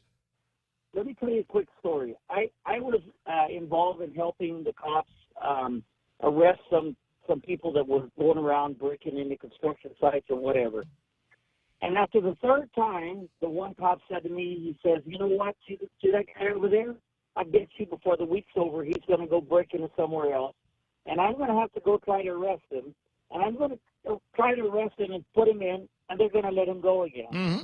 He says, what's the point? I might as well forget about it and go look for a more serious crime or something else. Now, when I hear a cop say that gets pretty scary, because then that leaves the rest of us more vulnerable. And I don't think we need to be vulnerable, and I don't think the cost of living on Guam should be dependent on the crime. And that's what I'm seeing nowadays. I see businesses padding the price of their goods because they know they're going to have so much losses. Mm-hmm. And I've looked at the financial statements, and because of those losses, the consumer is paying much more dollars. I talked to somebody at Kmart in their loss prevention. There's the same thing right there. There was evidence there of that, and I said, why should the consumer be paying for all these issues? Same with fuel. You got to pay up the extra insurance premium for the things that they are able to claim. I hear you, Eddie, and I will hope that in the next 3 weeks, 21 days between now and the general election, where you and I are going to go out and cast our votes and pick up ballots for one side or the other, I would hope that that one of the three gubernatorial teams, and certainly the Attorney General crime fighters that we are going to elect, will come to us with a concrete plan on how we are going to deal with criminals and how we are going to find ways to make these charges stick and bring justice back to this community, and an awareness and a respect for the authority of law. If you and I could achieve that, that would be a great thing. Well, we'll just talk about it. We'll just talk about it every day. Is the thing, and that's why yesterday I was talking about the Jerry Anus. I almost want to say that butthead, but I was talking about him. And today it's these two jugheads.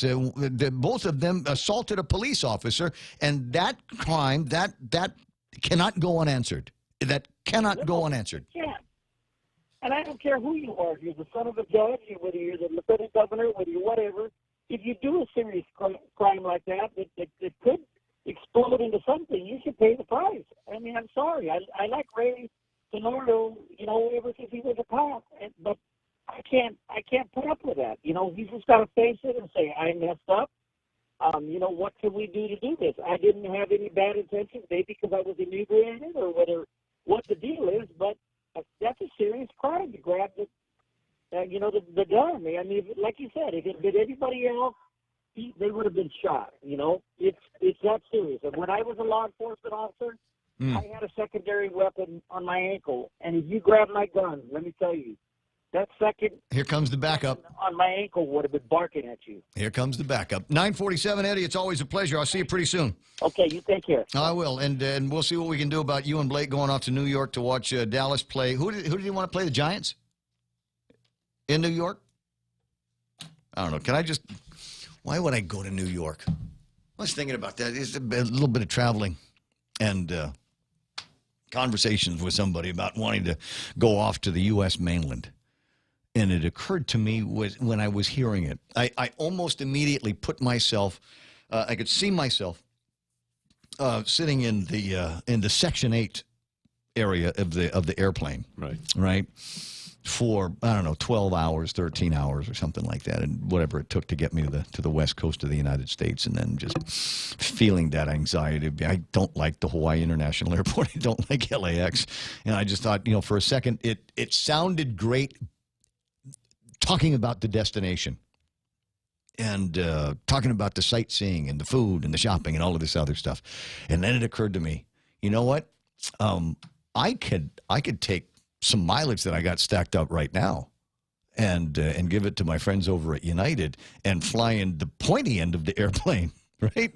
and get to someplace like Tokyo or Seoul, Korea, or Manila, which is, they tell me, a pretty fun town in the Philippines. Or Bangkok, or where I really think about maybe heading to eventually is Vietnam. That's nice. Can you imagine? The history there, and never mind the wartime history. I mean, just think about the architectural history, things that were put there, the French colonized time, all of those. I think that would just be fascinating. And then to start talking about the way that they've used technology. To be able to build up their economy. Anyways, just fun stuff. So I'm thinking, mainland versus virtually anywhere in Asia, to include Australia. Yeah, kind of an easy decision to make, isn't it? 9:49 in the morning, and I promised I was going to spend a second talking about this. I had the pleasure just a few weeks ago of interviewing Dr. Zachary Preuss. And Dr. Zachary Preuss is a rheumatologist. And I got an education, as I always do when I interview somebody. You got to understand, when I've got somebody in front of me, chances are I know nothing about what it is that they do. I know nothing about rheumatic diseases. I know nothing about lupus, but I got an education in that conversation. So sometimes when we're doing this, it's not me knowing what I'm talking about and asking educated questions about what I'm talking about. I'm literally a newbie in some of these fields for people that I'm interviewing. So I learned a ton of stuff from this guy, and among the things that I learned was there's no other rheumatologist on Guam. If you've got something, chances are you've gone to a general practitioner, or you might open up a couple of books, Google a couple of medical websites, and make a prescription. This guy's deep into rheumatology. And this is not a plug for Guam Regional Medical City. It's a plug for a get-together that the Lupus Awareness Group of Guam are going to be having on Friday, 6 until 9 at the Tamuning Senior Center.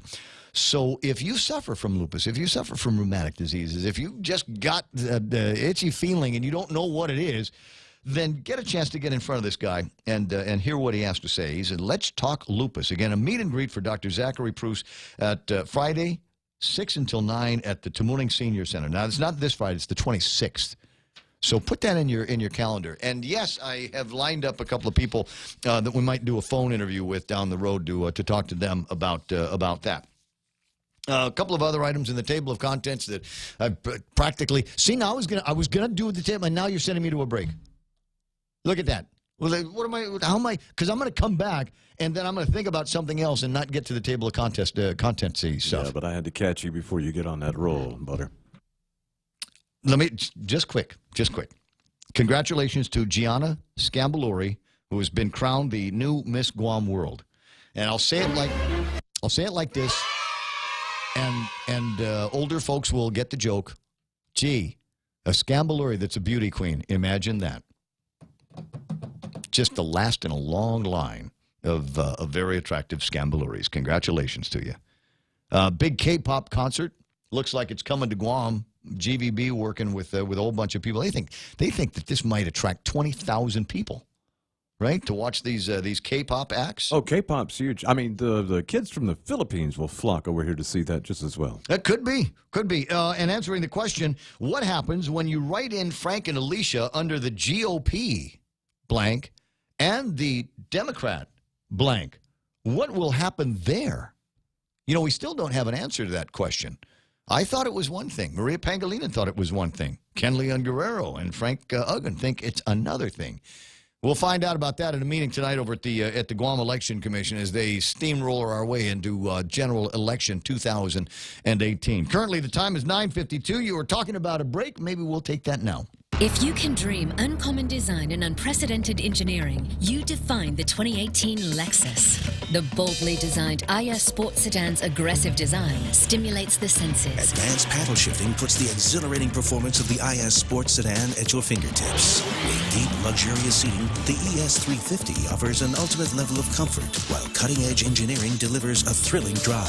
Put yourself in a 2018 Lexus. Now with special incentives. At Adkins Kroll. Meet all the candidates up close and personal and find out why they deserve your vote. On Saturday, October 27th, you can meet them face-to-face during Micronesia Mall's One-on-One with the candidates. From 1 to 4 p.m., you can ask the tough questions, exchange views, express your concerns, or just get to know your candidates better. Hosted by Ray Gibson and broadcast on 93.3 The Point. Go one-on-one with the candidates. Saturday, October 27th, only at Micronesia Mall.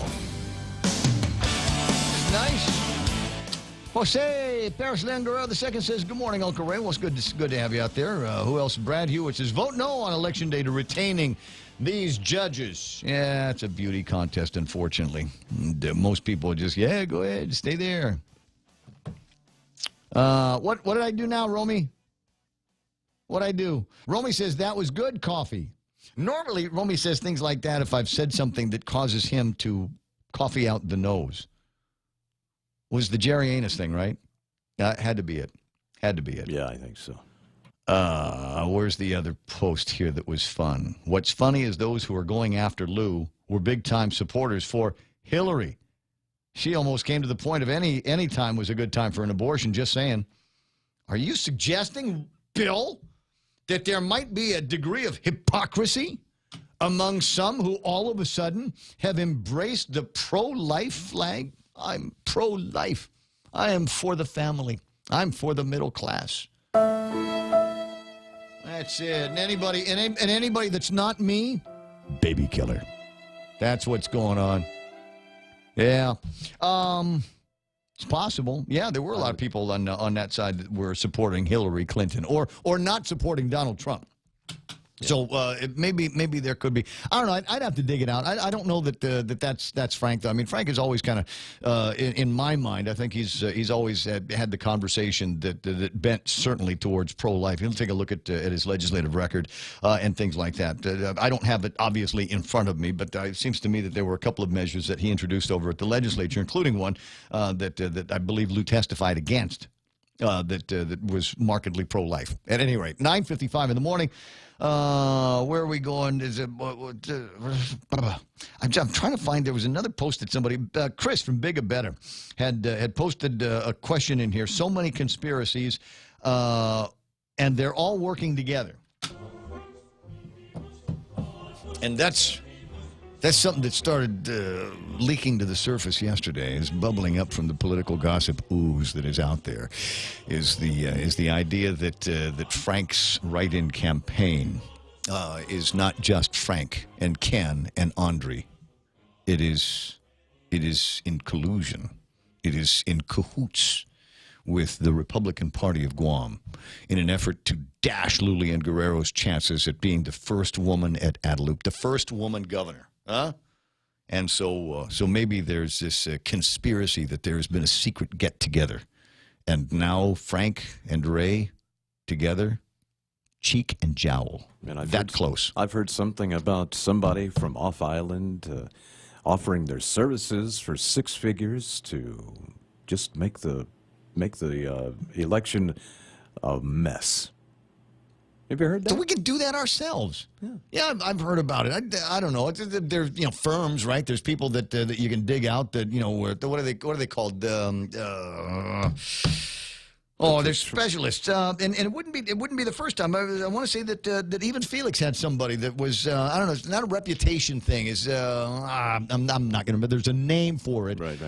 It's just it's like a publicist or something. It's just somebody that looks after you like a stylist and says, okay, never wear that outfit out in public. You can wear that around the house, but if you leave the house wearing that, you'll never become the governor of Guam. Right. Just one of those kinds of things. So you've got firms that will do that and keep an eye out for your reputation. Well, those are PR guys. I mean, yeah. Yeah, and that's what I think what we're talking about here.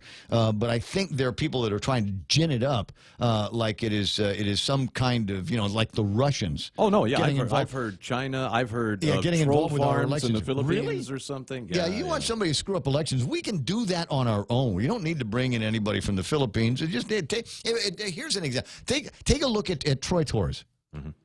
I'm trying to figure out on a daily who it is that Troy doesn't like. I originally thought the only person that Troy didn't like was Ray Tenorio. Right. Well, as it turns out, he doesn't like Frank Uggan either. He swore out a complaint against him, and he's now mad because nobody's looking at it. So I'm going, wait a second. Is Troy all right? Now, where is Troy at? Is it Troy doesn't like Ray and Frank? Is it because Troy is now hanging with is because he's in? Is that what it is? Interesting. So and so maybe the conspiracy that is floating around that says that Ray and Frank are cheek and jowl on this, maybe that's coming from there as well, saying, that's what we're going to do. So if they're going to point a finger at us, we'll point a finger right back at them. I don't know. It is getting confusing, and it will be getting even more. Political media consultant, lobbyist. I don't know that those are the words either. I'll remember it in 3 minutes, and the show will have been over by in 1 minute after that. So it's one of those things. It'll come to me, and we'll talk about it again tomorrow. I don't know that there is anything to that particular story, and even if there was, what else is new? What else is new? You think maybe they're the only ones that were digging around? I think they're the only people in the Philippines that have found connections here on Guam. The population is 40% Filipino. There's all kinds of connects, babe. Look, it's 9 o'clock, 10 o'clock in the morning. 10 a.m. already? I didn't talk everything out, did I? I got to save some stuff for tomorrow. Hey, speaking of tomorrow, I'll be back with you tomorrow morning, 6 a.m., another version of The Ray Gibson Show. Another version. It almost sounded like a version of The Ray Gibson Show, right? Sorry. Another version of The Ray Gibson Show, and we're going to have cactus hides for lunch today. And goat salmon. You're going to listen to the commercial again, aren't you? We're KUSG. I got you. Bob Klitsky's Tall Tales starts at 4 o'clock this afternoon. You got to be here on the point and catch every single solitary second of it. Until tomorrow morning. For Michael Knight, Kevin Kerrigan, and Blake Watson, this is Ray Gibson saying see you later.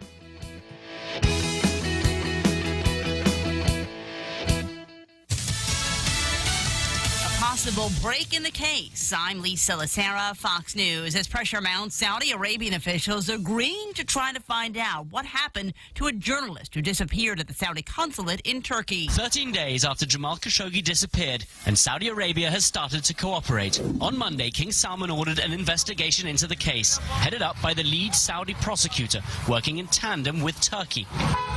Turkish authorities have been requesting access to the consulate since Khashoggi went missing. Finally today, it happened. For days now, Turkish authorities have been trying to get inside the Saudi consulate to find out what happened to Jamal Khashoggi. They are now just arriving, Saudi and Turkish investigators. Hopefully, they can get to the bottom of this saga. Fox's Benjamin Hall in Istanbul. President Trump again addressed the issue this afternoon. We're working very close with Saudi Arabia and with Turkey, and they're working together to figure out what happened. And they want to know what happened also. So a lot of people are working on it. The president with the comments in Georgia after touring areas destroyed by Hurricane Michael. He spoke with Saudi King Salman earlier today, who denied any involvement in Khashoggi's disappearance.